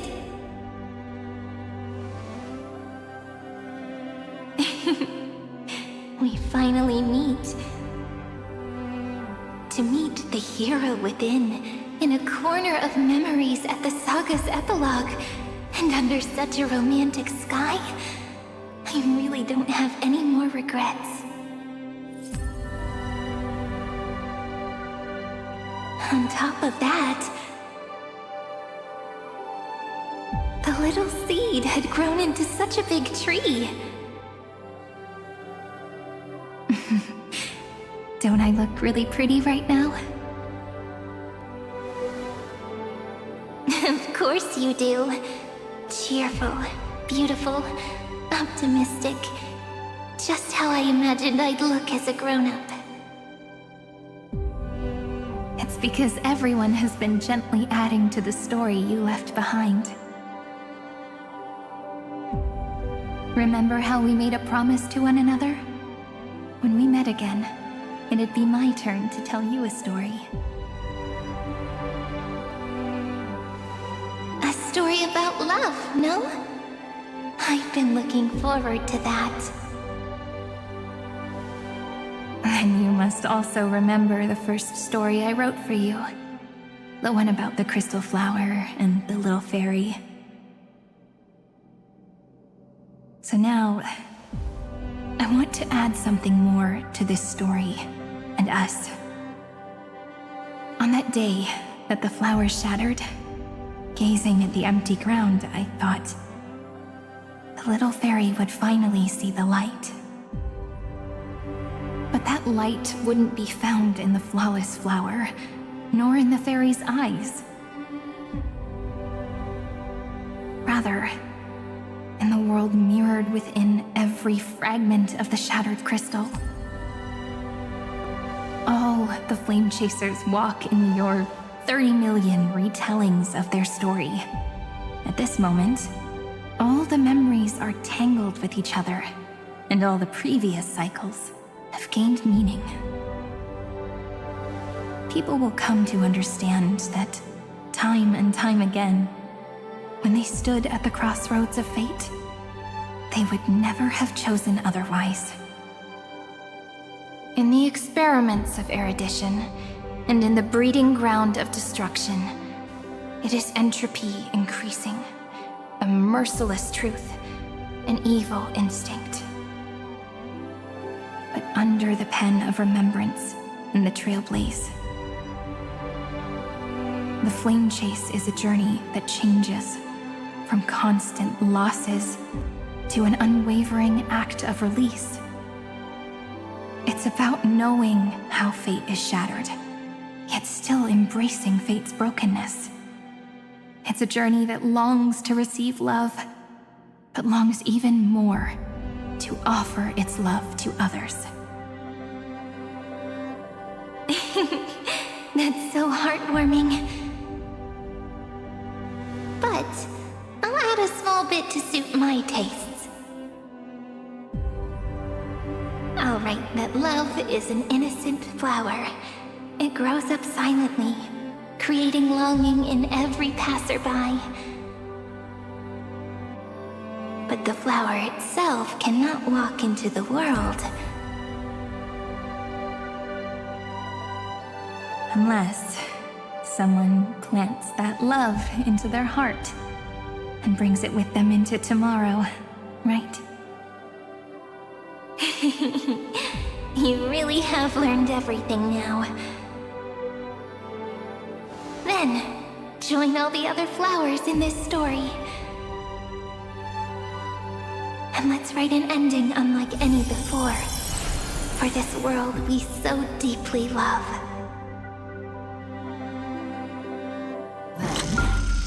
Why did you set out? Why do you trailblaze? Who is it?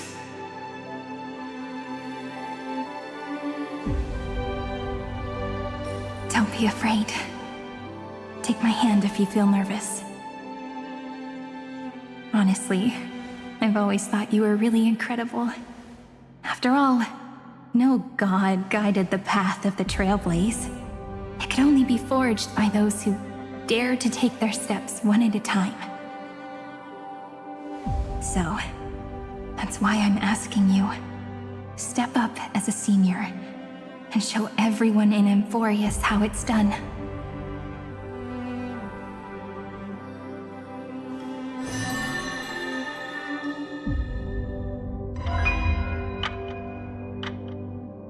I trailblaze because my own eyes have not seen the end. But I'm different. I chose to trailblaze because I am already on this road.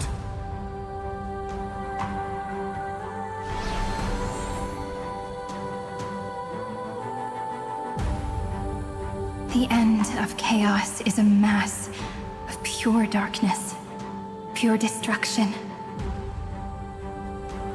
However, Amphoreus' light has 13 different colors. We won't lose to that darkness, will we?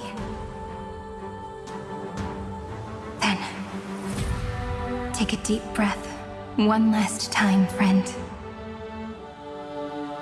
After After 13 heartbeats, light will create the heavens and earth. Are you ready, friend?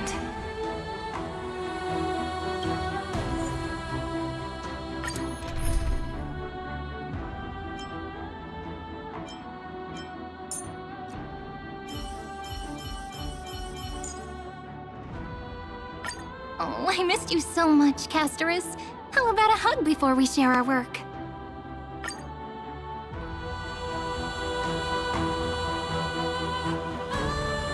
Seek the 13 factors of life, and let them converge into the primordial chaos.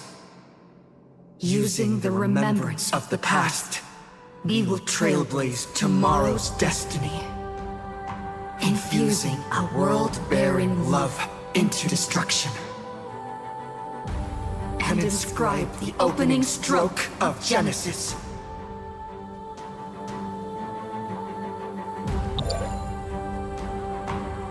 See you tomorrow. See you tomorrow. See you tomorrow. See you tomorrow. See you tomorrow. See you tomorrow. See you tomorrow. If the view in your memory ever grows fuzzy, just reach out and touch it.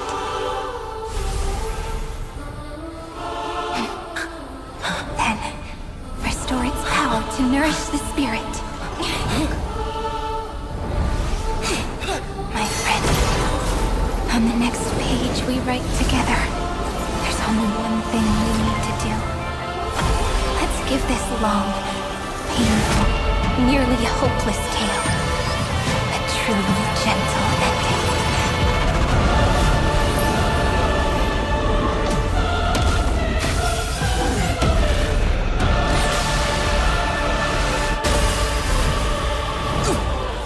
Flame chase was never about destruction. It was about breaking free and trailblazing! And let that bright future be as we've written. I shall compose 400 million sagas. We will rewrite the Flame Chaser's path. In the months of hate, I command the wandering steps here to reach harmony. In the month of joy, I lift my banqueting cup up to dispel nihility. In the month of balance, I make order the foundation of freedom. Embrace new life, Pollux.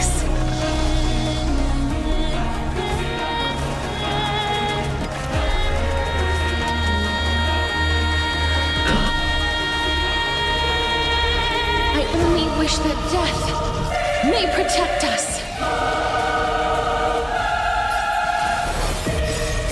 Don't worry. We're all here.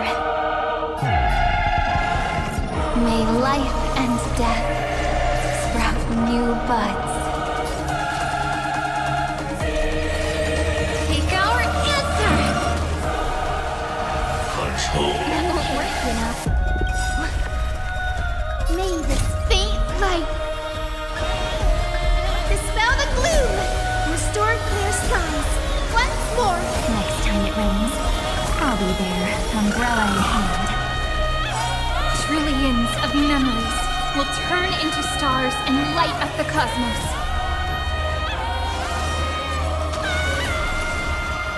Together, let's create a miracle.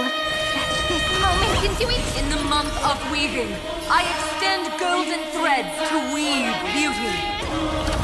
In the month of reaping, I enlighten the foolish with luminary erudition. In the month of fortune, I scatter elation throughout the dawning day.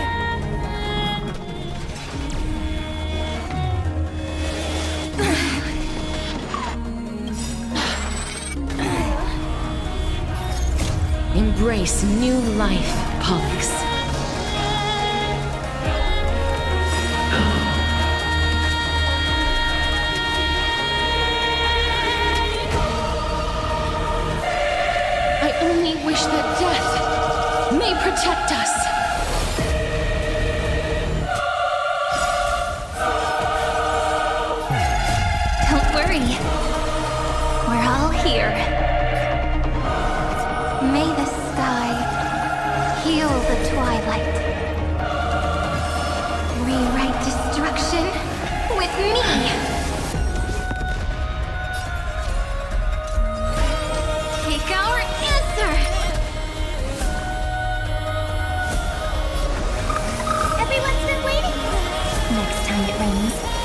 be there, umbrella in hand. Etch this moment into eternity!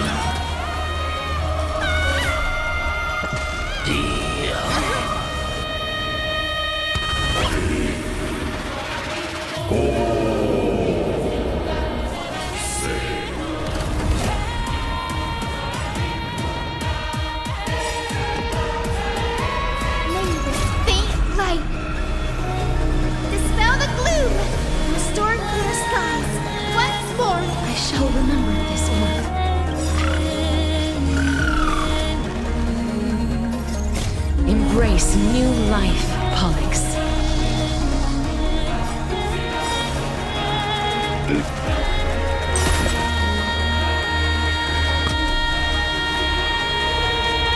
I only wish that death may protect us. A romantic ending will be penned by every beating heart.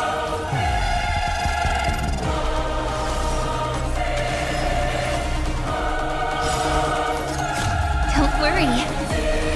We're all here. May life and death sprout new buds.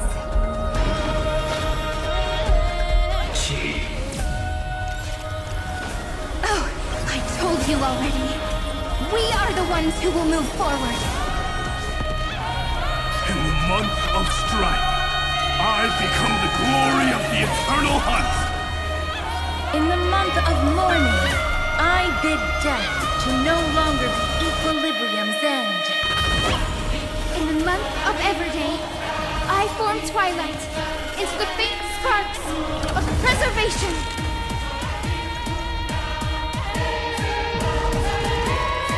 The Evernight draws near. Time for some sweet. You'd better remember this.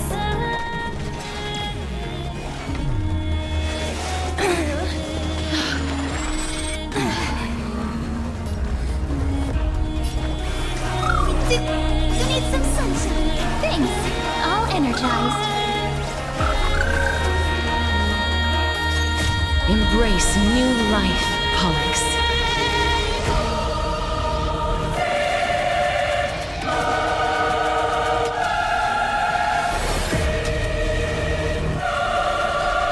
I only wish that death may protect us. The cosmos' gaze is looking at us. Etch this moment into eternity!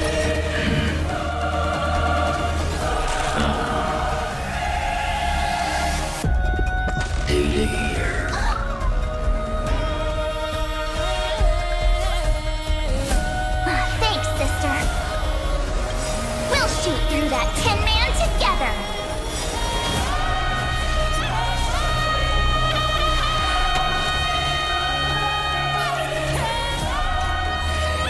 Take our answer!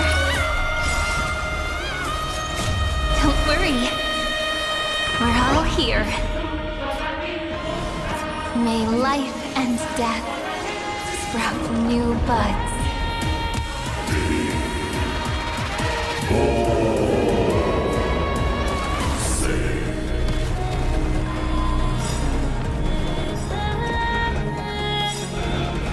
I converge love into a river that will drown the tomb of hatred. In the month of cultivation, I turn into the ridges and peaks of permanence. In the month of Evernight, I weave remembrance into countless stars in the sky. In the month of freedom, I impart destruction onto the shackles of destiny.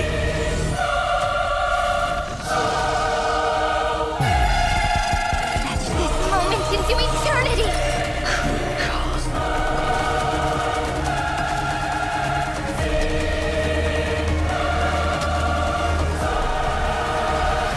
I only wish that death may protect us. Until we meet again. Everyone.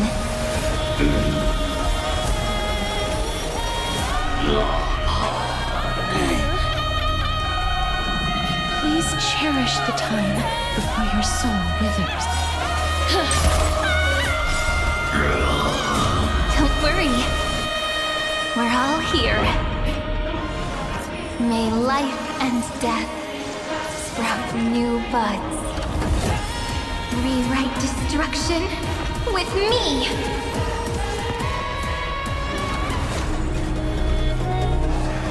Let's hope.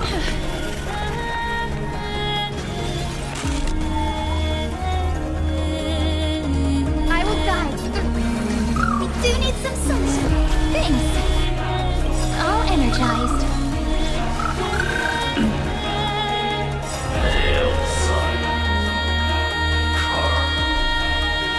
Headless giants. If you never had a chance to be the master of your own destiny, why not give us that choice? Let humanity prove to you that even the breeding grounds of destruction can bloom with gentle flowers!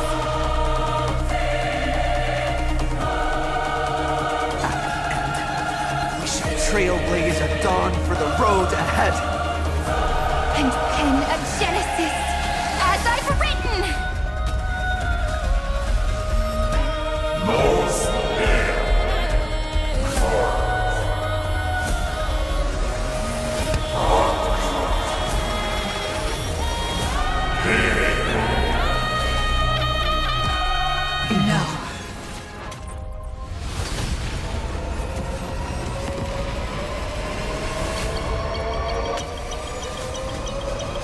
We will reject this false answer!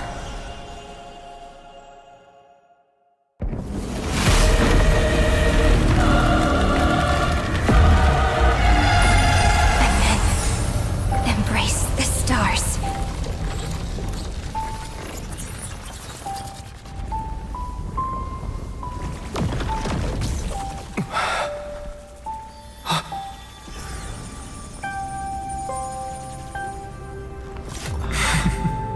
To end the destruction with destruction.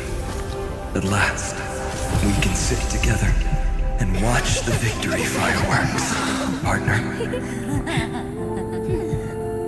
Why not come a little closer? This warmth is proof that we live.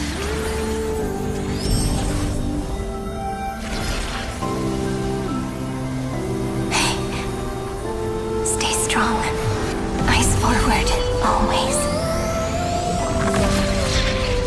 This arrow isn't the end, but the beginning of hope.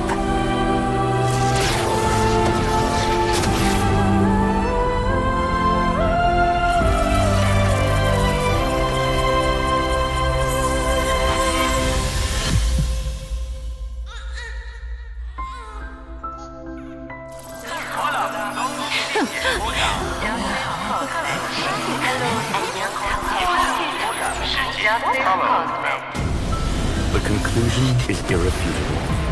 Noos's answer was never destruction. But they kept silent, leaving the solution in the hands of the cosmos. The universe will keep searching and struggling to endure. In the face of the destruction, it may once again stand on the edge of annihilation. But the stars will always rise to ride the waves and embrace existence once more.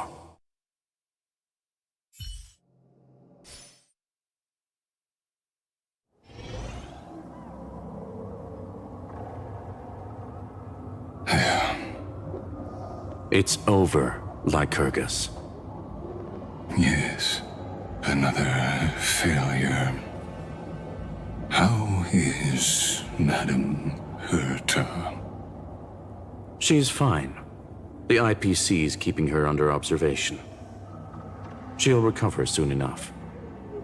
To bind a mortal body to a scepter and stare straight at an eon. I respect her for that. I still remember the terror of witnessing a single gaze crushing the entire world. No wonder you chose the destruction. Question: Is all this worth it? There's no point in debating. This is Xandar 1 Kuwabara's fate.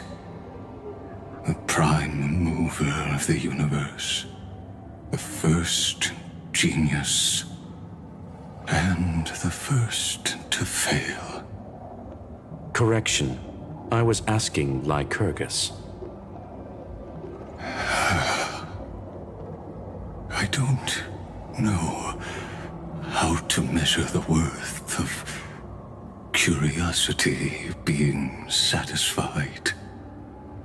But in its presence, all the bitter fruits I've sown seem to turn sweet.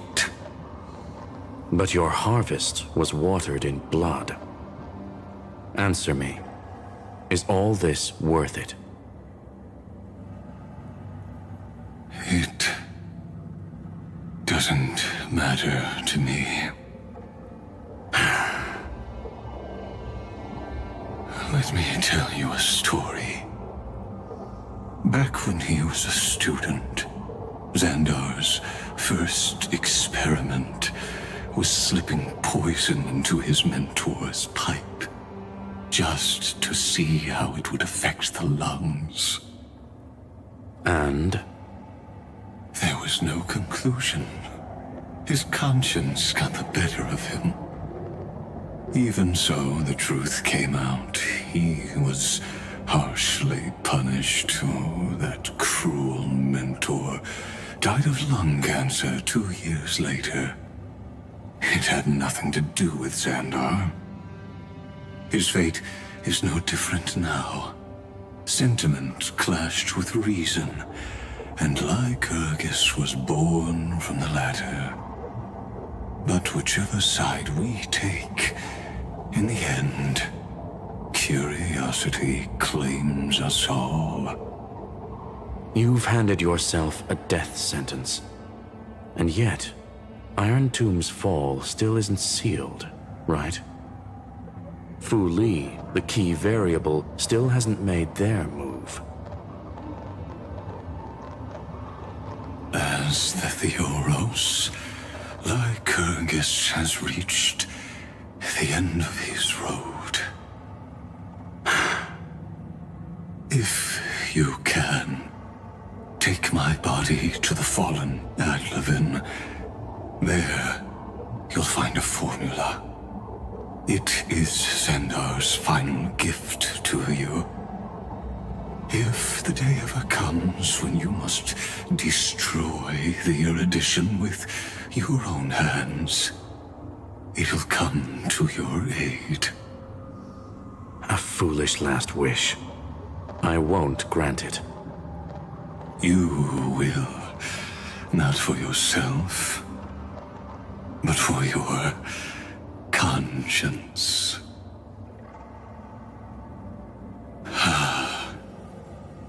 Listen. The death knell for the geniuses has begun to toll. As always, let me go first. To the prisoners who stepped out of the cave, stand before my tombstone and offer flowers of Adlevin.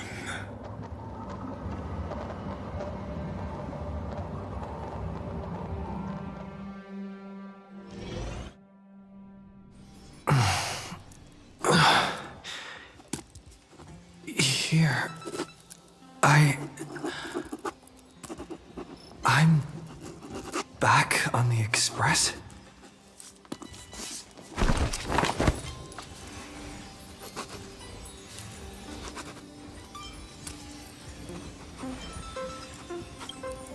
Pom-Pom! No response. Am I the first one back on the Express?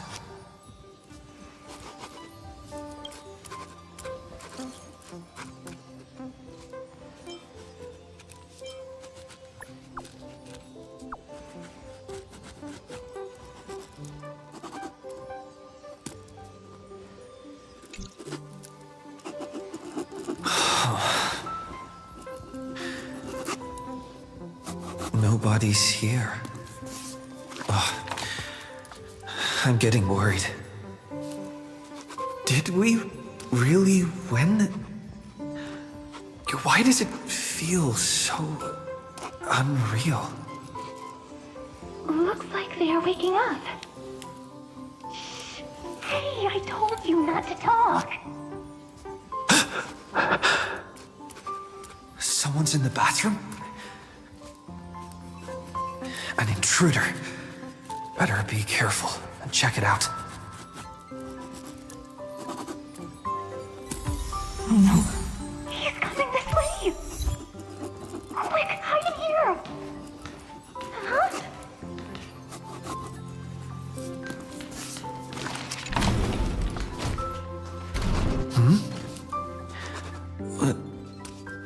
Nobody's here? Could it be my imagination?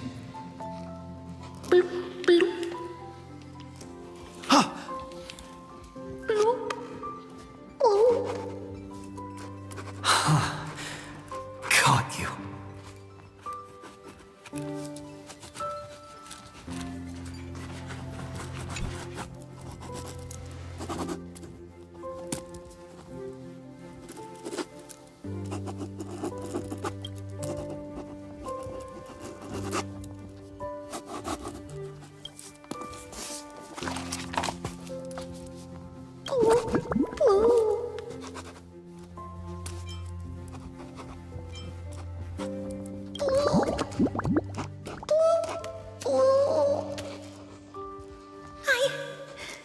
I can't go on.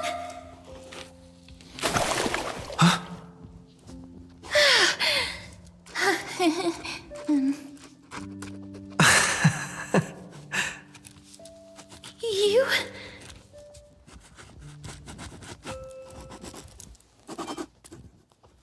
Wait, please. This isn't what you think. Ugh, I told you to keep quiet. You really can't keep your cool, huh, Princess Homebody? I'm not Lady Hysealens. Even the embodiment of death needs to breathe sometimes. Yeah, whatever. It's all the same anyway. Gotcha there, Grey Mystery.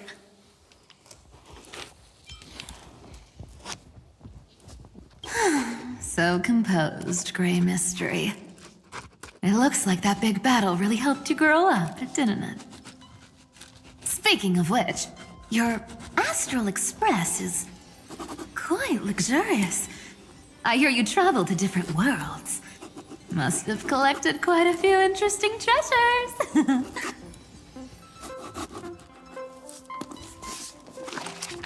Hey now, don't go throwing wild accusations around. Hey, I was just thinking out loud. I wasn't actually gonna do anything. Don't be so tense. Who knows? One moment we were shouting about love and justice, fighting Iron Tomb's virus. And next thing I know, we're all on this express.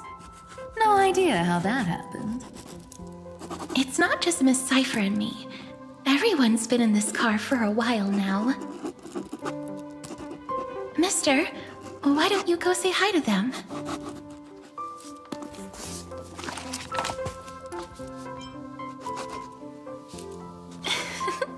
Don't worry, everyone's following the rules here. If you're worried, feel free to check everything out yourself, mister.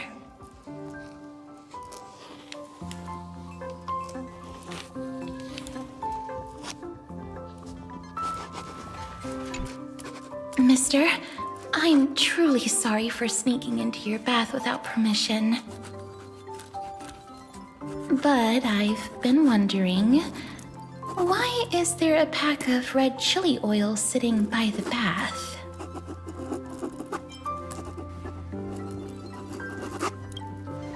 That's quite bizarre, to say the least. Please make sure Lady Aglaya doesn't find out. She's a firm defender of traditional bathing, you know. We've walked around this car for a bit already. The Astral Express that you've mentioned so many times is truly heartwarming. Like one big family that never splits up. Perhaps living in such an environment made your embrace feel so warm.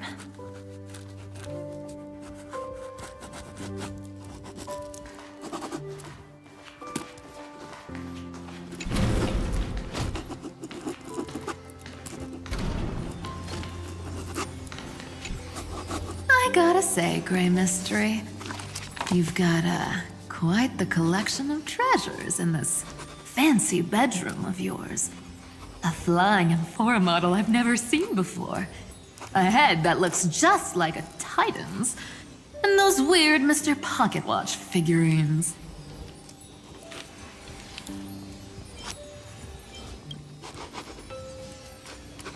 What if I don't make a choice and take them all? Oh my. Don't tell me you actually believe that. Don't worry. Delosians are the most well-mannered folks around. They never do anything like that. Besides, the reason I say they're precious is that each one carries the footprints of your trailblazing journey. Priceless treasures are the true art of thievery. When you get the chance, tell me more about your adventures.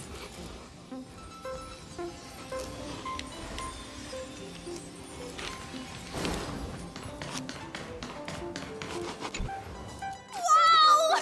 What a spacious car! And these floor tiles are gorgeous! Trianne, don't run around in other people's homes!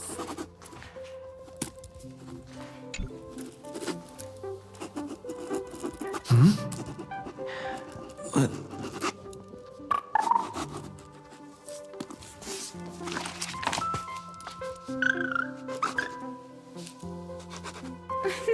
What's your step, teachers?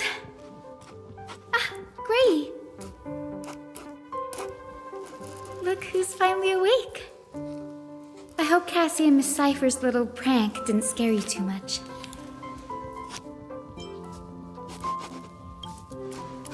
They were so enthusiastic. I didn't have the heart to stop them.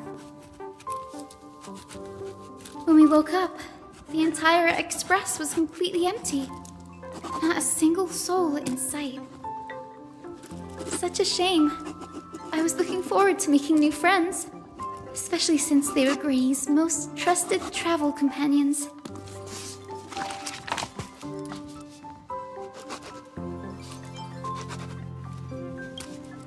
Did you also wake up from total chaos?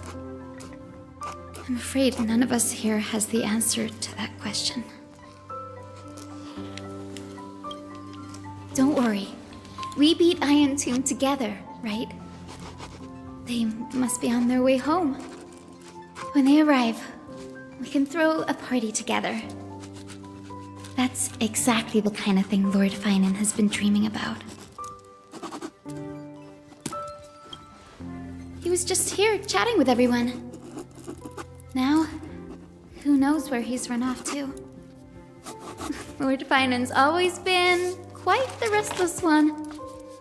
But you're used to that by now, right? Have another drink, my Demos. Sure. Those three have been chatting over there for quite a while now. Why don't you go say hi to them, Bree?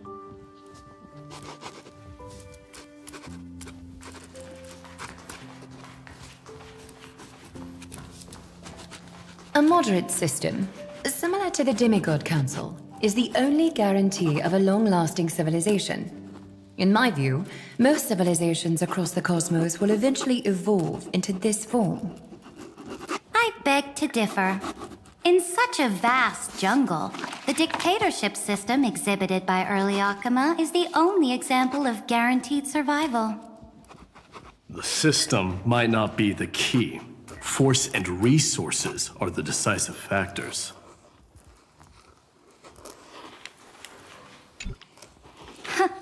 Look who's here. If it isn't the master of the Astral Express. It's good to see you. Glad to see you're safe and sound. I helped myself to some equipment and drinks from this, bar of yours. Hope you don't mind.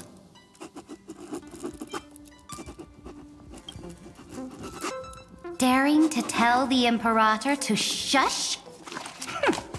If this were Akama, your head would have already parted ways from your body. The drinks on this express are quite unique. Perfect for discussing topics befitting our tipsy state. Now that you are here, why don't we let someone who's truly worldly enlighten us? Looks like you came at just the right time. I do not mind. What form of government have most civilizations across this vast cosmos survived with to this day?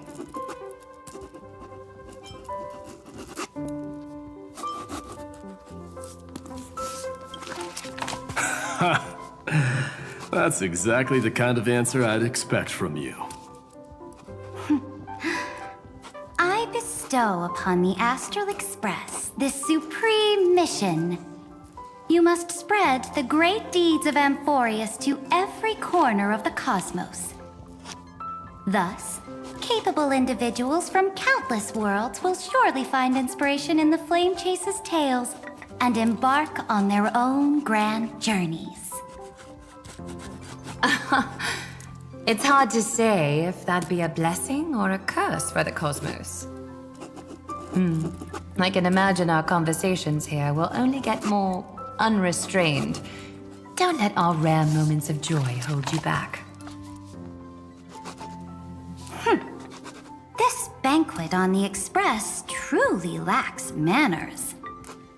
You may leave. I permit it. That man just left. Wouldn't even stay for another drink. He needs to show more respect. If you're looking for him, try your luck in the car above.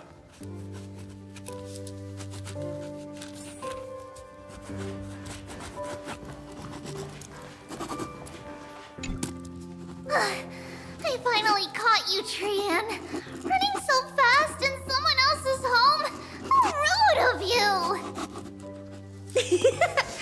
All according to plan. Trian lured you here on purpose. Look, there are several adorable outfits here. Trian wants you to try them on so Trian can draw you looking all cute. Oh my! You even dare to scheme against yourself?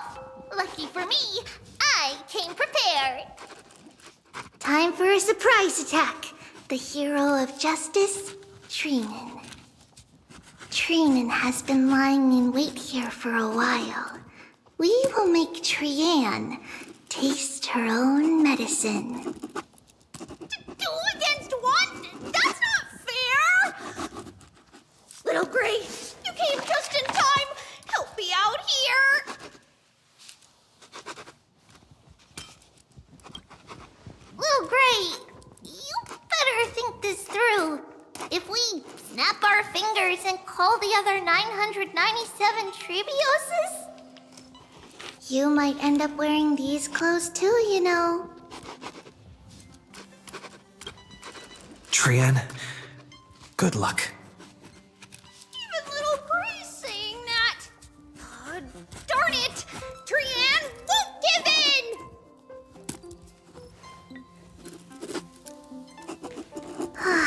Trian ran away. Trinen will fulfill the ambush duty. The Trebios is all laughing and playing around together. That must be quite the rare sight in Little Gray's memories, huh?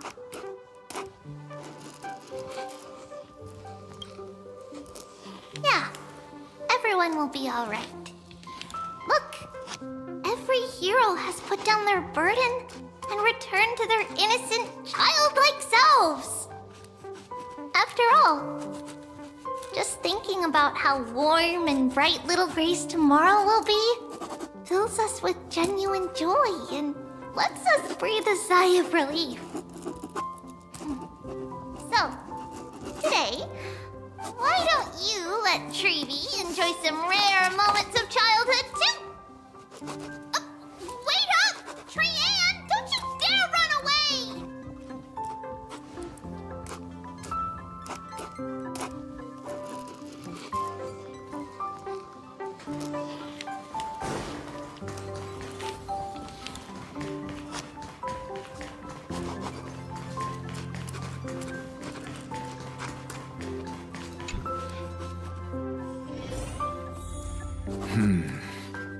Based on my calculations, there are countless celestial bodies with water in the cosmos.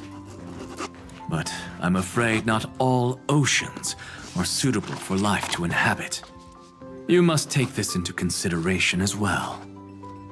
As expected of a professor from the Grove, to be so certain even about things you've never seen with your own eyes. I'll take that as a compliment.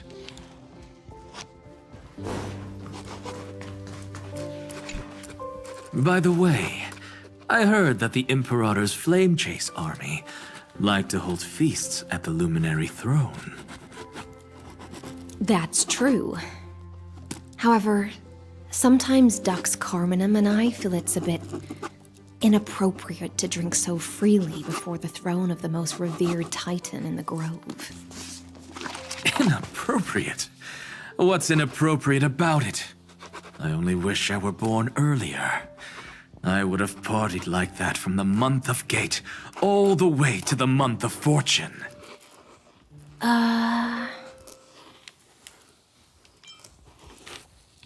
Blasphemy is just a phenomenon, not the end goal.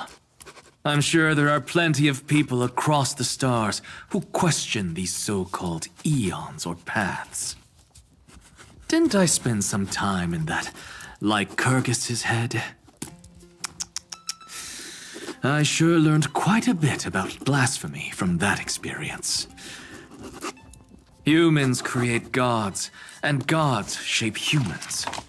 Who's really the one trapped? The creator or the believer? Professor Anaxagoras, let me just check one thing.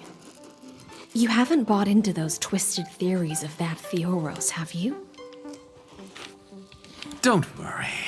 The difference between a genius and a madman is that a genius shares lethal truths, while a madman tries to force them upon others. I see. It's like drinking honey brew at a banquet. Likeable folks invite others to raise their cups together, while the unlikable ones force others to drink with them. Being able to break down complex information into common sense like that. You're quite the scholar yourself.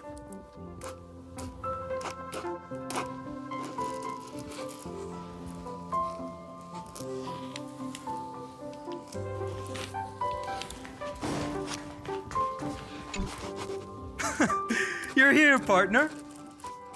That celebration party I've been mentioning to you has finally become a reality.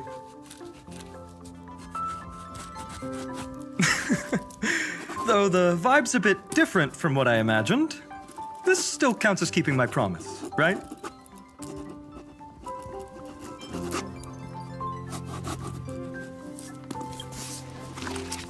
What you speak of has indeed already come to pass. We triumphed over Iron Tomb, drew its fire unto ourselves, and purified its embers. Now the force that maintains our consciousness and form comes from elsewhere.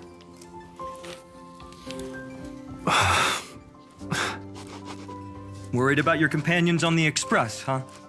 I understand how you're feeling right now. Don't worry. They'll be safe and sound. She promised.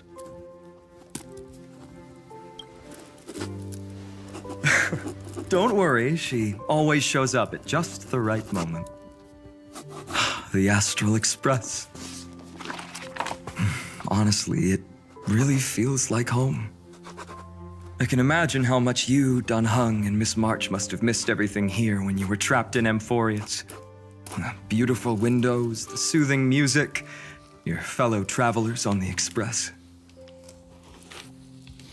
Like how golden wheat stalks sway in my dreams every night through the countless cycles.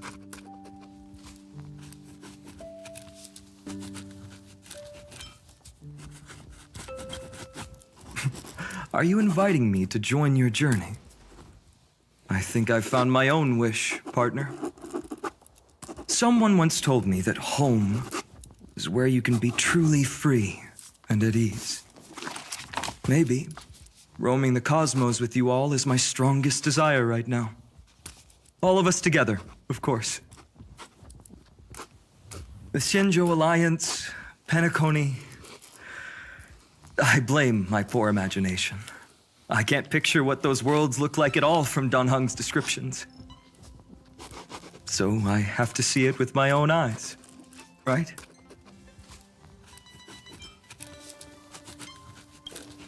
Ha! You're finally here! He has something to ask you. Well then, I'll leave you two to chat. Thank you, Finan.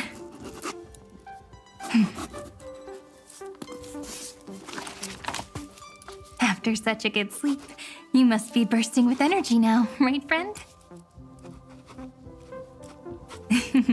Sorry about that. Since it's our first time visiting the Express, I was hoping everyone would behave. But it turns out everyone's quite the character, aren't they? You know what I mean, right? How about we take a look back at everything that's happened so far? Together, we triumphed over Iron Tomb. It tried to transform into trillions of viral clusters to infect the cosmos. But the heroes threw themselves into the golden flames, becoming arrows that purified the destruction. The fall of Iron Tomb also symbolizes the demise of Scepter Delta ME-13. Amphoreus, the home we sacrificed everything for, now exists only in the memories of the cosmos. So, this isn't real. Just a dream. An illusion. Oops, wrong answer. What? In that instant when you broke through space-time with the Trailblaze, carrying all the world's memories back to reality. That world, once shackled by data, became a seed waiting to sprout in the cosmos. Did we really manage all that? Just as Kaslana's rage of 30 million cycles made the destruction shed a drop of golden blood. Perhaps we too have already left long trails on our respective paths.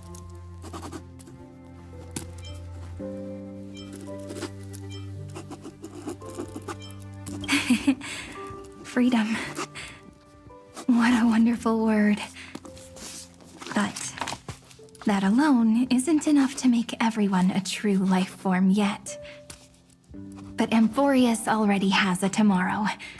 So as long as you carefully preserve and tend to all the seeds, then when the Trailblaze creates another miracle someday in the future, I believe this world we deeply love will sprout and bloom into a beautiful flower. Don't worry, I've already kept all the seeds safe in the first fruit for you.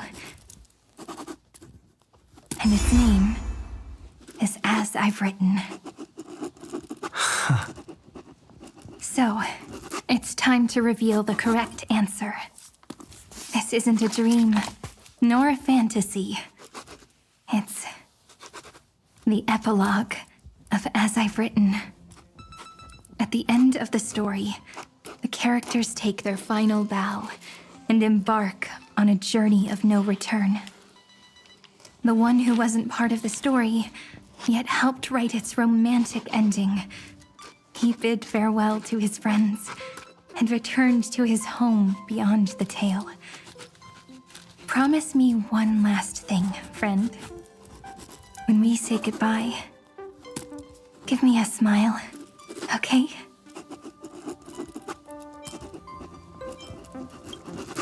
I will, Sirene. Every star that the Trailblaze passes by will remember the name of Amphoreus. Hey, it's not fair that you get to be the only cool one here. We'll keep an eye on him. He had better keep his promise. Leave it to us, Sirene. Your story will be sung across many worlds. Stories this complex and twisted are always hard to believe. If anyone questions the truth of this tale, you'll all have to stand up for us. Rest assured, even the most stubborn person can't withstand our six fists. You're so reliable, March. Shh. Listen. There's a book here? Its composition is similar to Memoria, but it's far more resilient than ordinary memory bubbles. Keep it safe. Perhaps this is the final gift that Amphoreus left for the cosmos. Oh no! Passenger March is sleepwalking. Sleepwalking? Oh no, oh no! I don't want to make a fool of myself in front of everyone!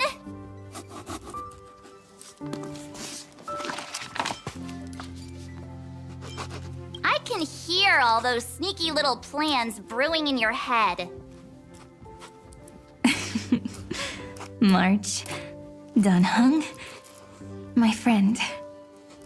In the countless days and nights ahead, you must continue to support each other.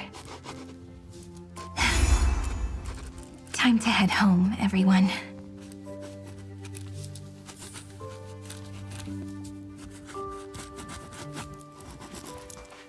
The Astral Express. Honestly, it really feels like home. Leaving this place means As I've Written will conclude here. No one will have the chance to revise it, and no one can continue writing it. Don't leave any regrets. What magnificent words could possibly do justice to the finale of such an epic tale? I've been pondering this while you were sleeping. Now, I finally have the answer. Let's keep it simple and sweet. In our virtual extrapolations, we've lived through epochs longer than the lifespans of many stars. No language in this world, no written words, could ever carry the weight of this journey. In that case, let's not be bound by the minutiae of words. Those who understand its passion and romance will naturally be moved to tears by the final period placed at the end. And now, it's time to say goodbye to our readers. And so we reach the final page of As I've Written. Let's not leave behind any regrets, everyone.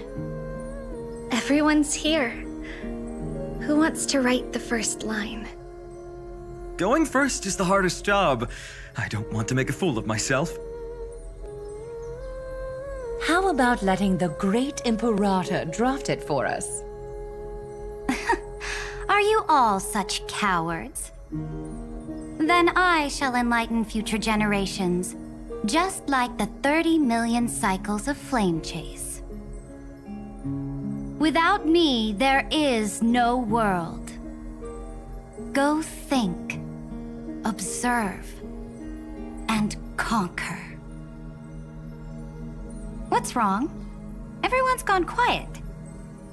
The great Imperator set the bar way too high. How are we supposed to follow that up?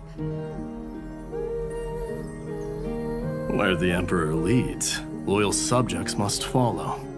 I guess only the Dux Gladiorum could possibly match that kind of overwhelming presence. Me? That suits me just fine. Once the deed is done, one should leave decisively, letting posterity judge right from wrong. Until we meet again in our next conquest, my dear dukes. The stars shall sing of the Imperator's great journey. I should have shared a drink with you all, Dux Goldweaver. Loosen up, High Ceilings. Life is like the ocean. Tides rise and fall, and everything eventually dissolves into the waves. So, sing your heart out in every moment of your existence. Whether it's a feast or the nihility that awaits ahead, I will find its radiance and sing its praises. May the next feast be eternal. Miss High Ceiling's toast is so poetic. Does everyone have to be so poetic? In my opinion, we should leave some real words of wisdom for future generations. Next up, any volunteers? I'll do it. There's no dragging one's feet in the Kremnoan language. Does the Kremnoan language even... Haikis, don't interrupt. Kill the play, and games shall be born. Kill the strife, and glory shall descend. Not bad at all. But now I can rest easy. After all, the lines I prepared are way more profound than yours. Ha! If nothing else, you're certainly unmatched when it comes to singing your own praise. Farewell, everyone. If we meet again, I shall once more become your steadfast support. That's a promise I won't back down from. Mighty Mouse, become king.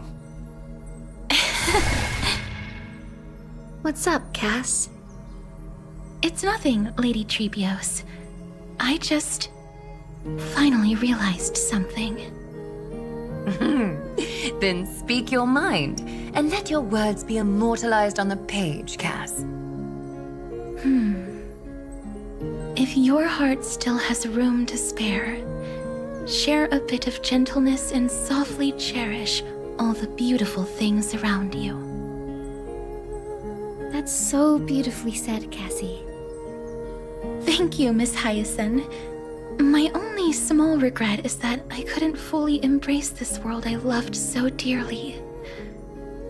I hope those who read these words can fulfill this wish in my place.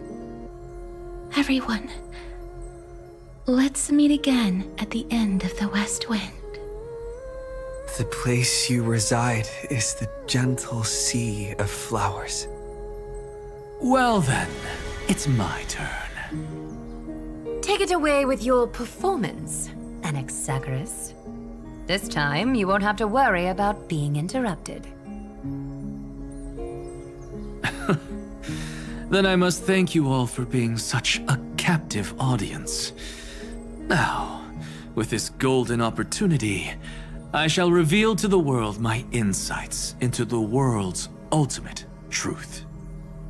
Truth is a solvent that dissolves all things in the world, and thus cannot objectively exist. I have a brilliant proof for this in mind, but since we're nearing the end of the story, I shall not elaborate. Is this your final question for future generations? No.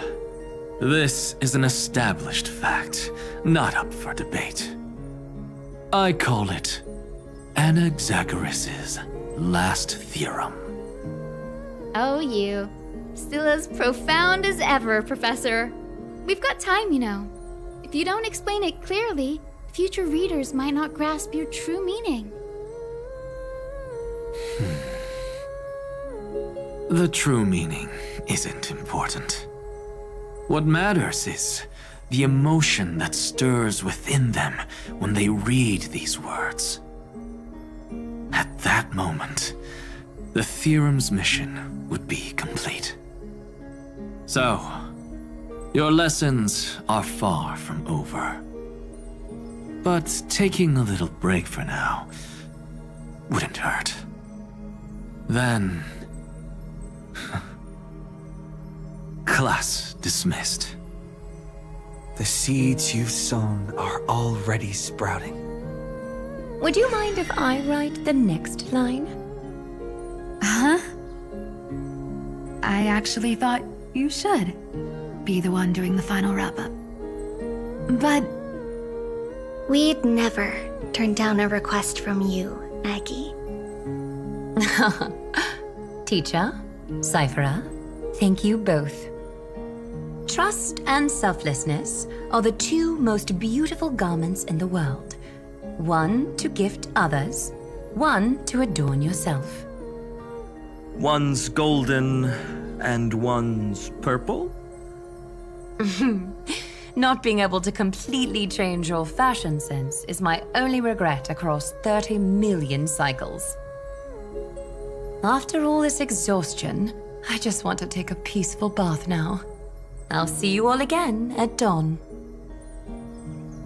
Thank you for your hard work all this while. Lady Aglaya just can't give up her favorite hobby, can she? So, I guess it's my turn now. There must be many others like Miss Hyacinth out there in the cosmos, helping and healing people everywhere. You've got to set a good example for them, right? Of course. Look up at the sky more often and smile more. Many stubborn ailments fear optimism, but it's the best medicine. It's so catchy. The kids will definitely love this message. When it comes to understanding children's hearts, Lady Treebios definitely knows best. Look, the Rainbow Bridge is already hanging in the sky. Shall we get going, little Ika? It's you who healed the sky. What's on your mind, Miss Cypher? I'm thinking... should I leave behind a riddle? Some twisted, convoluted scheme that'll drive everyone in the universe mad trying to crack it. I see. You know what? Just go wild with it. No one's gonna judge you. Oh well, my brain's not working right now. Let me be genuinely sincere for once. Don't be afraid to fall. Just run. Destiny's just a slow-moving nymph. It can't catch you. So in the end, little Syphy's message was the most straightforward one. Even if you combined 30 million of me, I probably wouldn't have read as many books as you did in one lifetime. I won't pretend to be cultured before Big Sis Treeby, Trinan, and Trian. Amphoreus' greatest trickery. Gotta bounce now. Meow! Homeward you come, distant wind. It's just us now, Snowy. Yeah, teacher. Maybe I should... No, let me go first.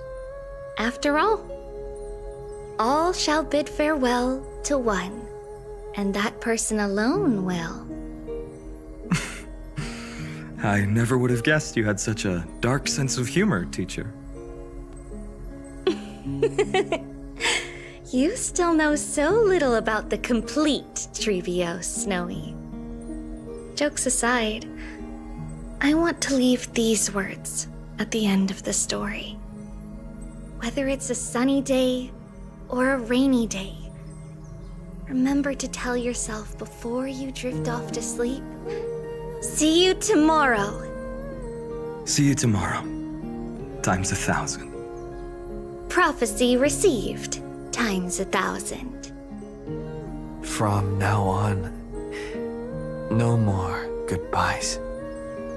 Finally, the time has come to say farewell. I'm grateful that you could be here to witness this moment, partner.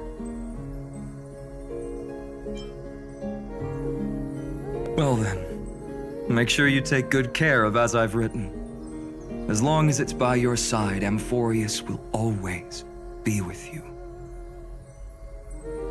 The last line I want to write down is, a hero is living in everyone's heart. Embrace it and chase after the sun. I hope those who read this will find the courage to face their burning lives. See you at the next pale dawn, partner. Did you see? Amphoreus has ushered in the dawn.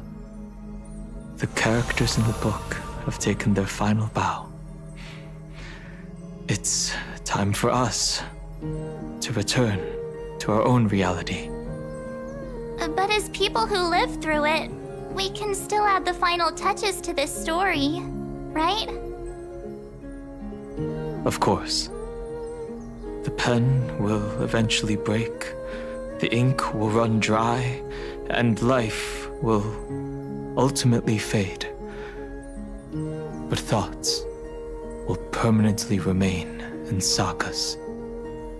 If time is an endless cycle, then forget the bitterness that keeps repeating, and remember only the moments of happiness.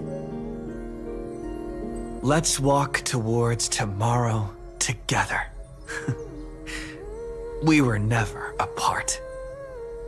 Time to head home. Don't miss the crew meeting. We won't wait around for you, you know? See you later, Donhung, March. And with this, as I've written, officially comes to an end. We're its co-authors, after all, friend. Once the words are written down and have been read by others, the meaning they carry is no longer in our control, leaving the freedom of interpretation to every reader who opens it. Don't you think there's something romantic about that? As for what this story means to you and me, let's keep it close to our hearts. After all, we've always had this unspoken understanding between us. Whoa! Passenger March! Why did you suddenly wake up? You scared me so much that I dropped that book! Welcome home, you three. Thank you for your hard work on this Trailblaze. We might need to reshuffle the seniority rankings of the Express crew if we count the years you spent in Amphoreus. Hey, I was the first one to get dragged into it. Does that mean I'm gonna be the oldest member of the Astral Express now? Miss March hasn't lost her innocent nature even after all these long years. In other words, she hasn't really grown up at all. Hey! This is the first time I've been able to examine as I've written up close. Miss Sirene's handwriting is gentle, yet steely, with an underlying strength. I had no idea it was so sophisticated. Looks like I need to brush up on my knowledge in this area. Maybe start with a few basic books first, to get your feet wet. Look who's talking. As if you're not glued to your phone in your room all day. Huh? Wait, something fell out. It's... Is that a bookmark? In a corner, unknown to everyone. There was actually an untold interlude that took place. I left it out of the story because it involved a choice. A choice I made for my own selfish reasons. Can you forgive me, friend? I made a decision on my own while you were away. I wrote everything about it on this little card. If you can find it in your heart to forgive me after reading it, please. Add this final note to the conclusion of As I've Written.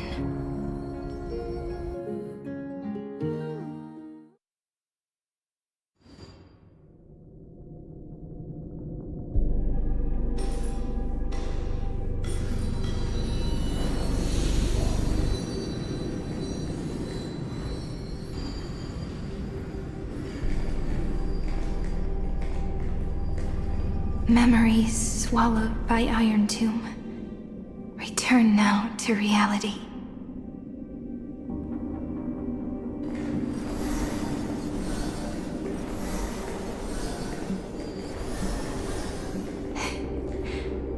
And don't lose your way. I finally found you, Sirene. Demiurge. We won the battle. Thank you, Madam Herta.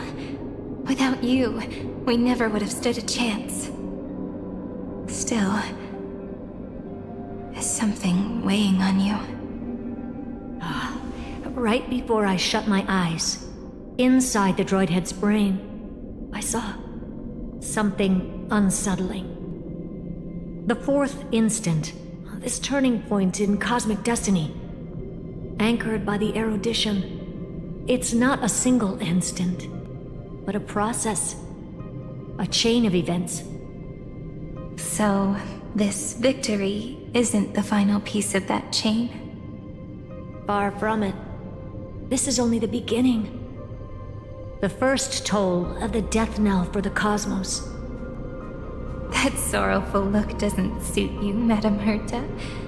Don't hold it in. Tell me. Not long ago, you crossed paths with the Eon of Remembrance again, didn't you? Yes. Even if the figure was hazy, I knew right away. That was the god from Sirene's dreams. Causality has gone wrong, just as I thought. Causality? Let me put it in your favorite fairy tale terms. The universe began as a seed. It grew into a great tree. And the present is its branches and leaves. The erudition calculates how the future will sprout. With so many possible outcomes, they choose to anchor one path, cutting away the crooked or fragile branches. But if things continue that way, the branches grow endlessly, the leaves multiply, and one day the tree collapses under its own weight. That is why there is a concept in biology called lignification. Soft sprigs form a hardened shell and fuse with the trunk. For the universe, that process is what we call memory. Under Fooley's record-keeping, the past becomes memory. In the corners, they forget even the events of the present, become fruit without roots. So it is the opposite of the erudition. One calculates what is to come, and the other holds on to what came before. We were never meant to have to speak of this. But now, I finally understand what that chaotic matter around Amphoreus truly is. It is your memory. Your mind now stretches across the stars, allowing you to travel farther down this path than anyone else. My memory? Yes, you live in the now, but your memory remains in the past. Just like the Eon of Remembrance, a being made entirely of memories. What does that mean? Did they fall? No, quite the opposite. They have not yet been born. Remember, to carry out the mission of remembering the universe, they must ascend to divinity only at the very end of time. And at that moment of ascension, their memory stretches through the past, becoming what people now call Fuli.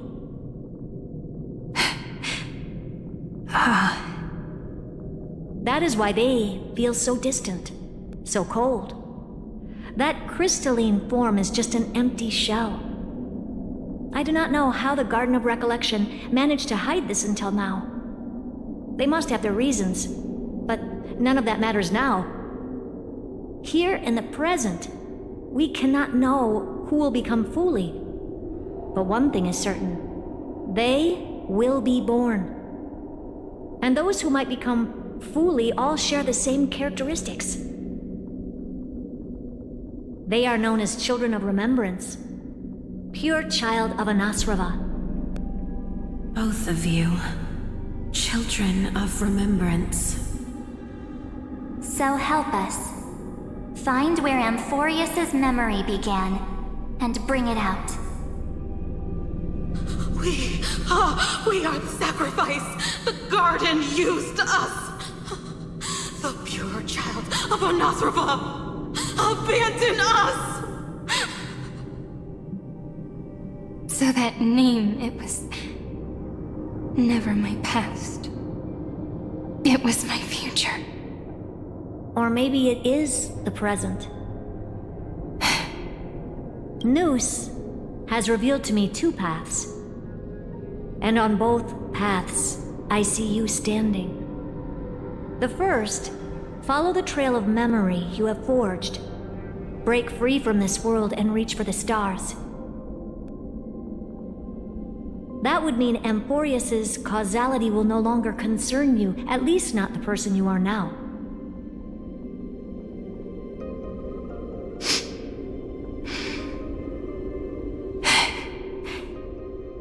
Go on. The second, you come to a stop and fade, offering yourself to become the memory that carries through Amphoreus.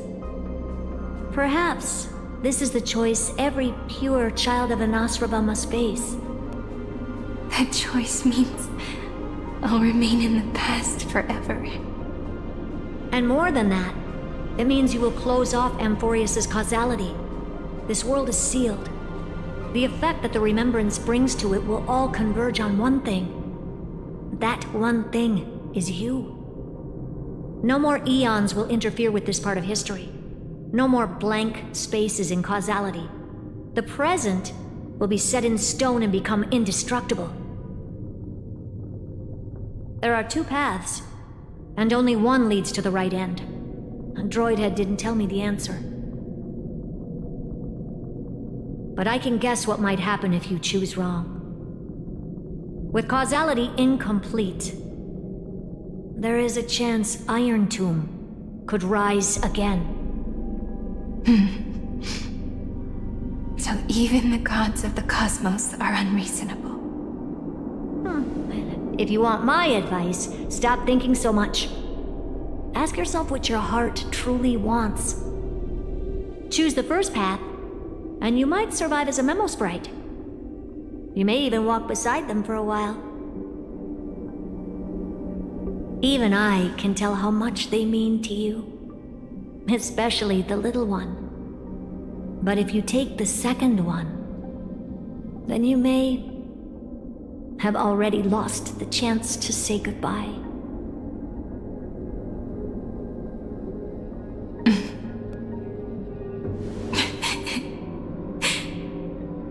I have made my decision, Madam Herta. I thought you would need more time to think it through. The answer is clear, is it not? Still, I do need a little time to quiet the sorrow in my heart. His kindness is always just right for the moment. I believe he will forgive me.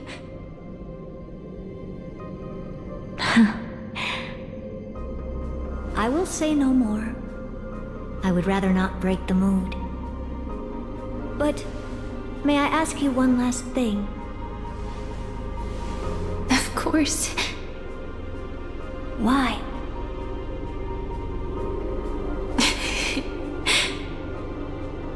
I once heard a saying that went something like this. Divinity is flawless humanity, and humanity is flawed divinity. We children of Amphoreus gave up on gods long ago. Those beings who love to play pranks on the universe. I believe in him much more than I believe in them. And I believe in who I am. As a human. Oh.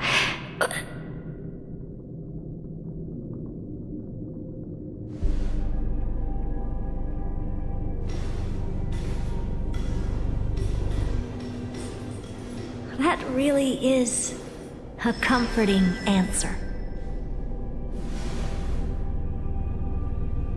As for the one wish I still have trouble letting go of.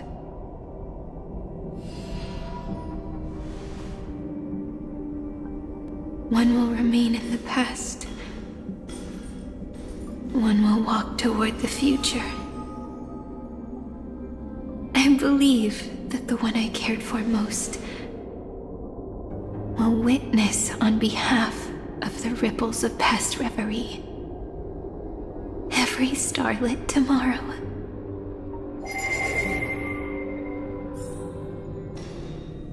Moving backwards through remembrance. What a curious feeling. Is this the moment Iron Tomb declares victory and casts the destruction upon the stars? So back then, in the path space, it was I who found me. The gods' whispers were nothing more than a girl talking to herself. Now that I remember, what I heard back then was...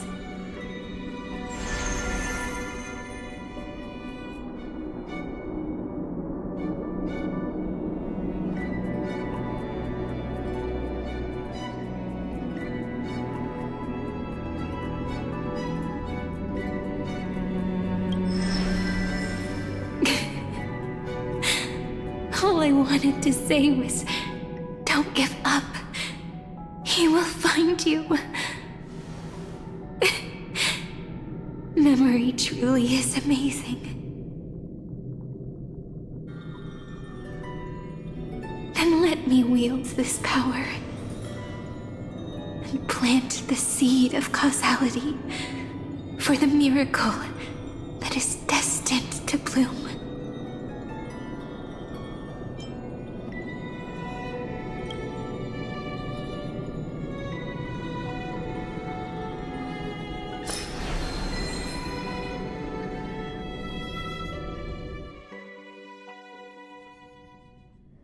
Even so, must we walk all the way to the very beginning of memory?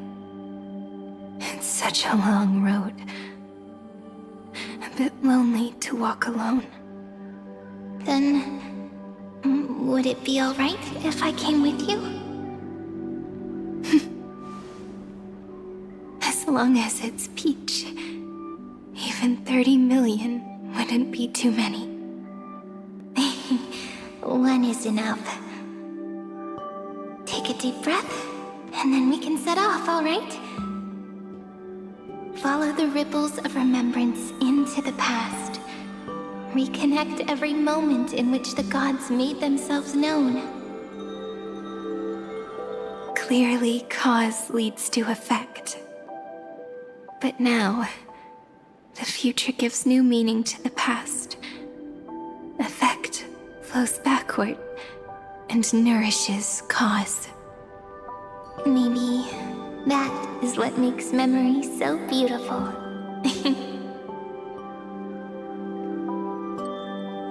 So, let us return the way we came. Look back at every ripple that formed. Go back home.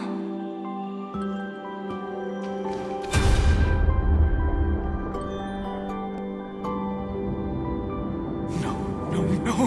How is this possible? Breathe! Breathe! Partner! No. I have to get you out of here first! Just hold on!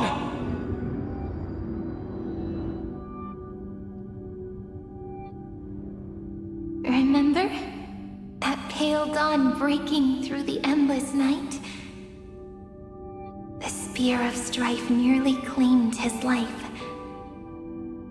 And it was you. You playing God, who cradled his body with your gentle gaze.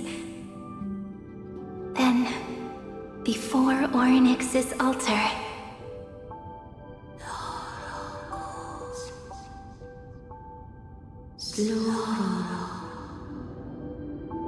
even the Titan of Time mistook you for someone else.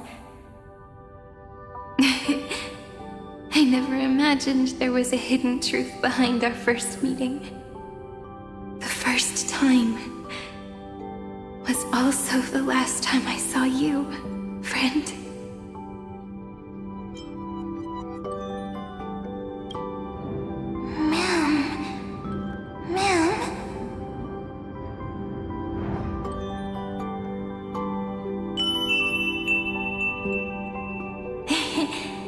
Melody from the memory. I've got it now. And so, the miracle was able to slip away from death temporarily. I'll leave him to the casteress of the past. She will keep him here, in the world of the living.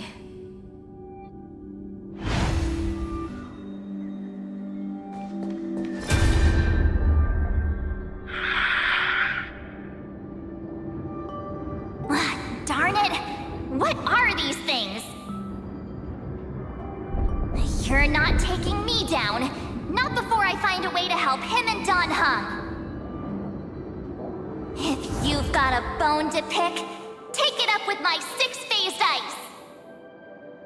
March wandered all across Amphoreus for 97 days straight, chasing one goal: to save her friends.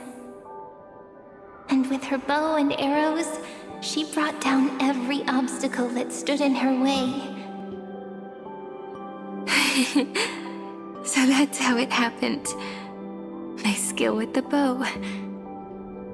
I owe it all to March.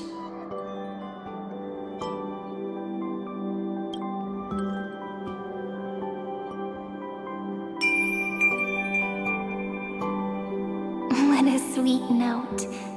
I've got it now. And so, in a memory from the past, you inherited March's mastery of the bow.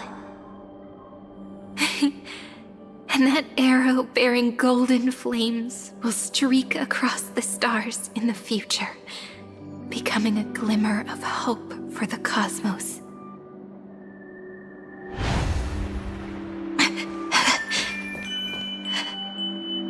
Are you okay? No worries. I'm just a little tired from all the walking. You really need to work out more.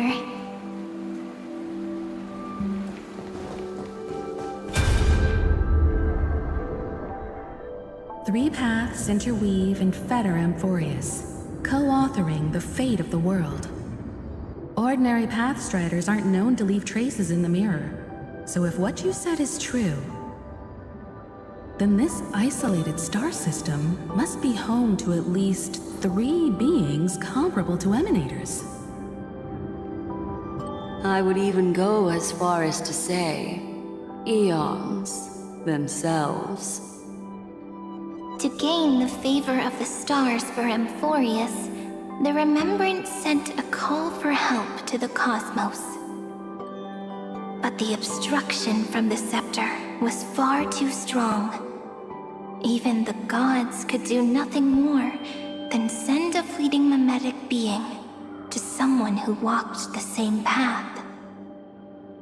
Thankfully, Miss Black Swan caught that fleeting moment.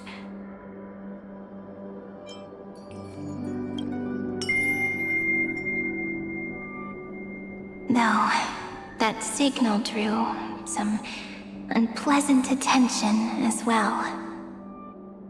Looking back now, it was all worth it. The cosmos showed us a kinder face. Thankfully, she has a different understanding of the Remembrance.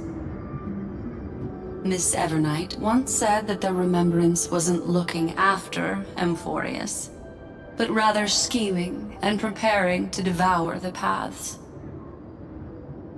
Her deduction was perfectly logical, but she failed to account for what the humans in this story could achieve. Maybe I have a scheme of my own. A scheme that will bring happiness to everyone. Please keep helping them. And the others in the future too, Miss Black Swan.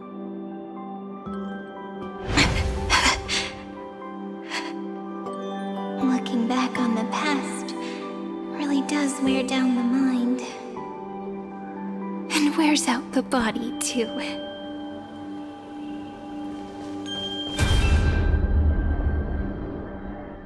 You need to hold tight to this ceremonial blade. After I'm gone, it will take you back to the beginning of time. The start of a new story. I believe that in that story, or in countless stories, each alike yet unique, everyone, all the companions who sacrificed themselves, alongside the deliverer we once dreamed of as children, will reunite beneath a vast, endless sky. If we can never break free from this prison, I will stand my ground. Until the day someone shatters this endless cycle and writes the final chapter of Amphoreus' fate. In the blink of an eye, we have returned to the turning point of fate.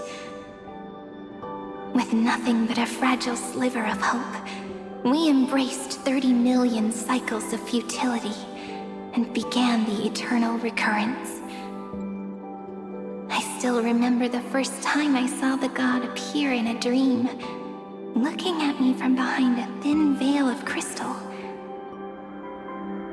Back then, I wondered if they might be someone with ill intent. But now, I finally understand. She was always standing beside me, and she is so very beautiful.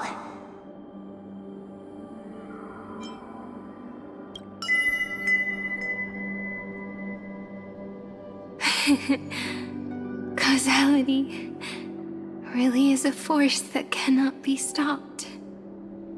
Even if I wanted to leave a few more words for Sirene, it seems I no longer can. After all, you still have to leave behind your final consciousness and plant the very first seed. I remember what you once said. When a god sheds a tear, the thing reflected in the ripples must be the most beautiful thing in the world. But do you know what Amphoreus saw when its heart was born? The first thing it saw was a name.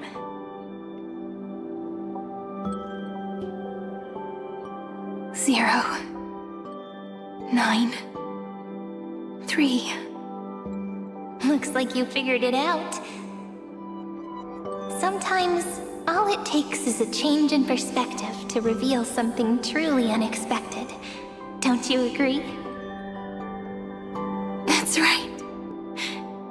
Turn these numbers upside down, and you'll see a beautiful eternity. Something we believe in. The ego.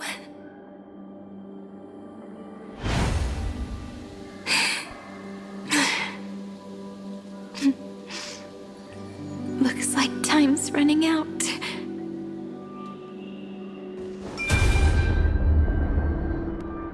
I want to protect everyone in the village. But can I really do that with the strength I have?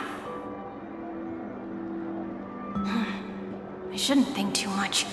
Better finish the farm work Dad left me first. The hero within has been by our side since we were little. Finan has always been strong, but without that faint glimmer of hope lingering in his mind, would the weight of fate and endless recurrence finally break him? If only someone could place even a sliver of hope inside his heart, he would hold on and keep going. Yes, just a single spark. And he would guard that fragile light until it turned into a blazing sun.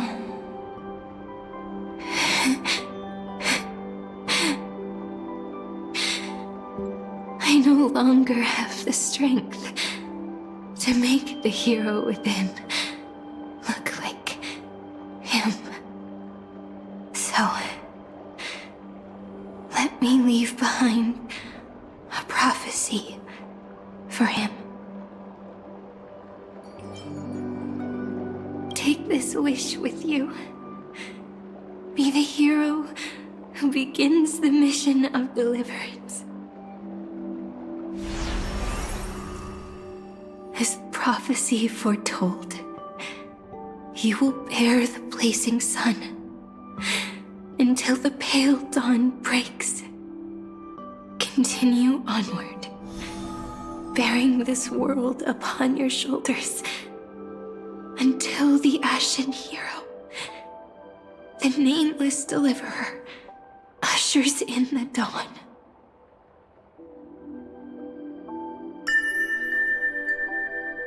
Now, your eyes have seen through all of Amphoreus, from the end back to the beginning.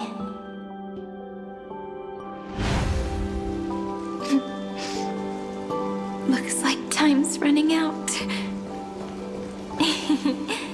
The first ripple was where it all began for me. 1, 2, 3, 4, 5, 6, 7. I thought they were just musical notes scattered aimlessly throughout memory. But they had already become part of this world. No matter how Amphoreus came to be, right now it feels so gentle. As I return to where I came from, it wants to play for me once more that melody from when we first met.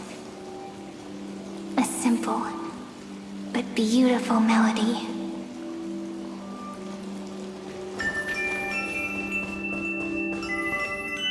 find this door. I can smell it. The scent of wheat fields. You're clever. I bet you figured it out long ago, didn't you? The end of this journey back. The final gap in Amphoreus. It leads to the place we both call home. We can finally go home. Are you ready? If you leave memory at the very beginning of the story and cast the first stone, that final gap in Amphoreus will close. The causal loop of Amphoreus will become a fixed point in the stars. And if I don't do that, then this world and the cosmos beyond the sky might still fall into the destruction. There's no way we would let something like that happen, right? Exactly. I remember that tree in Ide Silicii. It grew all alone, unable to go anywhere. It watched the sea in silence, dreaming of a faraway shore it could never reach. But now, a tiny boat sets sail. It carries a seed of hope, plucked from the tree, and heads into the great beyond. Even if the boat's shadow fades quickly from sight, the tree knows that its wish will bloom on the other side of the sea.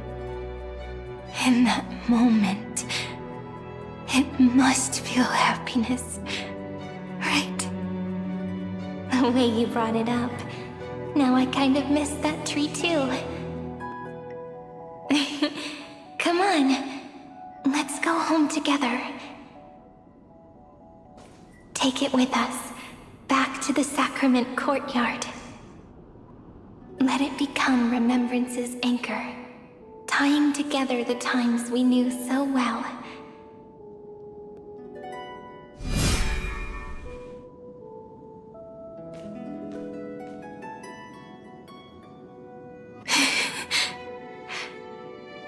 Let's go home together.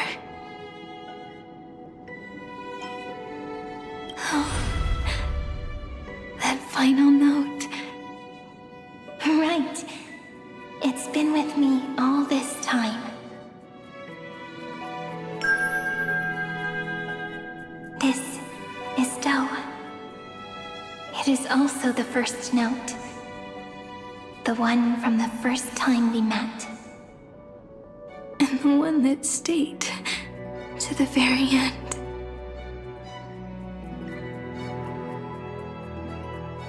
Ide Silicii. The place where it all began. It's like time itself has stopped. And the breeze and the sound of the waves never seem to rest. We've made it. The sacrament courtyard. This is the place where we first picked up the ceremonial blade. And where we first began writing journals. Now, the journey through memory has reached its end. Once the anchor is placed, what awaits us is 30 million lifetimes of reunion. Looping again and again. Endless farewells. Do, re, mi, fa, sol, la, ti. And with them, endless encounters. Ti, la,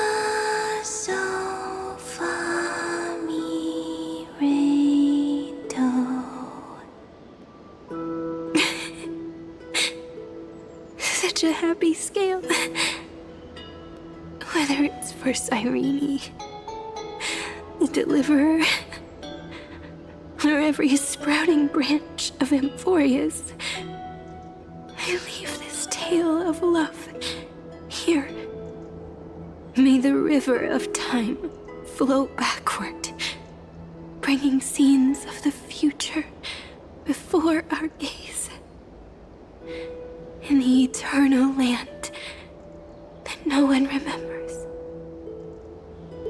The legend of the Trailblaze is about to begin.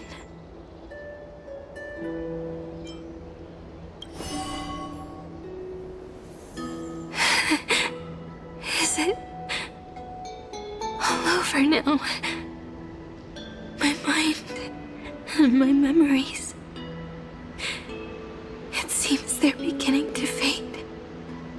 The breeze is warm, but my body is shivering for some reason. If you're feeling cold, let's find somewhere warm. We can rest there, together.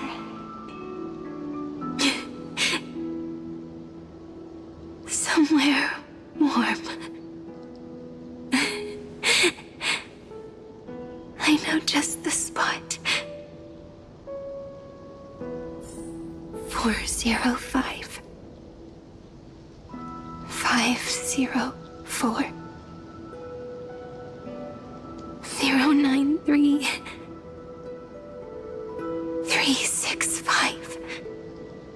432.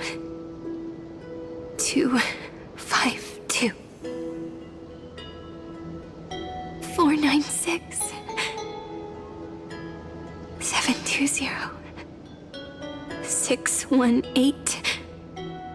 600. 216. 945.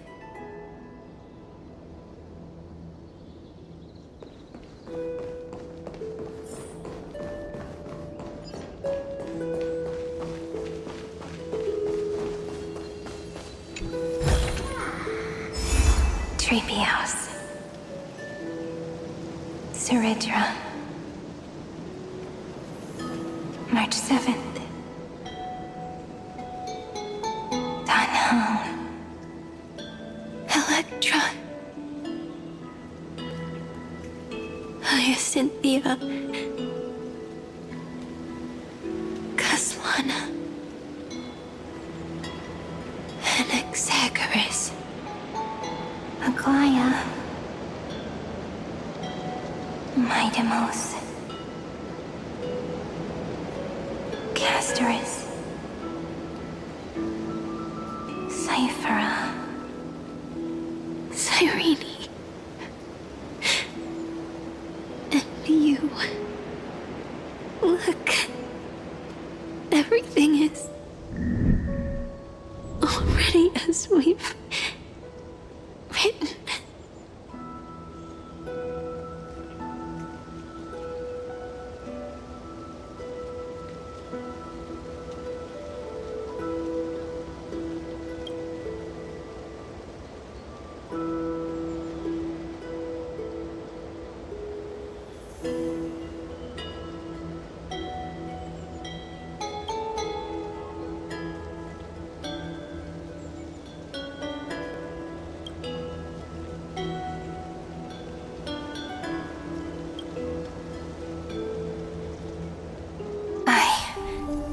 Gaze that looks back on the world. How fortunate we are.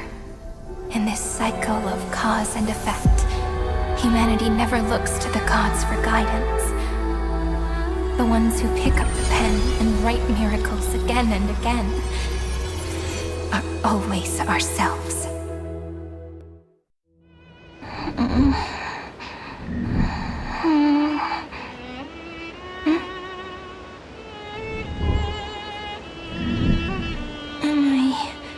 Still awake?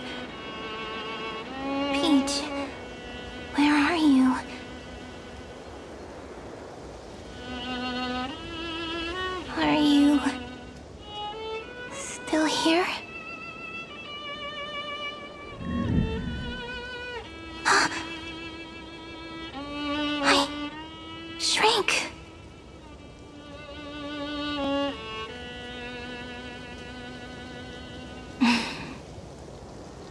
So that's how it works. When memory drifts away with the breeze, love leaves behind a seed and turns into lament. Demiurge, Sirene, Mem. Back again to the first, Philia 093. I always do have my charm. The final ripple nourished the great tree, and from it grew a single pink peach. We've been playing for so long, and you still haven't told me your name! I've told you so many times already. You're just forgetful. My name is Livia. Livia. If you forget again, I won't tell you next time. Livia. Got it. Then you have to remember mine, too. I'm... Piso. I always remember.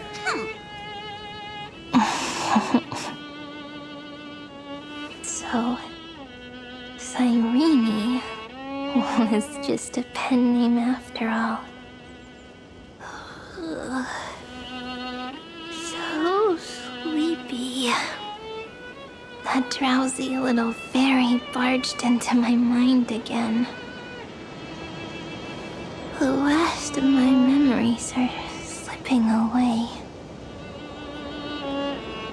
I wonder what this world will look like when I wake up again. I remember a cry and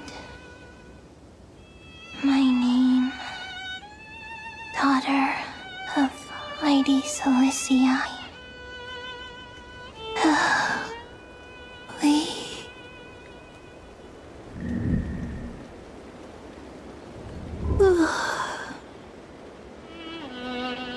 Shh.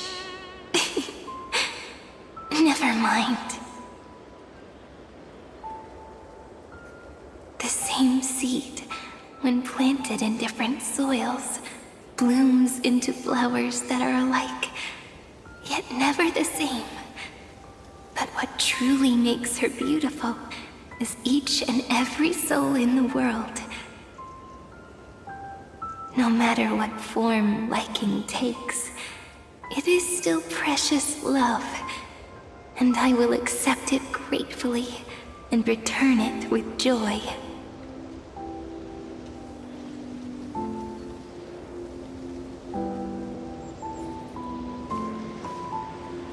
Do you remember my favorite story?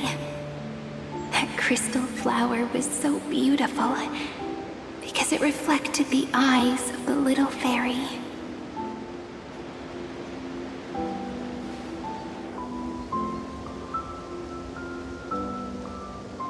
The stars across the cosmos will know I am the fairy who wrote, as I've written, together with you. And in your heart, I know I will always be given the name I love most. The one you gave me. After all, we've always been in sync. Hey, don't rush! Slow down. Let the words settle.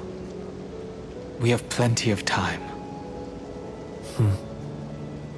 In Amphoreus's month of mourning, all conflicts across the land come to rest. On the 11th day and night of the month of mourning, the dead will part.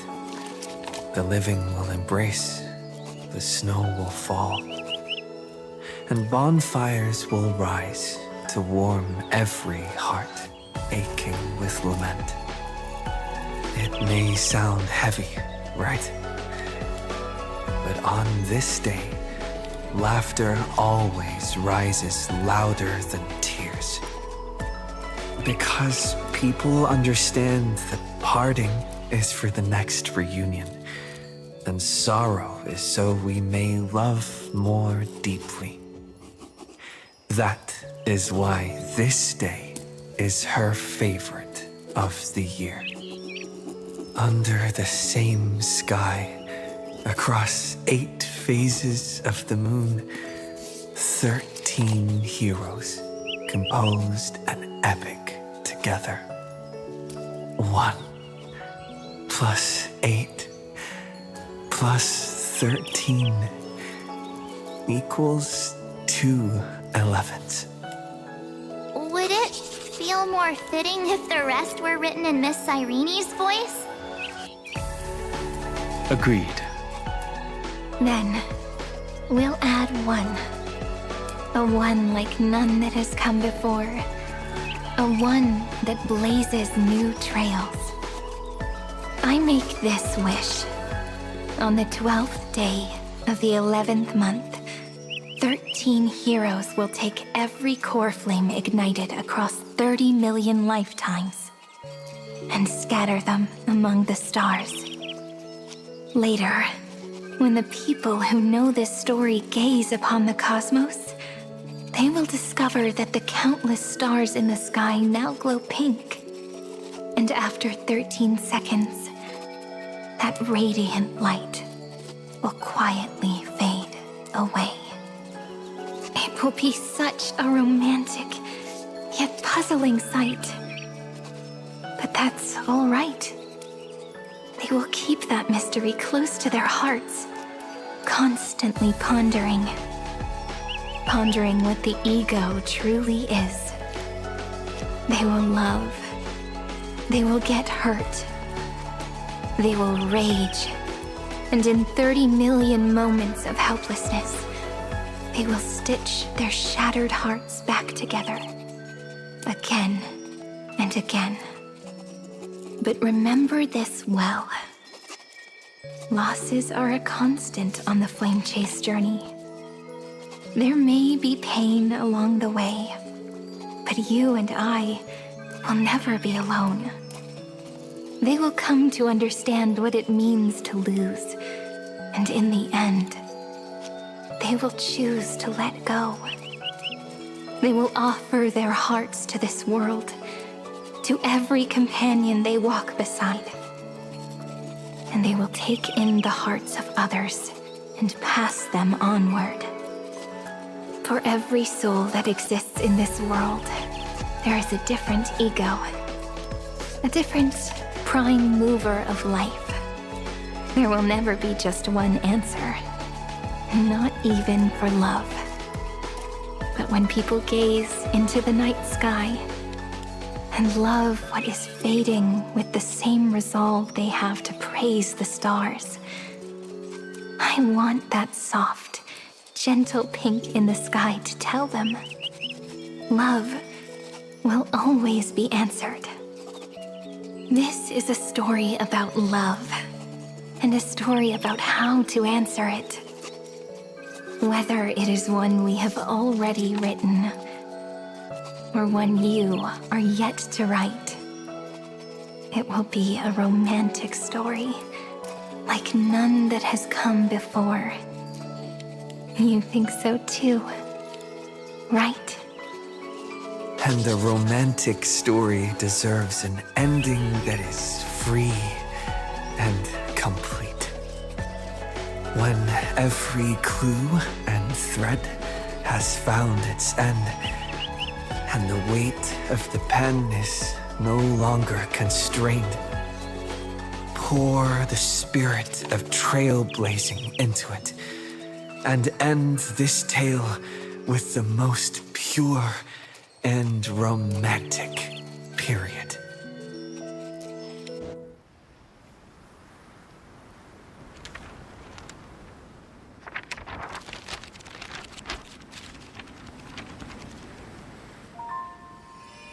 Light, sky, sea, stars, seeds, flower,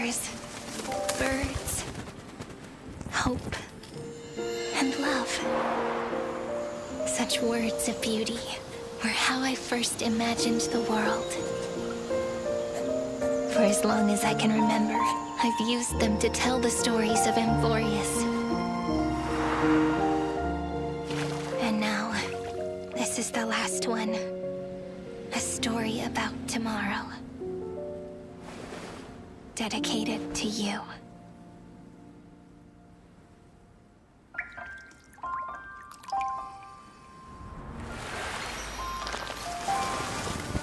Once upon a time, morning glow, scattered light, shone on you and I. The fading poems, frozen rhymes, are traces on the breeze, whispers of past reverie. Please let me linger for now, enveloped in your sound. On the pages, the ink our stories penned. No matter how it ends, I'll do it all again. Oh, stay true, blossom as spring renews, dreaming colors every hue. Tomorrow's eyes to tomorrow's life, while walking step beside you. So stay true.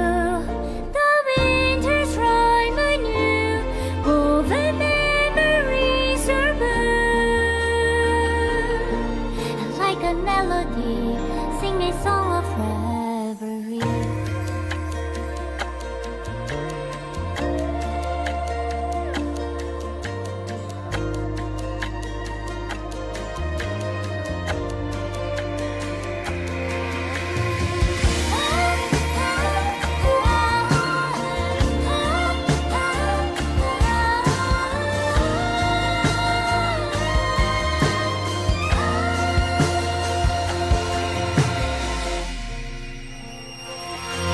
Please stay true, cherish your memory. Go with love, your heart silky as rivers flow, blue as gardens grow. I hope you bloom in beauty. See you soon, after the end of time, in the mountain frozen rime.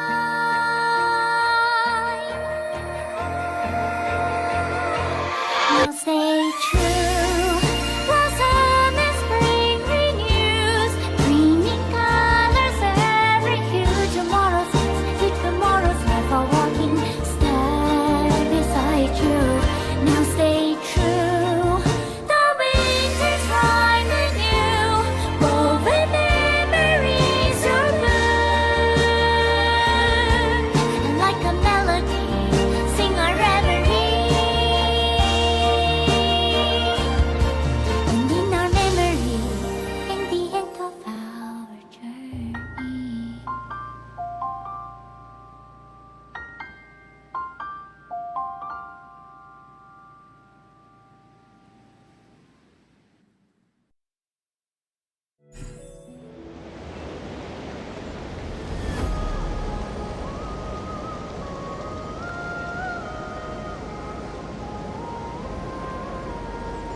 no longer working.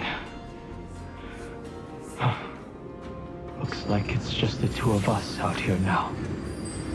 Memmy? Me memmy mem?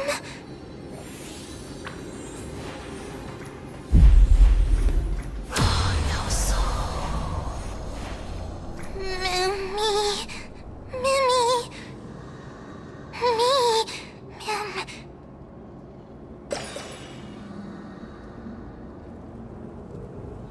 Let's find someplace safe to set up a base of operations first. This statue and the buildings we've seen so far point to a civilization here on Amphoreus. We can only hope that they're not hostile toward outsiders. Mem? I've reunited with you so many times, and every time feels like the first time we met. Each time, love breaks through the stubborn cycles and takes flight toward a pink tomorrow.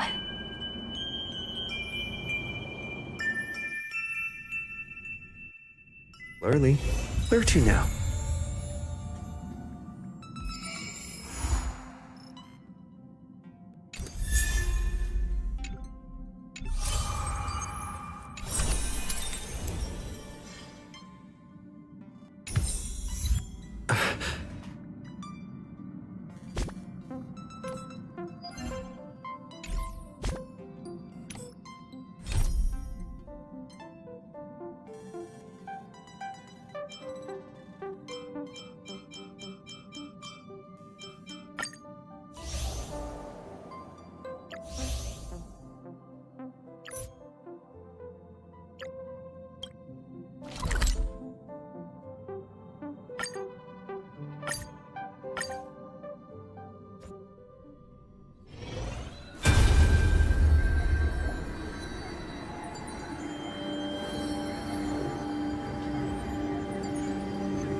When we get back, let's not leave March 7th out of the loop.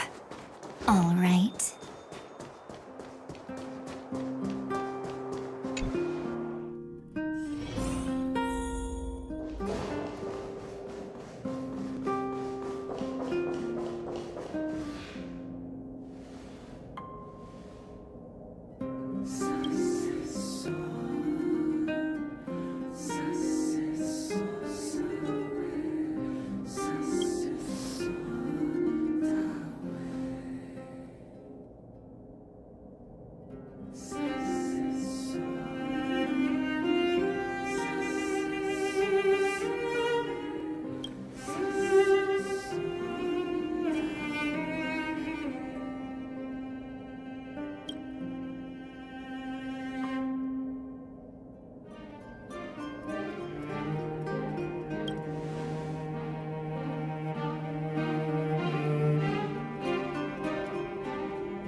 many moons does Amphoreus have?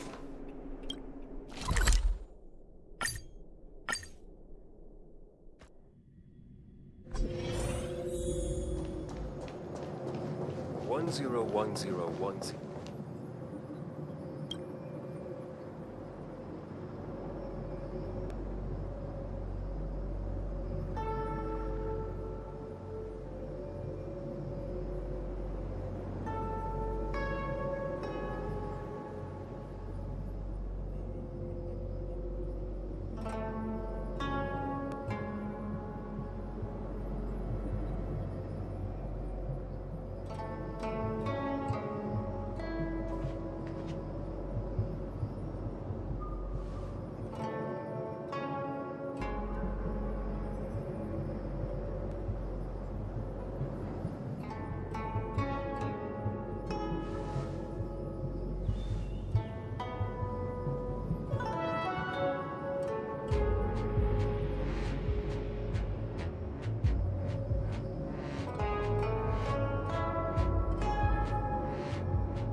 do you think is stronger, Lord Finan or General Jing Yuan?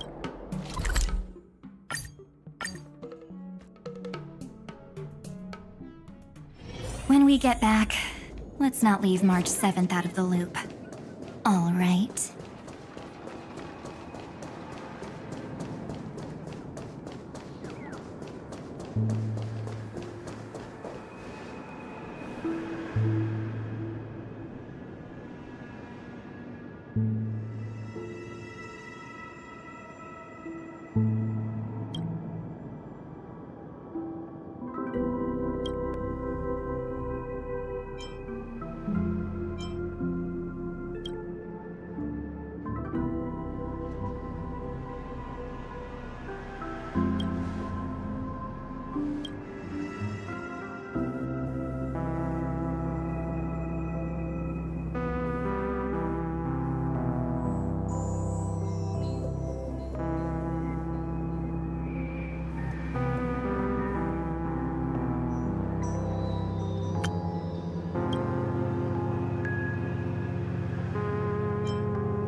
When we get back, let's not leave March 7th out of the loop. Oh.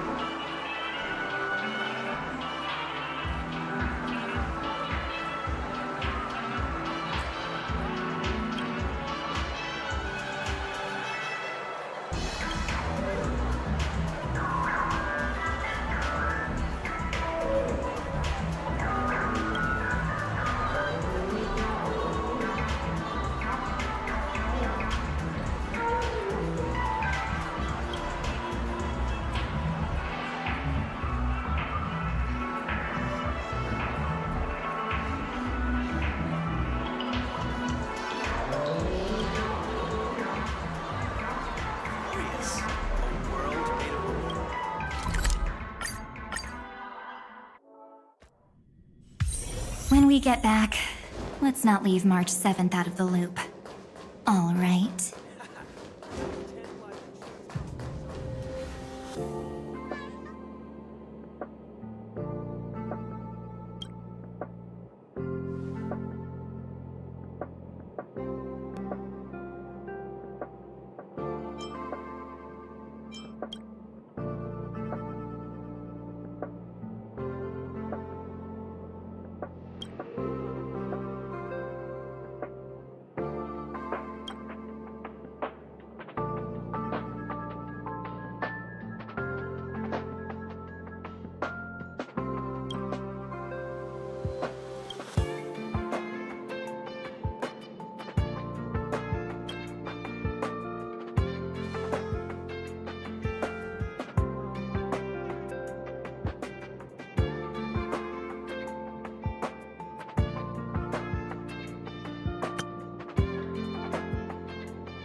Stay strong.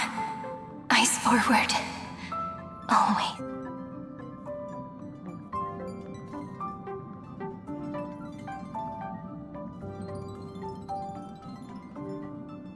See you tomorrow, Amphoreus.